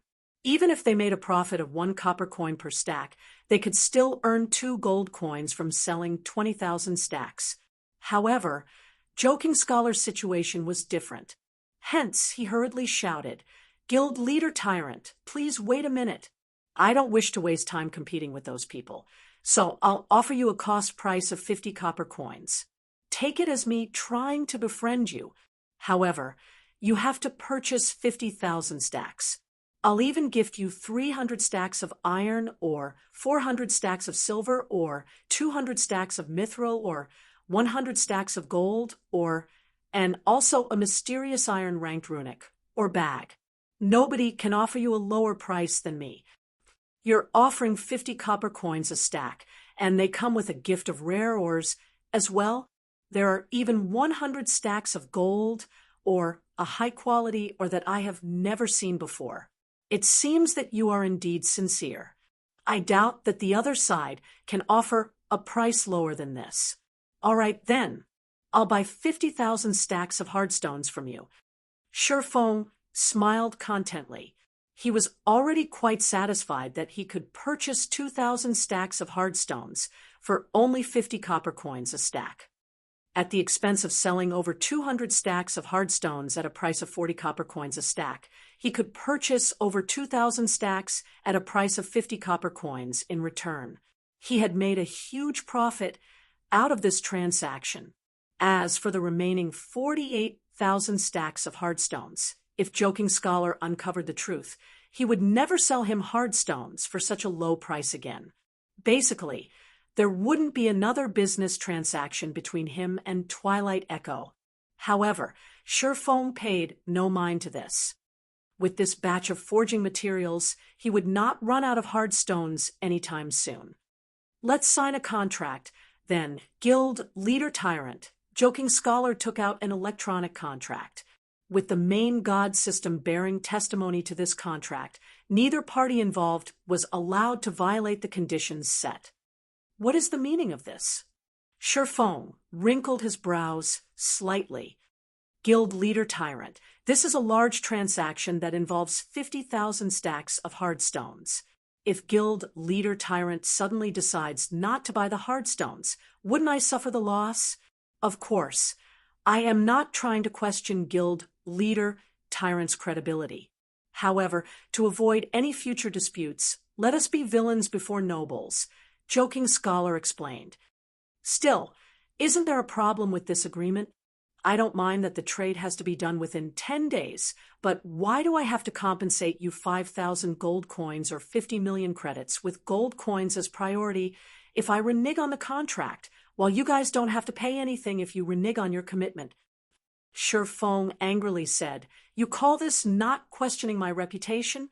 From the way I see it, maybe we should forget about this business transaction altogether." Although Shurfeng appeared angry, inwardly he couldn't be any happier. Originally, he had no hopes of getting the remaining 48,000 stacks of hardstones. He would never have thought that Joking Scholar would take such an action. Contrary to being furious, Shurfeng couldn't help but eagerly agree to this contract. The evil one brought upon themselves truly was the hardest to bear. "Please wait, Guild Leader Tyrant. I simply forgot to write it in. If Twilight Echo reneges on the agreement, we will similarly compensate you with 5,000 gold coins or 50 million credits. Moreover, Guild Leader Tyrant can rest assured about the validity of this contract, as our guild leader has personally signed. The only thing remaining is Guild Leader Tyrant's signature."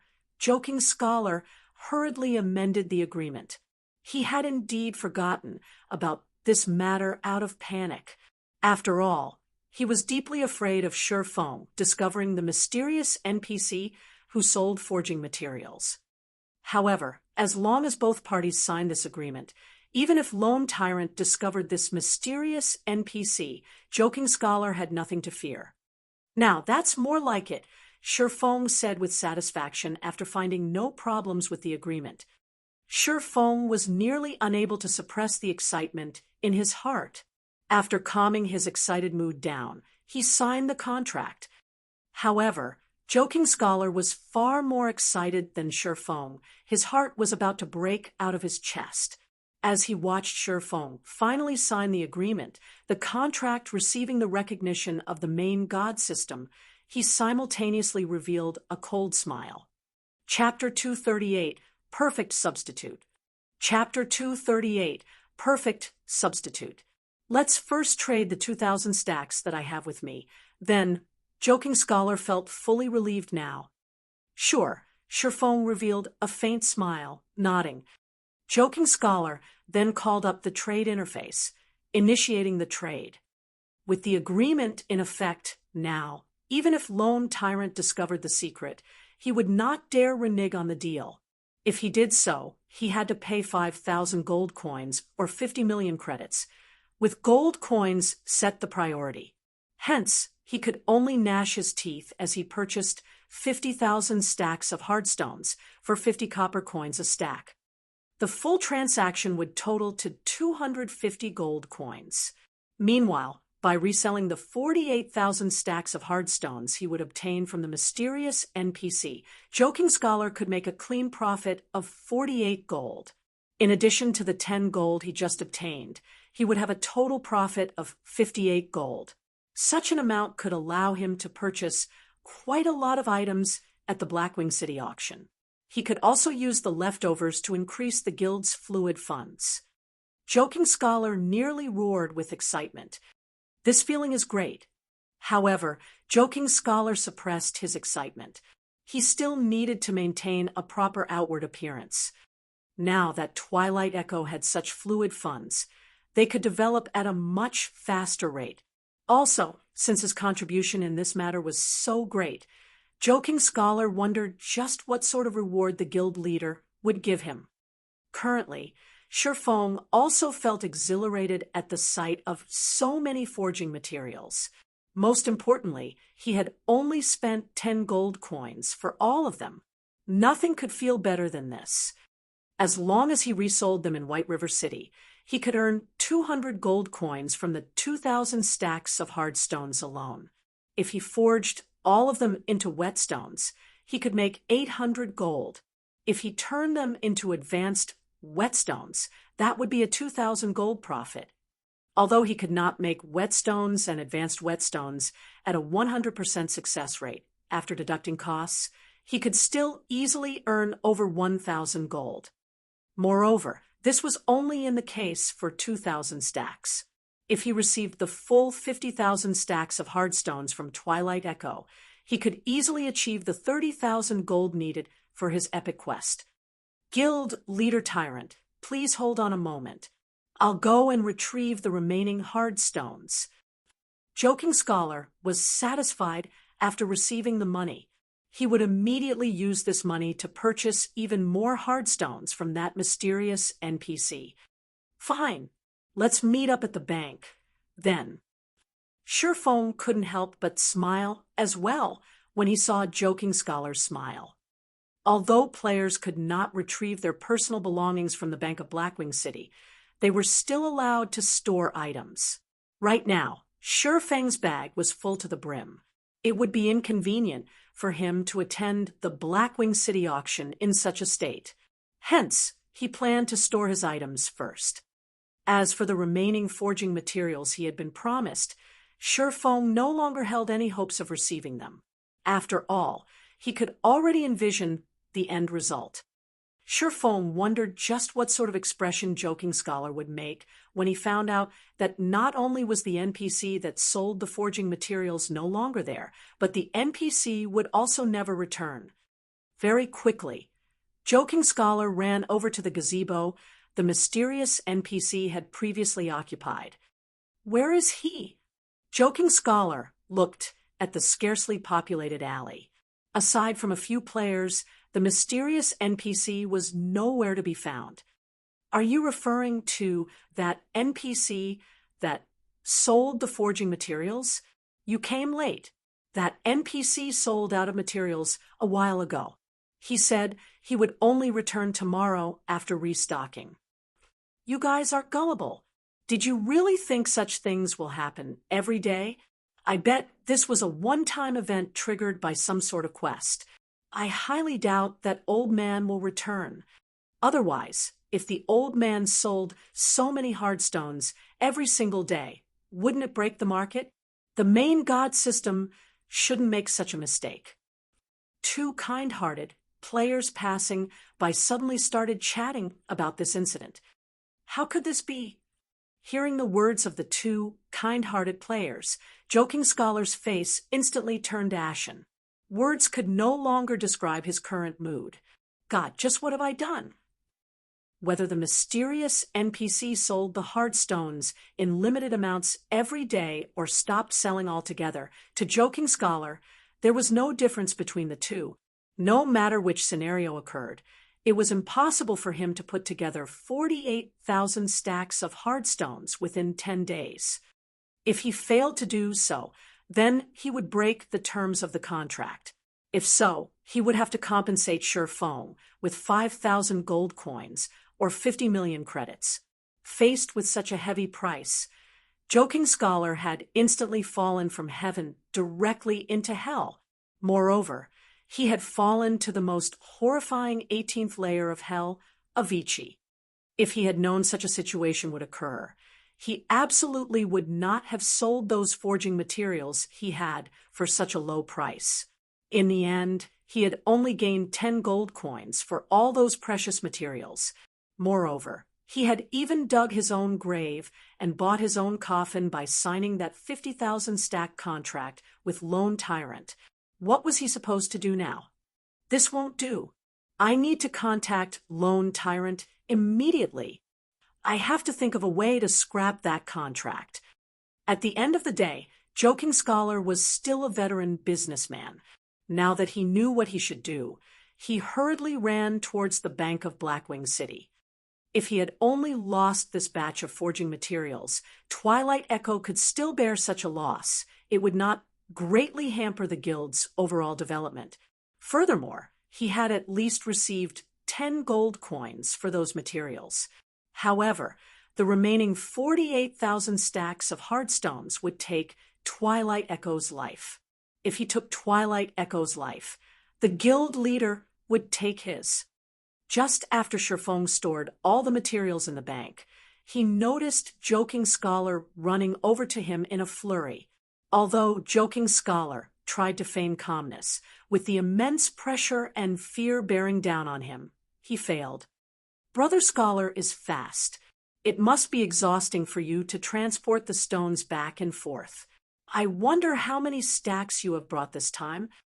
Shurfeng poked fun at Joking Scholar. Your Excellency Tyrant, I need to discuss a certain matter with you. Joking Scholar no longer had the confidence from before. He even started using honorifics in his speech. However, he had no choice as his life was now in Shurfeng's hands. We are already business partners. If you have anything to say, just say it. Shurfeng nodded. Your Excellency Tyrant is right. We at Twilight Echo have always been villains before gentlemen. Since we are business partners, we have to consider each other. If we trade 50,000 stacks of hardstones in a single go, I'm assuming that your Excellency Tyrant won't have enough gold coins.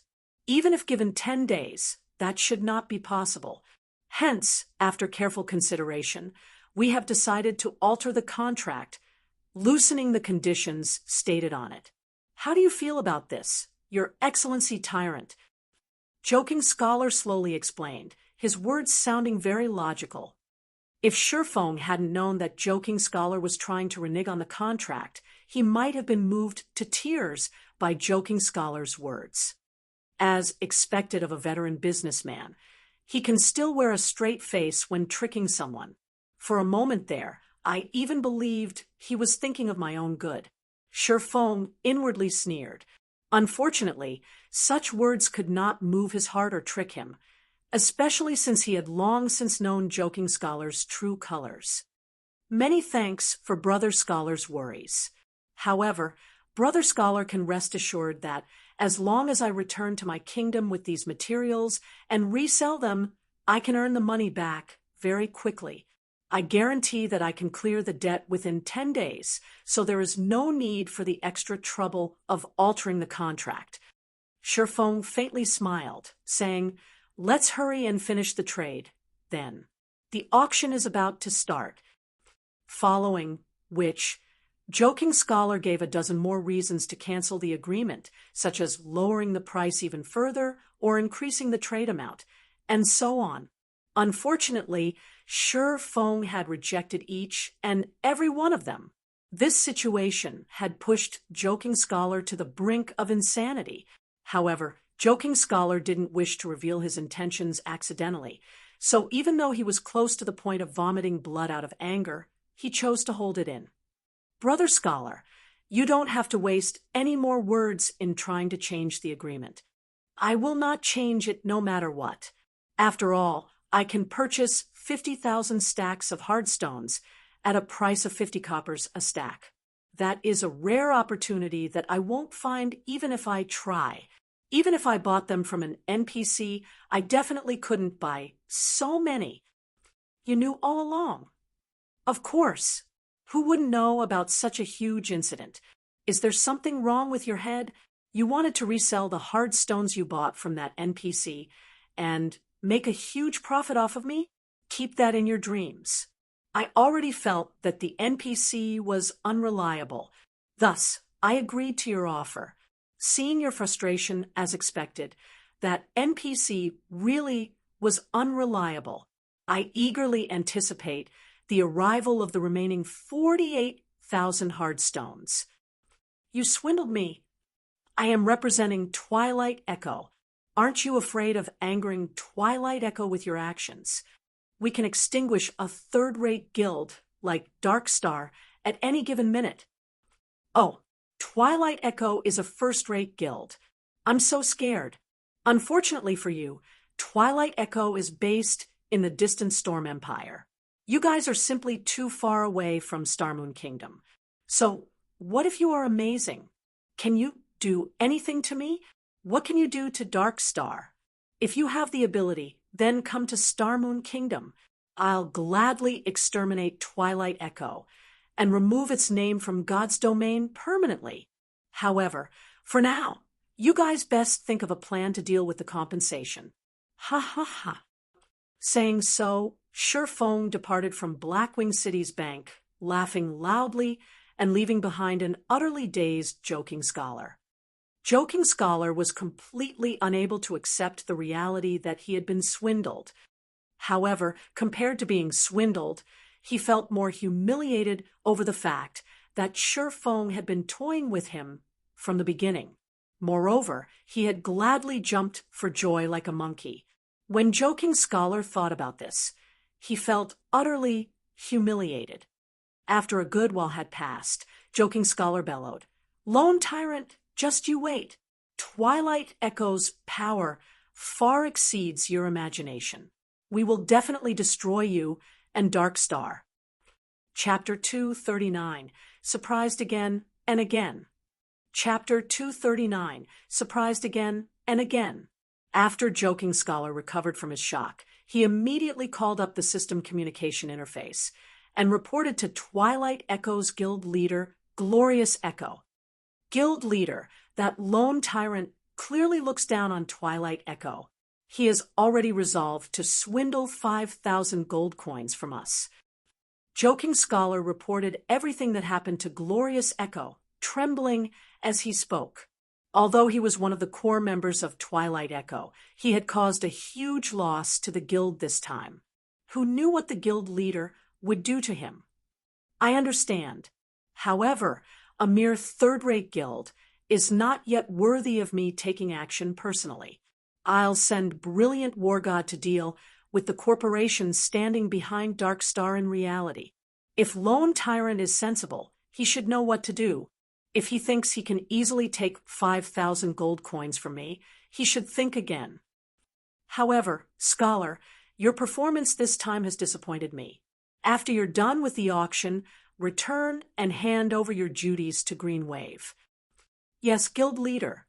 I will meet with Green Wave once I return." Although Glorious Echo had not scolded Joking Scholar, he had made his intentions clear. Instantly, Joking Scholar's outward appearance seemed to age by over a decade. Even if he inwardly felt reluctant, he could only accept this conclusion. At this moment, hatred of Lone Tyrant filled Joking Scholar's very soul. If it weren't for Lone Tyrant, he would not have fallen to such a fate. Unless he could perform astonishingly, bringing a huge benefit to the guild would no longer regard him with any importance. No, I can't just give up. As long as I can buy an item at the Blackwing auction that will surprise the guild leader, he might even decide to rescind my punishment. A final trace of hope ignited in Joking Scholar. With the 8 gold he had brought from the guild, in addition to the 10 gold he previously obtained, he currently had 18 gold on him. With so much money, not even a first-rate guild could contest him in the auction. Elsewhere, Shifeng had already arrived at the Blackwing auction house under the guise of Black Flame. Shifeng's plan had succeeded magnificently. Not only had he earned a large sum of coins and credits, but he also helped Dark Star make a powerful enemy. Twilight Echo was a first-rate guild. Meanwhile, as the guild leader of this first-rate guild, Glorious Echo possessed over 20 years of experience playing virtual reality games. Furthermore, he had led Twilight Echo in campaigns in the virtual world for over a decade, so he had a wealth of experience, and his strength and techniques were also extremely powerful. Aside from such an impressive guild leader, Twilight Echo also possessed tens of top-tier experts. In the past, every one of these experts had become Tier 4 or above powerhouses. In addition, Twilight Echo also had 3 members who had achieved a Tier 6 class in the past, becoming God-ranked powerhouses. Among those 3, one was none other than Twilight Echo's guild leader, Glorious Echo himself. Meanwhile, Aqua Rose and one of her good friends took up the other 2 spots. This was the reason Twilight Echo stood out amongst the many tyrants surrounding them, becoming one of the few super guilds in God's domain. In the past, Twilight Echo had far surpassed Ouroboros in every aspect, and they had even established a gigantic virtual empire for themselves. Back then, Twilight Echo was an existence that Shifeng could only admire from afar. Of course, Shifeng could not take the current Twilight Echo lightly. After all, Twilight Echo was still a first-rate guild. It had an extraordinary background, and there were countless corporations supporting them financially. They similarly had a large influence in the real world. To deal with a third-rate guild like Dark Star, they could simply put some pressure on Dark Star economically in reality, and Dark Star would suffer. Hence the reason Shifeng had chosen to disguise himself as Lone Tyrant when toying with Twilight Echo. Right now, Shifeng still did not know who supported Dark Star from behind the scenes. However, with a first-rate guild like Twilight Echo placing financial pressure on them in the real world, Shifeng could, at least, glimpse the powerful organization standing behind Dark Star. That way, Shifeng could take appropriate measures to deal with them in the future. Just as Shifeng was about to take a seat in the auction hall, Shifeng's system communicator rang out. The person contacting him was none other than Aqua Rose, who had been out of reach all this time. "Miss Aqua, you sure are a busy person. You actually sent a representative for such an important business transaction," Shifeng teased. Shifeng was very clear that Aqua Rose's absence had something to do with Glorious Echo. After all, Aqua Rose's recent performance had been too impressive. The nail that stuck out would be hammered down. Glorious Echo must have felt Aqua Rose was a threat to his position. "Master Black Flame, you must be joking. I've only managed to log into God's domain after much difficulty. However, it seems that I am still too late." Aqua Rose's tone was helpless as she spoke. "What happened?" Shifeng asked curiously. Based on Aqua Rose's tone, Shifeng could tell that this matter was not as simple as it seemed. Otherwise, why would a strong woman like Aqua Rose reveal a trace of depression and helplessness? At the end of the day, Aqua Rose was still an honorary elder of Twilight Echo. Her position in the guild was extremely high. Moreover, Aqua Rose's family in the real world had a powerful background. Her family was also one of the corporations supporting Twilight Echo financially, so they possessed significant shares of the guild. Thus, unless Glorious Echo had gone insane, he should not have taken any vicious actions against Aqua Rose. The current situation was merely a business competition, and both were still doing it to develop Twilight Echo. At worst, both parties would only feel dissatisfied with each other. They would not break off all relations with and start an all-out war. It's nothing much. I only left Twilight Echo. That's all, Aqua Rose casually replied. What? You left Twilight Echo? Did your family not say anything about this? Sherfong nearly thought his ears had played a trick on him. Although Aqua Rose sounded relaxed, Sherfong could feel the aggrieved feelings hidden behind her words. After all, he had personally experienced a similar situation in the past. Still, the corporation behind Aqua Rose possesses a significant number of the Twilight Echo's shares. That Glorious Echo must have gone insane to expel Aqua Rose from the guild. My family tried to force me to do something that I didn't want to do. I refused, so I was expelled from Twilight Echo as a result. In a fit of rage, I also ran away from home. I am penniless now after buying a new virtual reality helmet. I wonder if Master Blackflame would be willing to shelter me. Aqua Rose giggled as she joked. She had only been joking about her current financial state. After all, it was a fact that she was the princess of a major corporation. It was inevitable that she would have some money saved up. Even if she ran away from home and did not rely on her parents, the money she had in her bank account could allow her to live the rest of her life in peace, without working. Sure, I would gladly welcome a powerful helper like Miss Rose. How does an annual salary of 1 million credits, in addition to 5% of my workshop's shares, sound to you? Sherfong naturally knew Aqua Rose only joked with him.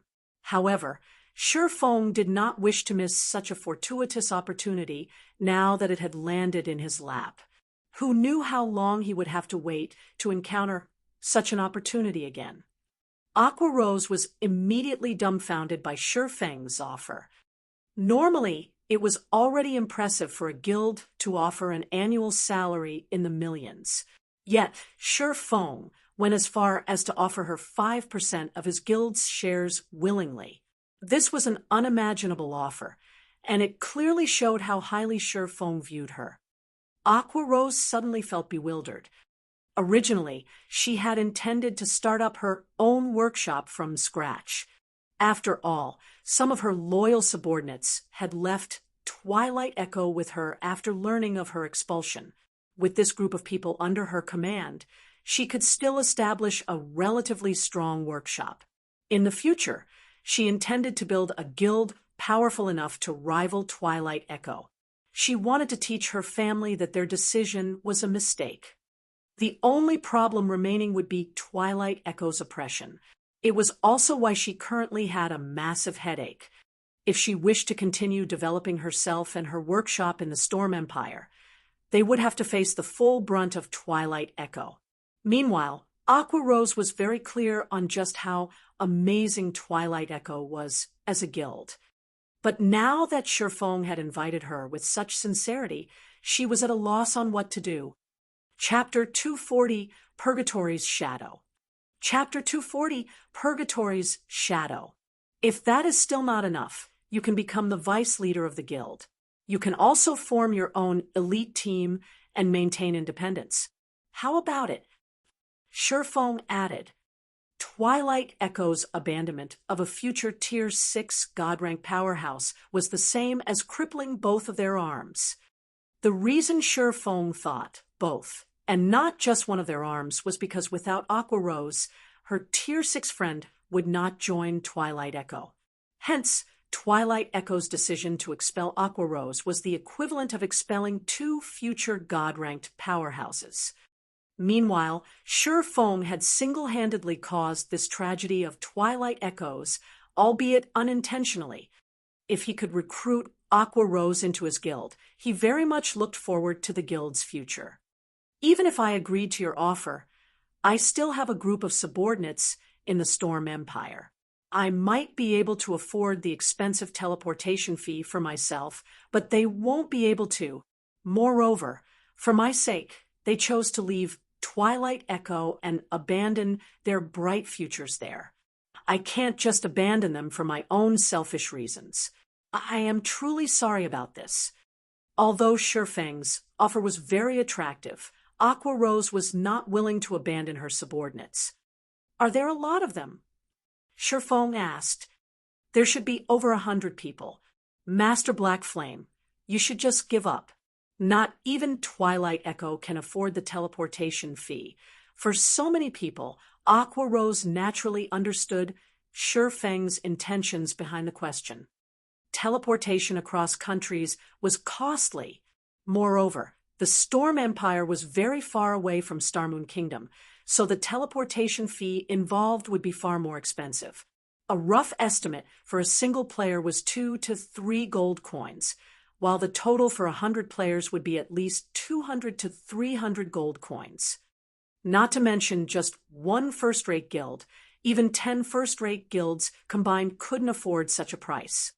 It was impossible that Shi Feng would possess so many gold coins. So, it's only 100 or so. Fortunately, there aren't too many. Shi Feng sighed in relief. If there were over 1,000 players, then he would truly feel heartache from the teleportation fees. Come to Starmoon Kingdom, then. I'll pay the teleportation fees. He had earned a ton from Twilight Echo before, and right now, it just so happened that he could return some of it to Aqua Rose. This could be considered as a type of fate as well. However, if Glorious Echo found out about this, he would most likely vomit blood out of anger. Master Black Flame, that's 300 gold coins, not 3 gold coins. Aqua Rose reminded Shi Feng. Yes, I know that. I'll send 300 gold to you in a moment. After you arrive in White River City, head to the Star Streak trading firm to look for me. As the Blackwing auction had already started, Shi Feng disconnected the call after saying so. Shi Feng's words left Aqua Rose utterly shocked. Just what kind of power is behind Master Black Flame? How could he have such astonishing wealth? To casually hand over 300 gold coins. Could it be one of those super guilds?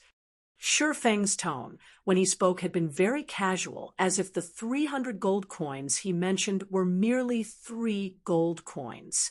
Aqua Rose shook her head. No, even those super guilds can't spend 300 gold coins with such ease. This is interesting. Anyway, I'll get my answers as long as I arrive at White River City. Aqua Rose revealed a faint smile, anticipation filling her heart. Meanwhile, the venue of today's Blackwing auction was already packed with players. Among all these players, a majority consisted of the upper echelons of large guilds. These guilds had scraped up every single coin they could for today's auction. From their inquiries, they learned that the auction house sold many astonishing items. Even if it was only in the normal auction, items such as fine gold equipment and materials required to forge dark gold equipment would be available. There was also a small possibility for items such as dark gold weapons and epic-ranked items to appear in the auction. One only needed sufficient coins to purchase these precious items. After going through several warm-up auctions, the fiery atmosphere in the auction venue reached its zenith. From the start, players desired every item that had been up for auction. However, none of these items piqued Shi Feng's interest, as all of them were only mysterious iron rank. Although such items were useful to a guild's elite members, they were not of much use to him. Meanwhile, The following item that appeared on stage instantly caused the eyes of every player present to shine. They all expressed great interest in this item. This item was a fine gold ranked dagger. Ice Thorn Dagger, fine gold rank. Level 15. Attack plus 134.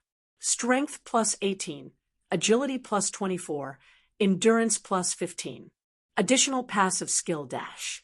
Power of Frost.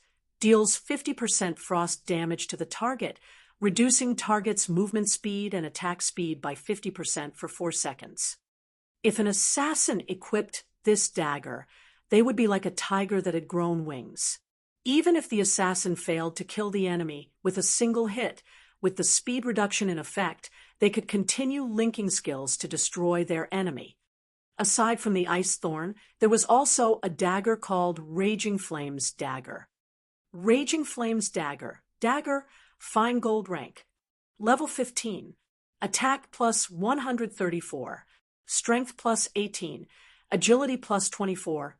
Endurance plus 15. Additional skill dash. Power of Flames. Deals 50% flame damage to the target, reducing the target's defense by 10% for 20 seconds.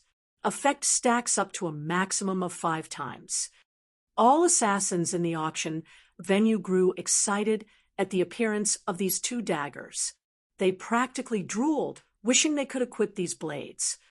Regarding the speed reduction, the armor break effect, or the additional 50% magic damage, they were all precious to assassins. One could say that these 2 daggers were the best weapons for assassins at this stage of the game, and they were second to none. However, the minimum bid also caused the players to feel helpless and frustrated. The bidding started at 5 gold coins. Moreover, the minimum increment for each bid was 10 silver coins. If they were to compete for this item, the price would still increase by a lot. If one of the large guilds present bid on these daggers, that guild would lose the ability to compete for the following items to show up in the auction. Unless they had a particular need for these daggers, none of the guilds present would insist on buying them. Not bad. They are indeed top-tier weapons for a level 15 assassin. It just so happens that I can gift them to Fire Dance, Shifeng said in satisfaction after examining the attributes of the daggers. Great! Heaven has yet to forsake me. If I can present these daggers to the guild leader, he would definitely be very happy. He might even decide to my repeal punishment. Sitting at the forefront of the auction hall, Joking Scholar's eyes turned crimson as he looked at the Ice Thorn and Raging Flames dagger displayed on the stage. If level 200 guards were not present, he might have rushed onto the stage to snatch the weapons. After the auctioneer announced the start of the bidding, the entire auction hall exploded. 5 gold. 5 gold, 50 silvers. 6 gold. Before a minute had passed, the price of the daggers had reached 7 gold, 20 silvers. When the majority of the guilds saw such a price, they quickly gave up on the daggers. Ha ha ha.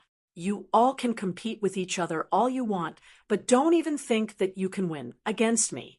Joking Scholar was completely confident at the moment. He was not afraid that someone could bid higher than he could. Moreover, this was only the start of the auction. Many more items would appear later on, and no one knew how powerful the following items would be. Everyone would hold back their bids. Hence, Joking Scholar was not afraid of someone competing with him over the daggers. Seeing that the bids had stopped, Shifeng opened his mouth and said, 10 gold coins. The auction venue instantly fell silent.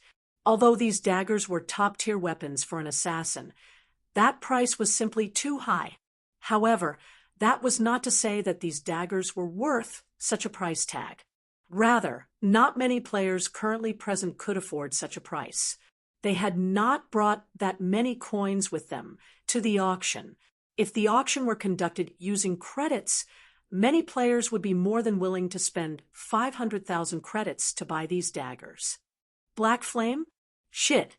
He is actually trying to compete with me. How could he have so much money? Joking Scholar was on the brink of insanity. If he offered an even higher price for the daggers, then he could not afford to bid on later items. Yet, if he did not buy these daggers, his future would be bleak. In the end, Joking Scholar made a decision, loudly shouting, 10 gold, 20 silvers. In response, Sherfong merely smiled as he casually said, 12 gold, 12 gold, 10 silvers. Joking Scholar gripped his chest in pain as he shouted, his hatred for Sherfong growing intensely. Annoying little pest. 20 gold. Sherfong did not wish to waste his time with Joking Scholar, so he abruptly raised the bid by a huge margin. He did not mind spending such a small amount of money. After all, he had made a huge profit off Twilight Echo today. Black Flame. Joking Scholar glared at Sherfong, a hint of despair hidden within his eyes. He only had 18 gold on him right now, so he had no way to compete for the daggers at all. He never imagined that in the very end, the black flame he had looked down on would give him the final blow, sending him into the abyss of despair. On the other hand, Sherfong felt it troublesome to pay attention to Joking Scholar. He did not even glance at the Mithraea as he focused on the next auctioned item. Purgatory's Shadow. This was one of the 3 treasures one could only find in the Blackwing auction house. Chapter 241, Envious Wealth. Chapter 241, Envious Wealth. All the players present at the auction venue were awestruck by Sherfeng's bid of 20 gold coins. Players who could attend the Blackwing auction all had extraordinary backgrounds. Even so, none of them could afford such a price. Although plenty of the players present were provided funding by their own guilds that only amounted to 10 gold or so, even the wealthiest guild present had brought only a little more than 20 gold. Hence, nobody present would be willing to go all out just for a pair of level 15 daggers, even if they were weapons of supreme quality. Although these daggers could instantly turn an expert assassin into an apex assassin, they would not be of much help to the guild in the long run. Even if the players present could afford to buy these daggers, they would not spend 20 gold to do so. After the auctioneer slammed his hammer for the 3rd time, everyone in the audience started laughing maniacally. What a stupid guy. He actually spent 20 gold for those 2 daggers. I wonder who he is trying to impress, for him to willingly part with so much money? Ha ha ha. At least I have one less competitor now. 20 gold. What a rich tycoon. While ignoring everyone's mockery, Sherfong paid 20 gold to the auction house and received the 2 daggers. He then shifted his focus to the next item up for bid. Purgatory's Shadow, one-handed sword, dark gold rank. Level 20 can be upgraded twice. Attack plus 273, Strength plus 30, Agility plus 25, Endurance plus 22, Attack speed plus 2, 20% chance to cause 300% damage, 10% chance to reduce damage dealt by target by 20%, effect not stackable. Additional skill dash. Purgatory power, when activated, increases attack speed by 100% and damage dealt by 30% for 15 seconds. Cooldown, 2 minutes. In God's domain, weapons and equipment could be categorized into 2 types, those that could be upgraded, and those that could not be upgraded. A majority of the weapons and equipment available belonged to the latter category, and only a scant few items could be upgraded. Normally, only items of epic rank or above could grow along with a player's level, and very rarely would any item below epic rank possess such a capability. It can be upgraded twice, as expected of one of the treasures of the Blackwing auction house. If this item could be upgraded to level 30, it can still be of use even when players reach level 45. Sherfong was very satisfied with this weapon. He could equip the Purgatory's Shadow once he reached level 20, and he would not need to waste time looking for a new weapon. Not only was the Purgatory's shadow suited to swordsmen, it was also suitable for shield warriors and guardian knights. If an MT equipped this sword, not only would their maximum HP greatly increase, their damage output would similarly increase by a huge margin. They could aggro monsters much more firmly. However, the most important feature of this sword was its ability to reduce a target's damage dealing by 20%. This weapon was practically made to counter boss monsters. If used inside a team dungeon, its effect would be decisive. Compared to the two fine gold ranked daggers from before, the dark gold ranked Purgatory Shadow would be of much greater help to a guild. However, the minimum price for the Purgatory Shadow was likewise greater. Many guilds were overwhelmed by the sword's starting bid of 15 gold. With the funds they possessed, they could only sit on the sidelines in this auction.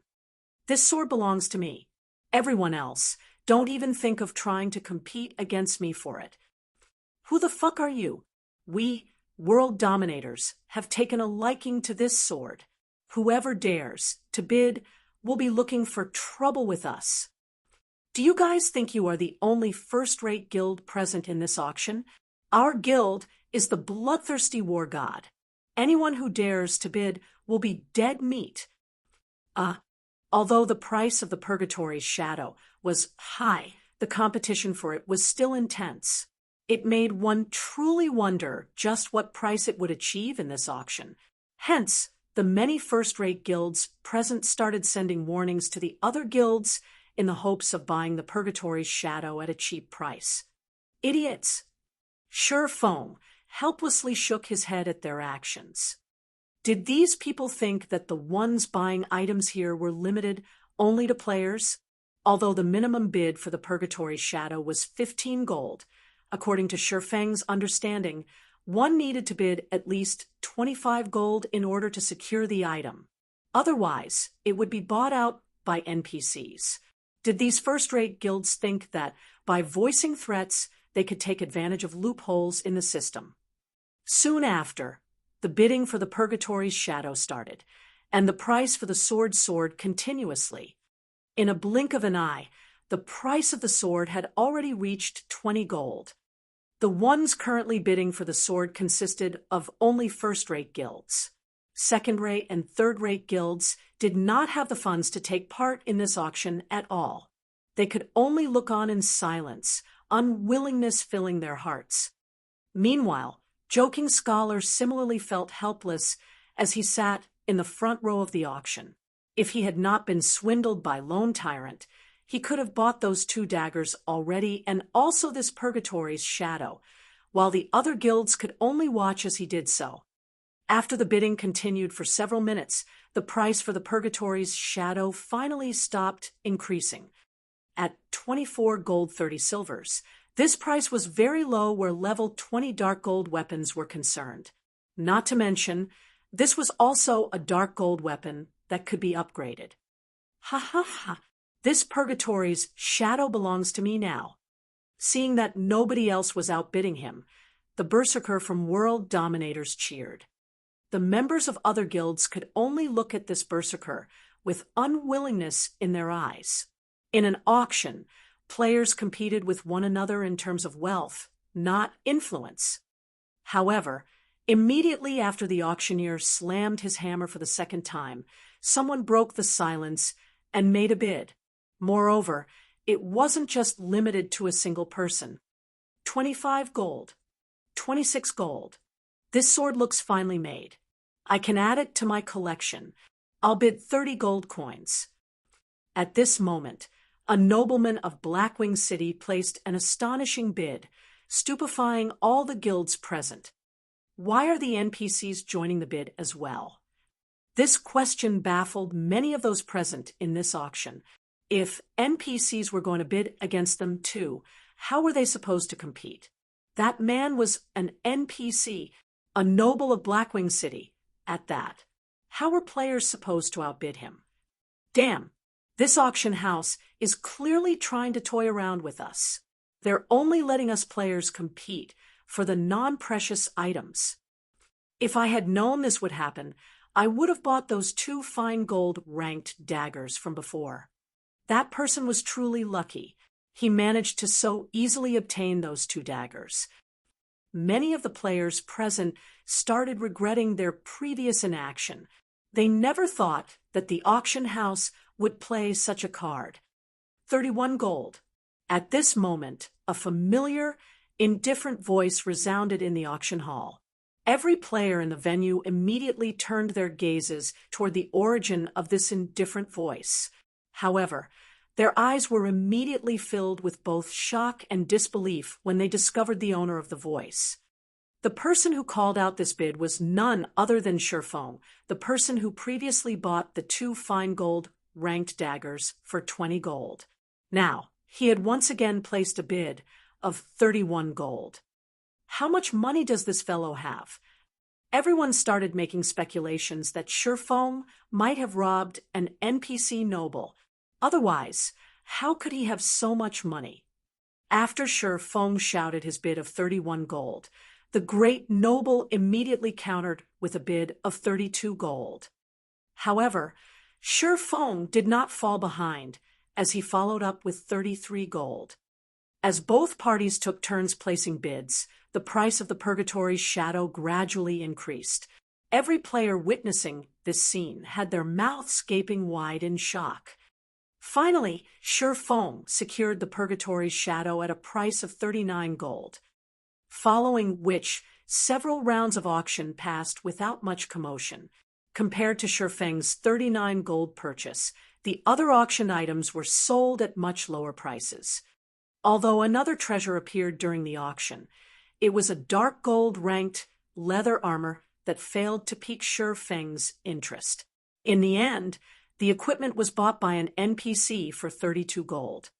When the auction reached its peak, the bid for the 3rd treasure finally started. This 3rd treasure could also be considered the grand finale of this auction.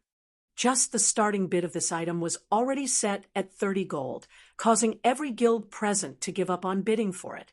After all, they already knew that, in order to secure this item, they would have to bid at least 50 gold or above.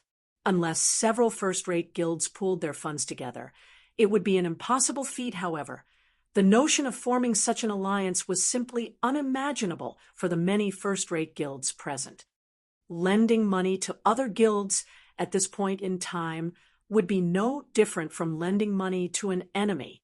Even if they did join together and purchased the item, there would only be one copy of the item. How were they supposed to split it? Hence, it was impossible for any of the guilds present to form an alliance. Chapter 242, Arc-Light Shield. Chapter 242, Arc-Light Shield. Originally, the guilds attending the Blackwing auction had already given up on bidding for the final item. They merely stayed to take a look at how high the price of the final item would reach. The minimum price for the item was 30 gold. None of the guilds present were that flush with fluid funds. However, the moment their sights landed on the final item, they instantly had a change of heart. The reason being, the item displayed on stage was simply too important to a guild. The final item was neither weapon nor equipment. Instead, it was a forging design. If the forging design was for a normal weapon or equipment, nobody would have paid any attention to it. However, the forging design being auctioned was for the Arc-Light Shield, a level 15 fine gold ranked shield. If they could produce this item, it would definitely provide a huge improvement for the MTs in their guilds.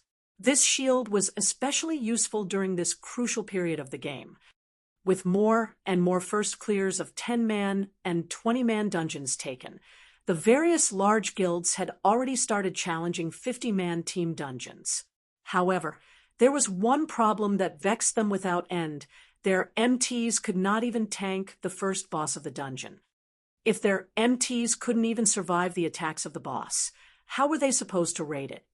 However, if a handful of MTs equipped this Arc-Light Shield, raiding the dungeon would become a much easier endeavor. This won't do. Our guild needs to get this item. I have to contact the guild leader immediately.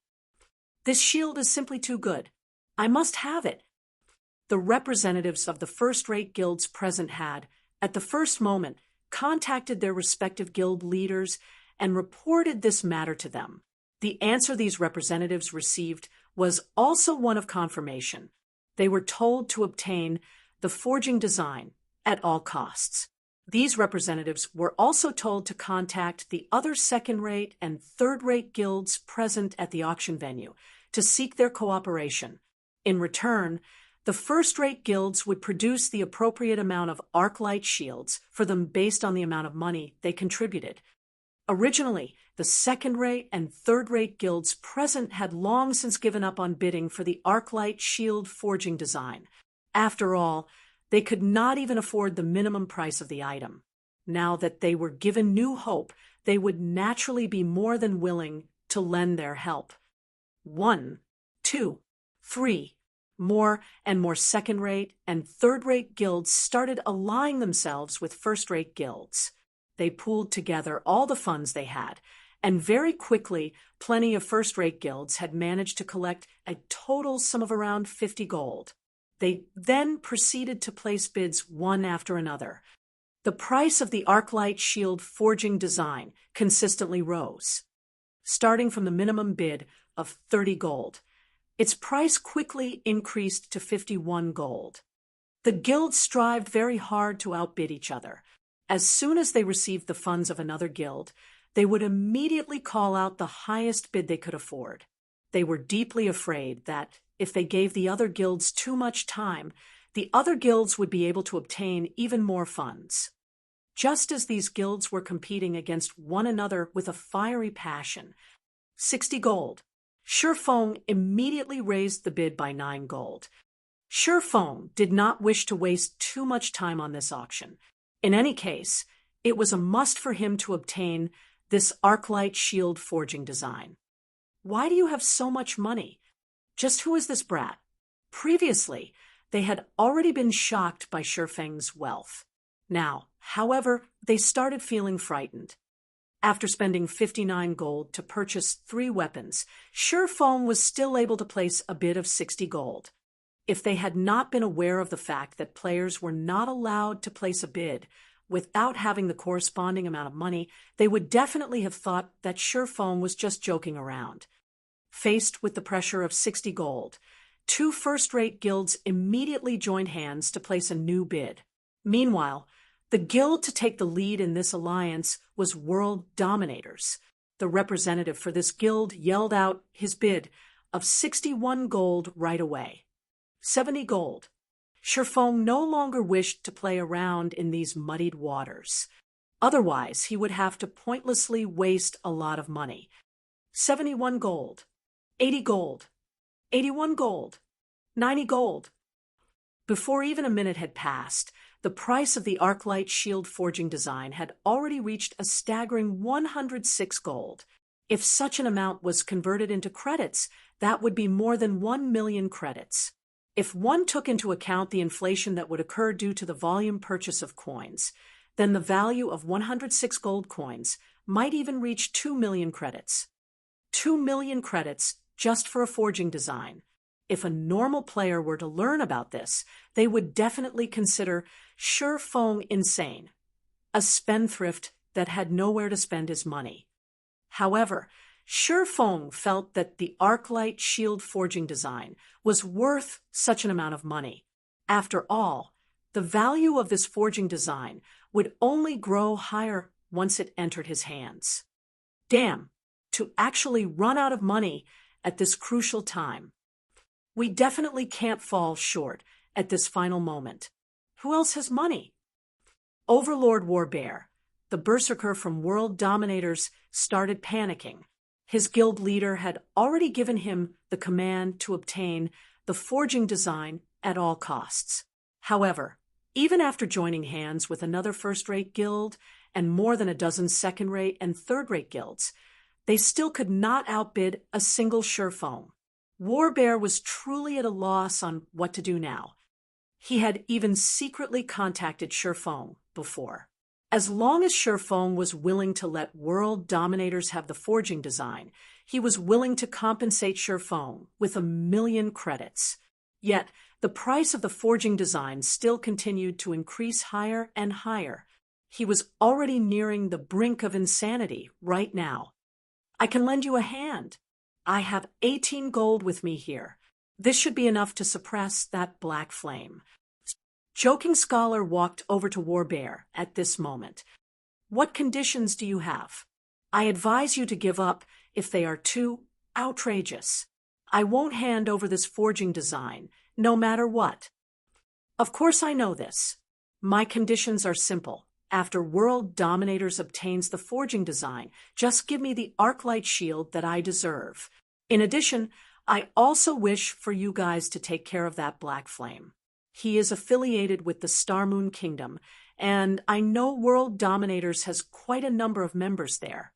Dealing with Black Flame should be no problem for you all." Aside from his hatred for Lone Tyrant, Joking Scholar's remaining hatred was targeted at Black Flame. Unfortunately, Joking Scholar did not know that both persons were actually one. "Fine, I'll agree to your conditions. In truth, without needing your mention, World Dominators would similarly take care of him." Overlord Warbear revealed a faint smile. The two of them quickly reached an agreement. Joking Scholar then traded all his gold coins over to Overlord Warbear. Just as the auctioneer was about to slam the hammer for the second time, Overlord Warbear hurriedly shouted, 108 gold. Shifeng sent a glance at Joking Scholar and Overlord Warbear, a sneer on his face. He couldn't help but shake his head as he indifferently said, 115 gold. 121 gold. I don't believe that I can't surpass you even after I bid everything I have. Although Overlord Warbear did not know Shifeng's bottom line, the increment on his latest bid was much lower than usual. Shifeng was definitely reaching his limit. Hence, Warbear immediately added 6 gold to the bid. Shifeng definitely could not take out so much money. "Brat, you're 100 years too early if you think you can compete against me. This is your bottom line?" Shifeng calmly smiled. 135 gold. He increased the bid by 14 gold in a single go. World Dominators would not be able to fill up this gap even if they included another second-rate guild into their little alliance. As for recruiting a first-rate guild, that was an extremely difficult matter to achieve. 135 gold. How could this be possible? I must be dreaming. How could he possibly have so much money? Isn't he just an independent player? Joking Scholar was immediately dumbfounded when he heard Shifeng's bid. As for Overlord Warbear standing beside Joking Scholar, he was fervently contacting other guilds to form an alliance. However, although he received a favorable reply from another first-rate guild, the condition set by that guild was for them to receive the forging design instead of World Dominators. Naturally, Overlord Warbear refused this condition. Yet the few additional third-rate guilds he managed to recruit barely had any money on them. Even after summing up all the additional coins he received, Overlord Warbear did not have the right to shout out a bid at all. 135 gold going once. 135 gold going twice.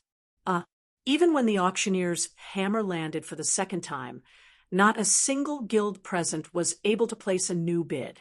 They watched blankly as the auction proceeded toward its end, powerless to do anything about it. 135 gold going thrice. Let us congratulate Mr. Blackflame for obtaining this Arclight shield forging design.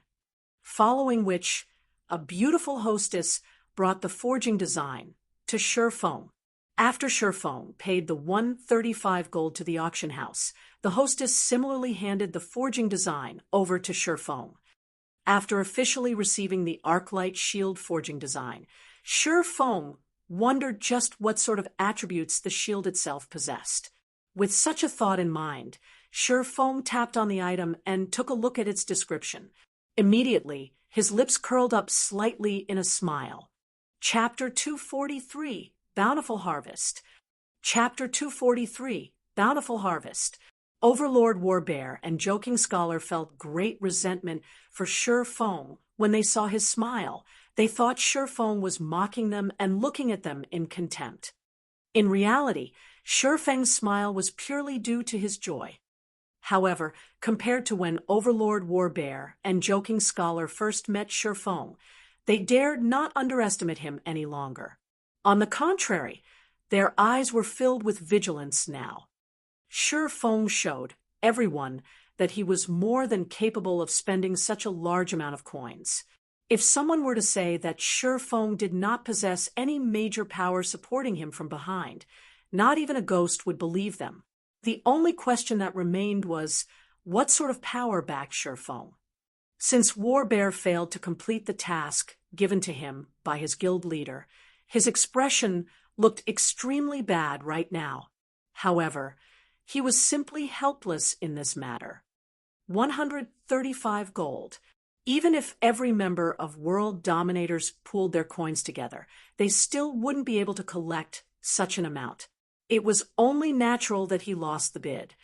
Compared to Overlord Warbear, Joking Scholar was in a much more tragic situation. First, he had ruined the matter of the business transaction. Now, he didn't even manage to buy a single item in the Blackwing auction. What kind of explanation was he supposed to give his guild leader, Glorious Echo? However, Sure Feng was very grateful for Joking Scholar. It was only thanks to Joking Scholar's greed that he managed to obtain so many forging materials. As for the reason why he had smiled, it was simply because of the materials needed to produce the arc light shield. The main ingredients for producing it were mithril ore and gold Oregon. Though difficult, Sure Feng could still find ways to obtain the mithril Oregon. For gold ore, however, it was simply too rare in the Starmoon Kingdom, not to mention White River City. However, Twilight Echo had given him quite an amount of them, enough for him to make plenty of arc light shields. As for the other material needed, it was the magic crystals that were dropped by the bosses of Team Dungeons with a 100% drop rate. This item was not particularly precious. However, due to the amount dropped each time being low, it would be difficult for Sure Feng to mass-produce the arc light shield. Furthermore, the attributes of the arc light shield had far surpassed Sure Feng's original estimation, and he could already envision the popularity of the shield itself. Arc light shield, fine gold rank, level 15, equipment requirement, strength 90, defense plus 460, block rate 37%, strength plus 15, endurance plus 25, evasion plus 8, additional passive skill 1 dash. Sound of Life. Every attack received will grant user a stack of Power of Life, increasing maximum HP by 3%, and received healing by 1% for 1 minute. Maximum of 10 stacks. Additional passive skill 2 dash. Refraction. Triggers once every 30 seconds. Becomes immune to 1 attack. Leaving aside the shield's high defense and block rate, just the passive skills Sound of Life and Refraction would greatly increase an MT's durability. Not to mention, the basic attributes of the shield itself were also very good. The arc light shield was definitely an excellent piece of equipment. If a 50-man team could have all their MTs equipped with the arc light shield, they might have a very high chance of successfully raiding the normal mode of a 50-man team dungeon right now. It should be about time for me to return. Sure Feng was very satisfied with his trip to Blackwing City this time. He had reaped a bountiful harvest. First was the 50 million credit agreement. Next was his successful recruitment of Aqua Rose. Now, he had even obtained the forging design for the arc light shield. Most importantly, Aqua Rose was also going to bring her 100-plus elite players over. Their addition had instantly increased his guild's overall strength by a large margin. The next problem he had to deal with was how he would integrate these new members into his guild. Over 100 people, Huh? Aqua Rose has truly given me a huge help this time. Now, I won't have to worry about lacking members to raid the demon's castle. Sure Feng felt that it would not be enough just to have a workshop. He needed to make some additional preparations and initiate his follow-up plans. After Sure Feng departed from the Blackwing auction house, he immediately mailed 300 gold to Aqua Rose. He then returned to White River City, intending to await Aqua Rose and her allies' arrival at the Starstreak trading firm. However, the process of mailing money to other players usually took between 30 minutes to an hour. Hence, Sure Feng decided to first head to the Adventurers Association. Currently, none of the guilds in White River City had their own guild residence yet. Members of various guilds had to visit the Adventurers Association in order to receive guild quests, which they complete to increase guild reputation and strengthen the guild.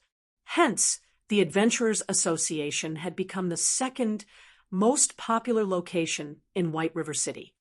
Just as Sure Feng was about to enter the Adventurers Association, his communicator rang. It can't be this quick, right? At first, Sure Feng thought Aqua Rose was contacting him. However, when he saw that the caller ID displayed actually belonged to Gentle Snow, he couldn't help but be shocked. Don't tell me it's about the mana armor kits again. Previously, Sure Feng had used quite a number of basic mana armor kits to trade for a few advanced whetstone recipes with Gentle Snow. He had then let Cream Cocoa and Melancholic Smile learn the recipes. During this period of time, both girls had already been promoted to intermediate forging apprentices and were currently in the midst of striving to become advanced forging apprentices. Sure Feng couldn't help but admit that both of them were indeed future master forgers. Both of them improved very quickly. In addition, the more they forged, the higher their success rate. Currently, they already had a 20% success rate at producing the advanced whetstones. When compared to the forgers of other guilds, the two girls were ahead by leaps and bounds. In a few more days, the two of them could very well be promoted to advanced forging apprentices, becoming a true help to him. Miss Snow, did you find some new advanced whetstone recipes? Sure Feng asked. Master Black Flame, how could you hide such an important matter from me? I feel hurt. Gentle Snow faintly smiled. Hide? Miss Snow, you must be joking. I am a very superficial person that can easily be seen through. How could I possibly hide anything from you? Sure Feng joked. All right, stop acting. You placed yourself in the limelight at the Blackwing auction house just now, and the news of this matter has long since spread throughout the various first-rate guilds.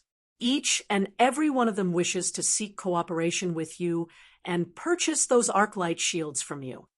Gentle Snow smiled as she continued. Aren't we old friends? Shouldn't you sell them to me for a cheap price?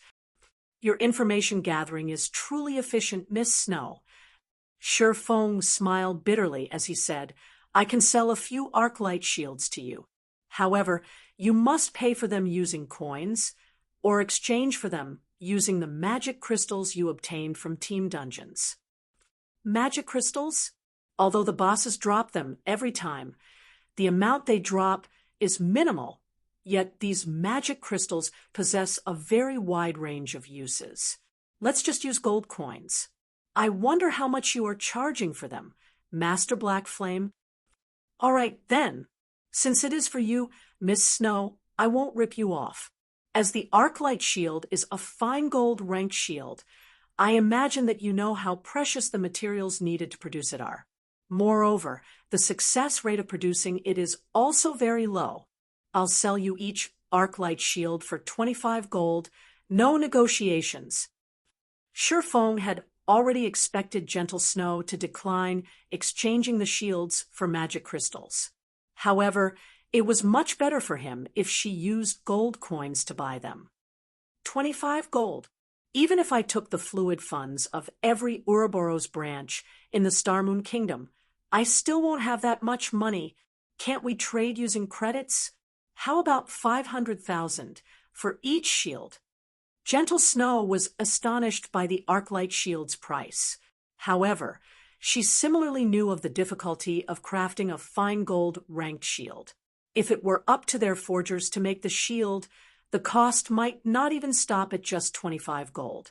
Yet, it was clearly impossible for them to fork out 25 gold to purchase an Arclight shield, unless, of course, they decided to stop the guild's development. Still, halting development at this stage of the game would put the guild into a decline, so they absolutely could not stop their development. Currently, all the major guilds were attempting to obtain the first clear of a 50-man team dungeon, while the Arclight shield was a must-have item for them to get a lead over the other guilds. Faced with two difficult choices, Gentle Snow could only bitterly smile as she was caught in indecision. "All right, then. I'll exchange using magic crystals," Gentle Snow helplessly said. Ouroboros, a grand and mighty first-rate guild, was actually poorer than a single independent player. Black Flame was truly a monster. "That's fine as well. The exchange ratio would be 1 to 100. I'll notify you after I manage to produce them." Shurfong smiled as he disconnected the call. He then proceeded to enter the Adventurers Association. Chapter 244, Establishing the Guild. Chapter 244, Establishing the Guild. At this moment, there was a crowd of players surrounding the quest board in the lobby of the Adventurers Association. Although the EXP awarded by these quests were negligible, the guild reputation they gave was very high. Moreover, each player was limited to only 3 guild quests a day. A guild could be promoted after it accumulated a set amount of reputation, and the members of the guild would receive much better guild benefits, such as bonus EXP, when doing quests. "Excuse me, sir, what can I do for you today?" The blue-haired lady standing behind the reception counter asked Shurfong, a smile on her face. "I wish to establish a guild," Shurfong said. "Understood. Please fill up this application form." The receptionist passed Shurfong a guild application form.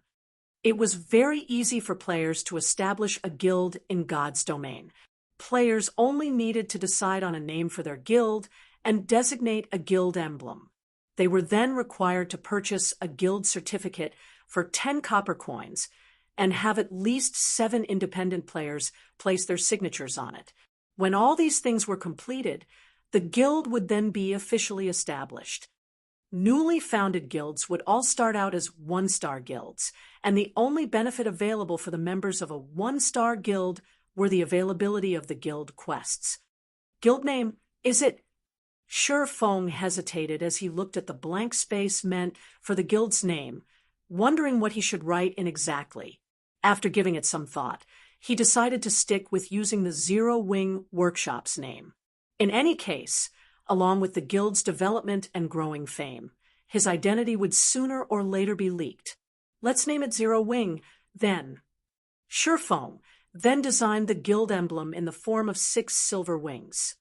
After purchasing the guild certificate, Shurfong sent Fire Dance, and the others a guild signature invitation. Meanwhile, at the Black Wind Canyon, a level 20 to level 25 map, Fire Dance, and the others were currently grinding on level 22 demonic bats.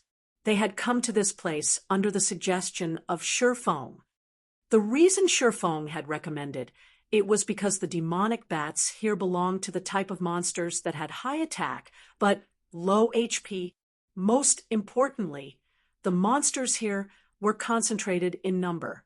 Normally, the demonic bats would appear in groups of 7 or 8, and any solo independent player would easily find themselves losing their lives here. However, to a party that had amazing AoE damage, this place was a holy land for leveling up. In the case of Fire Dance's party, Fire Dance herself was responsible for luring the monsters, as she had the highest movement speed out of everyone in the party. She would lure over 100 monsters every time, and afterward the Guardian Knight, Kola, would activate Protection Blessing and cast Devotion, a group aggro skill, to gather the monsters into one location. Meanwhile, Violet Cloud would be responsible for healing Cola, while Blackie would get rid of all the monsters in a single blow. Throughout this process, everyone's cooperation and grasp of timing was perfect. If other players were to witness this scene, they would definitely be shocked into a daze. Presently, the average level of players was only at level 12 or so, while professional players would be around level 13. Even the number 1 player on White River City's ranking list, Lone Tyrant, was only at level 15 right now. Yet, Fire Dance and the others had long since passed level 15. Even the lowest leveled player in the party, the Oracle Gluttonous Mouse, was level 18. Meanwhile, Blackie, who was the highest leveled player in the party, was currently at 45% of level 19. Although there was only a gap of 1 level between the 2 players, the difference in EXP could allow a player to directly rise from level 0 all the way up to level 15. What is this message? While taking a break, Fire Dance and the others simultaneously received a guild signature invitation. As long as they agreed to the invitation, they would immediately become official members of the guild after the guild was established. Originally, Fire Dance and the others had intended to immediately reject the invitation. However, their hands unanimously paused when they saw the name of the guild. Zero Wing? Isn't that the name of our workshop? Blackie asked, curious. This is an invitation sent by Big Brother Yifeng. Big Brother Yifeng is finally going to establish the guild. Violet Cloud said excitedly when she noticed that one of the names inscribed on the guild certificate was Yifeng. She then said with joy, great, we will have our own guild in the future. Isn't it still too early to establish the guild? We only have so few members right now. Brother Feng had also said before that we are lacking in members and that we need to wait for some time before establishing the guild. Did something happen? Don't bother about this for now. We should put our signatures first. Fire Dance was similarly surprised by Shifeng's sudden decision. However, since Shifeng had decided to do so, he must have had his own considerations. Moreover, it wouldn't be a bad idea to establish the guild ahead of time. Immediately, everyone in the party clicked agree. They then received a system notification. System, congratulations on becoming a member of Zero Wing. System, this is your first time joining a guild. Activating guild system. On the other side, Shifeng had already left the Adventurers Association, returning to the Starstreak trading firm. At this moment, the Starstreak trading firm was packed with players. The trading firm was currently the most lively location in White River City, second to none. Hey, bro, I see that you're here to buy those basic mana armor kits, right? With so many people lining up here, you would need to wait at least a week before you can even get one for yourself. However, I have here a way to help you save your time, letting you jump the queue to buy the mana armor kits in advance. A thinly built swordsman walked around the entrance of the Starstreak trading firm, chatting up the players lined up outside the building. Really? A player clearly grew interested. Of course, a basic mana armor kit costs 20 silver coins, while you only need to pay 2 silver coins to skip the long wait to buy it, the thin swordsman said with a smile. All right, bring me there. It's just an extra 2 silver coins. Our party won't miss this little amount of money. Following which, the thin swordsman led the player up to the second floor, skipping the long queue on the first floor. Really, any sort of business goes. Huh? Shifeng couldn't help but exclaim after seeing this sight. The basic mana armor kits were in high demand. However, the Starstreak trading firm only sold 50 pieces of the item each day, so only a very small number of players could obtain them. However, this couldn't be helped. Shifeng couldn't just focus all his attention on producing the basic mana armor kits. He still had many things he needed to do. the basic mana armor kit, was simply an item for him to accumulate reputation. It was not meant to be a true moneymaker for him. Afterward, Shi Feng arrived at the 4th floor of the trading firm and entered a forging room. He then started forging the Arclight shield. During this crucial period, many guilds were thinking of how they could obtain the first clear of a 50-man team dungeon. Naturally, the equipment of their MTs became the top priority in their considerations, especially the shields their MTs used. Meanwhile, an excellent shield like the fine gold-ranked Arclight shield would, without a doubt, attract the attention of these guilds. As long as Shi Feng placed the Arclight shields up for sale, many guilds would definitely pay a huge sum in order to obtain it. Hence, the sooner he produced the Arclight shields, the higher the price he could sell them for.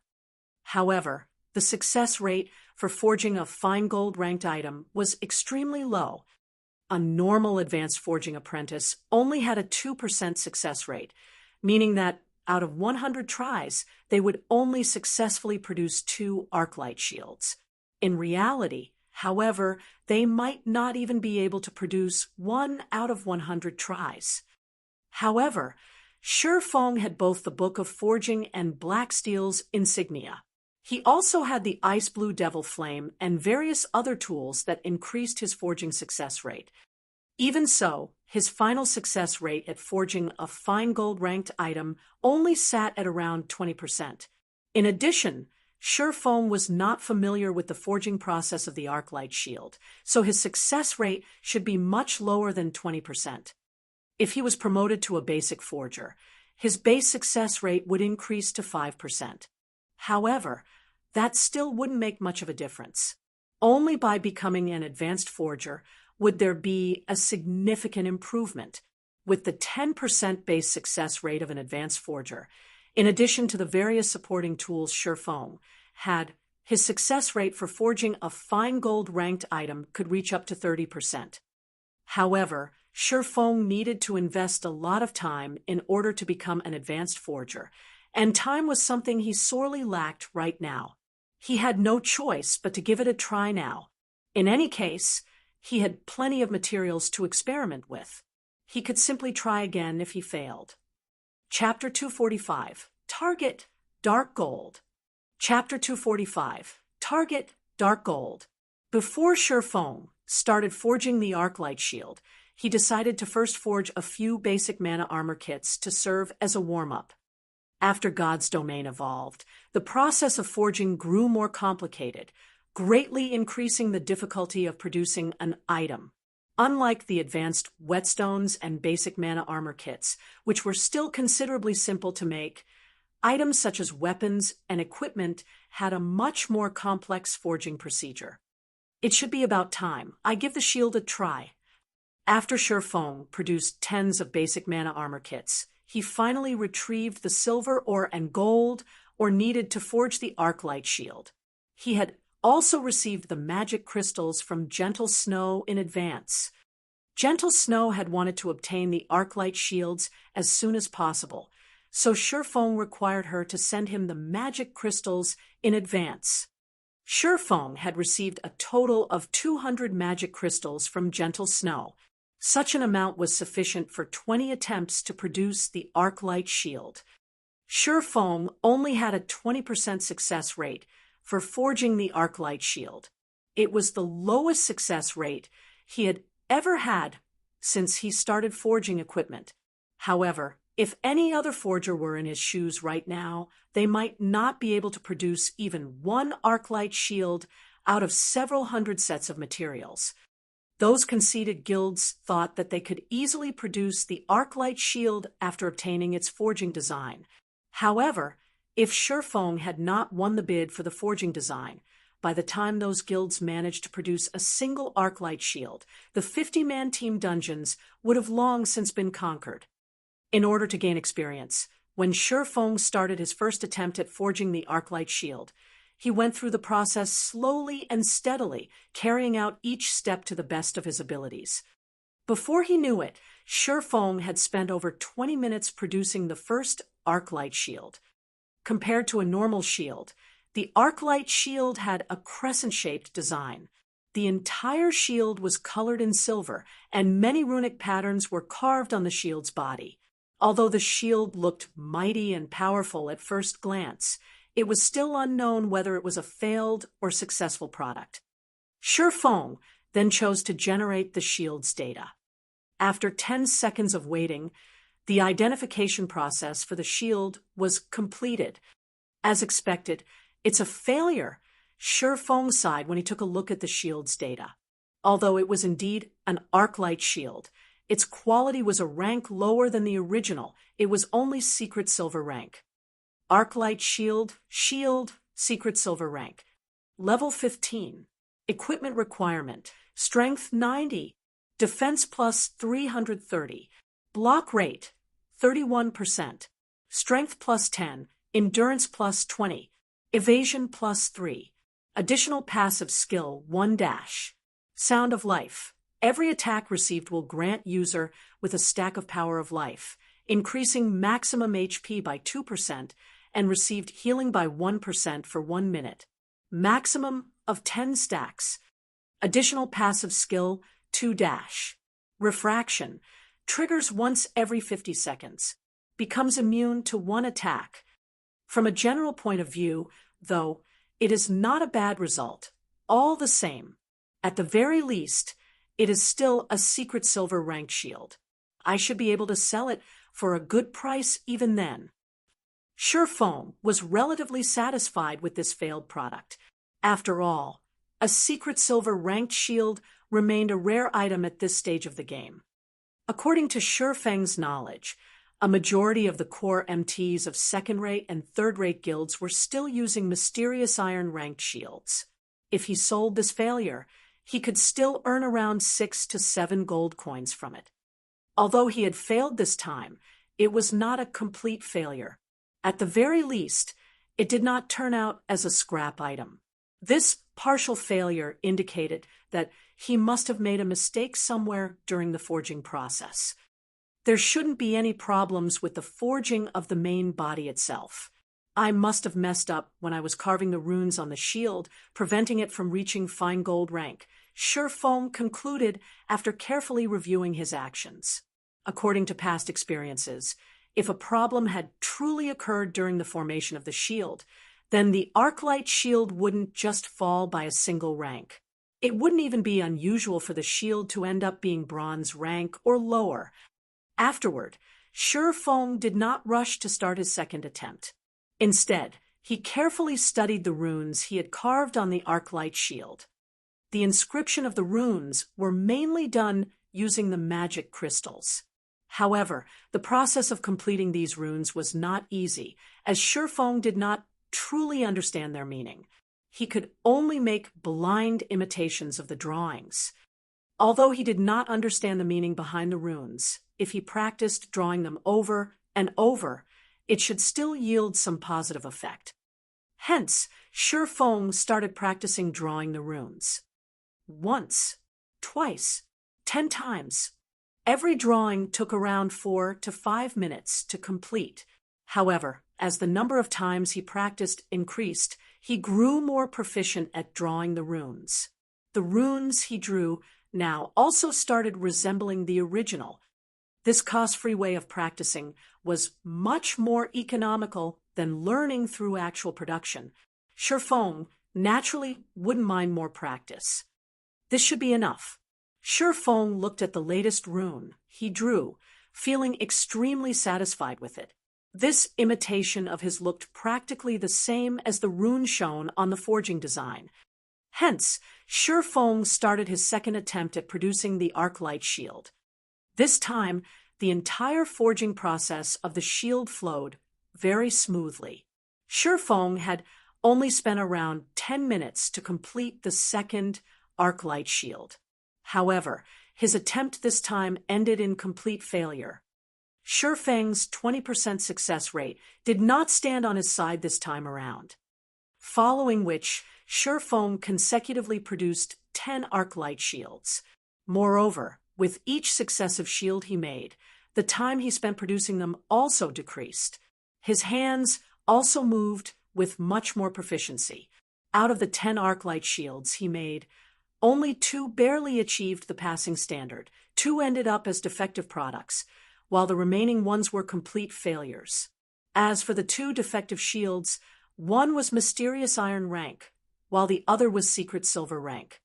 In general, the results were quite good. However, Feng was still unsatisfied with the quality of the arc-light shields. Now that I am proficient at making the arc-light shields, the next step would be increasing its quality. If I can let Kola use a dark gold ranked arc-light shield, our chances at clearing the demon's castle would become much higher. Feng decided to take out the runic gold, the reward he obtained for his promotion to advanced forging apprentice. Not only could the runic gold increase his success rate by 10%, there was also a small chance for it to increase an item's rank by 1 up to a maximum of dark gold rank. Unfortunately, Feng only had 5 of these things, meaning that he only had 5 chances to produce a dark gold ranked arc-light shield. The runic gold was a piece of ore that gave off a metallic glow and contained runic energy within it. After refining the runic gold, Feng poured the molten runic gold into the silver gold alloy. Immediately, a change occurred in the alloy. The originally bright red alloy turned dark red in color. Moreover, it also started greedily absorbing the energy of the ice blue devil flame. As the amount of energy it absorbed increased, the alloy started emitting many golden runes, slowly forming an array of runes. Knowing that the fusion was completed, Feng immediately retrieved the scorching hot alloy from the furnace, placed it on the anvil, and started hammering on it. Slowly, the piece of alloy started taking on the shape of an arc-light shield, and on the shield surface, there was even a layer of naturally occurring golden runes. The shield looked incredibly holy. After hammering for several minutes, Feng finally formed the arc-light shield. Immediately, he retrieved a black liquid and started drawing the runes on the shield. The black liquid was the liquefied product of the magic crystals. Feng concentrated his full attention on each and every stroke, afraid of making even the slightest mistake. When he completed the final stroke, the naturally occurring golden runes on the shield actually melded together with the runes Feng had drawn. Together, they formed completely new golden runes possessing no resemblance to the black runes found on the previous arc-light shields Feng made. Please be a success. Feng timidly selected to identify the shield. Although the arc-light shield looked absolutely perfect appearance-wise, whether it was a success or a failure still depended on the final data. 1 second, 2 seconds. This time, even after 20 seconds had passed, the system was still unable to determine the shield's exact data. This situation caused Feng to grow slightly nervous. The longer identification time indicated that even the system itself was hesitant. In the end, is it a success or a failure? Feng had carried out the entire forging procedure perfectly. At the end of the day, however, his success rate was only 30%. Oftentimes, when the identification process took longer than usual, there was a higher chance that the result was a failure.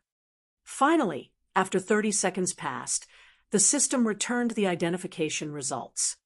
System: Arc-light guard has been successfully forged. Forging proficiency increased by 2 points. Obtained 80,000 EXP. Chapter 246, Neither Weak Nor Strong. Chapter 246, Neither Weak Nor Strong. Success on the first attempt. It seems my luck really is good. Feng revealed a faint smile when he heard the system notification sound. Along with the Arc-light Shield's promotion to Dark Gold rank, a change occurred to its name as well.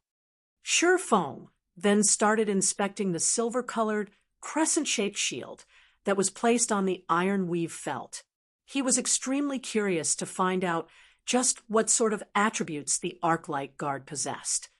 Arc-light Guard, Shield, Dark Gold rank. Level 15. Equipment requirement. Strength 110. Defense plus 550. Block rate 39%. Strength plus 21. Endurance plus 30. Evasion plus 10. Additional passive skill 1 dash. Sound of Life. Every attack received will grant user with a stack of Power of Life, increasing maximum HP by 3% and received healing by 2% for 1 minute. Maximum of 10 stacks. Additional passive skill 2 dash. Refraction. Triggers once every 25 seconds. Becomes immune to 1 attack. Additional skill dash. Time Arc, when activated, allows the user to save current state and return to saved state 9 seconds later. Cooldown 10 minutes. Isn't this Time Arc skill overpowered? No wonder there wasn't much of an improvement on the other attributes. Just this skill alone made the Arclight Guard deserving of being a Dark Gold rank shield. Sure Feng exclaimed. Saving current state, which was to say after 9 seconds, even if the user of the Arclight Guard died, they would still recover to their saved state. The cooldown of skills used after Time Arc was invoked would recover as well. Compared to a skill that provided invincibility, Time Arc was a much more amazing skill. The only downside to this skill was its long cooldown. However, when taking into consideration the heaven-defying effect of this skill, a 10-minute cooldown was considerably short. If the cooldown of this skill was any shorter, then the Arclight Guard would no longer be just a Dark Gold ranked shield, but an epic ranked shield instead. Although Sure Feng had already made 1 Arclight Guard, he was still not satisfied. He wished to make even more Arclight Guards. Deciding so, he used up the remaining 4 pieces of runic gold when forging the Arclight shields. However, the results were horrible. Out of his 4 attempts, 2 were complete failures. They did not even achieve bronze rank. As for the remaining 2 Arclight shields, one achieved secret silver rank, while the other achieved fine gold rank. However, such a success rate was already very good. He had used a total of 5 runic gold to forge the Arclight shields. Among them, 1 had achieved dark gold rank, 1 had achieved fine gold rank, and 1 had achieved secret silver rank. Out of the 3 shields, Sure Feng would naturally save the Dark Gold ranked Arclight Guard for Cola's use. With the Arclight Guard, they would have no problems raiding the level 15 20-man team dungeon, the Demon's Castle. Just as Sure Feng thought of carrying on with forging Arclight shields, someone knocked on the door of the forging room. "Come in." When the door to the forging room opened, a golden-haired beauty walked in. This person was none other than Sure Feng's assistant, Anna. "Your Excellency, an adventurer named Aqua Rose wishes to meet you. She says she has an appointment with you, and she is currently waiting in the meeting room on the 3rd floor," Anna said respectfully. "All right, I'll be there in a minute." Sure Feng nodded his head. Sure Feng had similarly guessed that Aqua Rose should arrive right about now. After all, teleportation occurred instantaneously. Aqua Rose only needed to gather her subordinates, explain to them the situation, and make some future plans. Inside the meeting room on the 3rd floor, Aqua Rose and her 100-plus subordinates were seated around the room, having a small discussion about matters relating to Sure Feng. These players all had relatively high levels. The lowest out of all of them was level 13, while the others were level 14. Even if placed inside a first-rate guild, all these players would be considered elite members. These players were all Aqua Rose's most trusted aides. Before they had arrived here, they hadn't dared to imagine that there would actually be someone willing to spend 300 gold coins to bring them to this place. If the organization this person belonged to wasn't extremely rich, then this person was just insane. However, after they discovered that Sure Feng actually had a connection with such a large trading firm, their thoughts immediately changed. Not only did Sure Feng manage to achieve something that no other guild had achieved, his fame in the entire Starmoon Kingdom could already be described as the sun in midday. It was especially true for the recently popular basic mana armor kit. This was an item that plenty of guilds could only dream of having. If they could be a part of the power Shurfeng belonged to, then couldn't every one of them obtain their very own basic mana armor kit? This was definitely a treatment that no other first-rate guild could provide. Big Sis Aqua, just who is that Black Flame? Is he in the upper management of a super guild?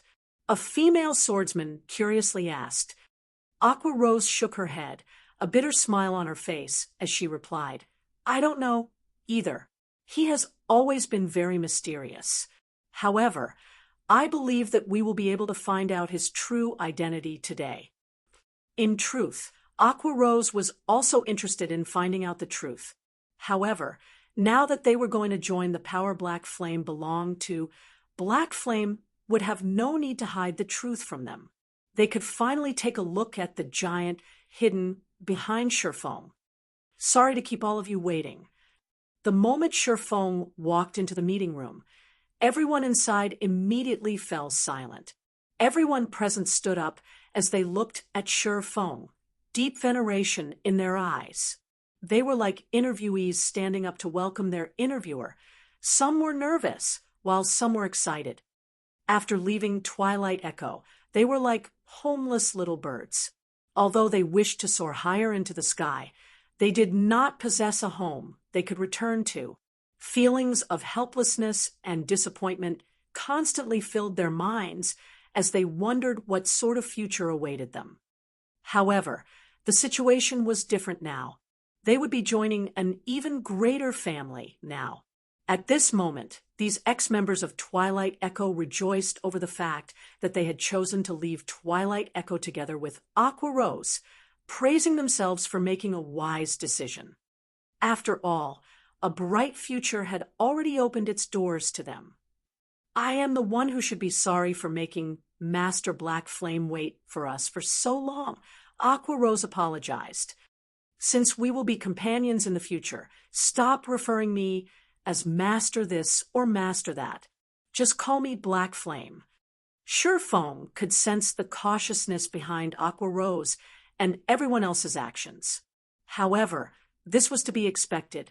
I have only asked you all to come here so that I can invite everyone into the guild first. Later on, Miss Aqua can freely decide how you all wish to develop yourselves. I won't set any restrictions for you. Right, here is a copy of the White River City Guidebook. After you are done reading it, you should be able to familiarize yourself with White River City, Miss Aqua. Saying so, Shurfeng sent a copy of the luxury version White River City Guidebook to Aqua Rose. Simultaneously, he had sent everyone present a guild invitation. Zero Wing. What is this guild? Why is it only a one-star guild? Wasn't it supposed to be some sort of hidden power? Everyone entered a daze for a long time after they received Shurfeng's guild invitation. Ignoring the fact that they had never even heard of such a guild, just having status of a one-star guild showed how weak Zero Wing was. The reason being, even third-rate guilds at this stage of the game were 3-star guilds, not to mention first-rate guilds. After taking a look at the member count of the guild, everyone was further dumbfounded. Before they had joined, this guild only had 9 members? What kind of guild was this? Zero Wing was the weakest guild they had seen so far, second to none. Even Aqua Rose herself was shocked by this revelation. The current situation was completely different from what she had imagined it to be. She had thought Shurfeng would be bringing her to meet the many great characters of this guild, allowing her to get a grasp on the frightening background of the guild. Yet, the truth that Shurfeng revealed had far exceeded her expectations. The reason being, the influence of this guild could literally be determined in a single glance. You all must be very disappointed to find out that my guild is actually so weak, right? Shurfeng looked at everyone's crestfallen expressions. Suddenly, he said in a cold voice, "Let me give it to you straight. This is Zero Wing. It is neither weak nor strong. It is merely a home that you can stay in. As for how others are going to view us, it will depend on your own performances.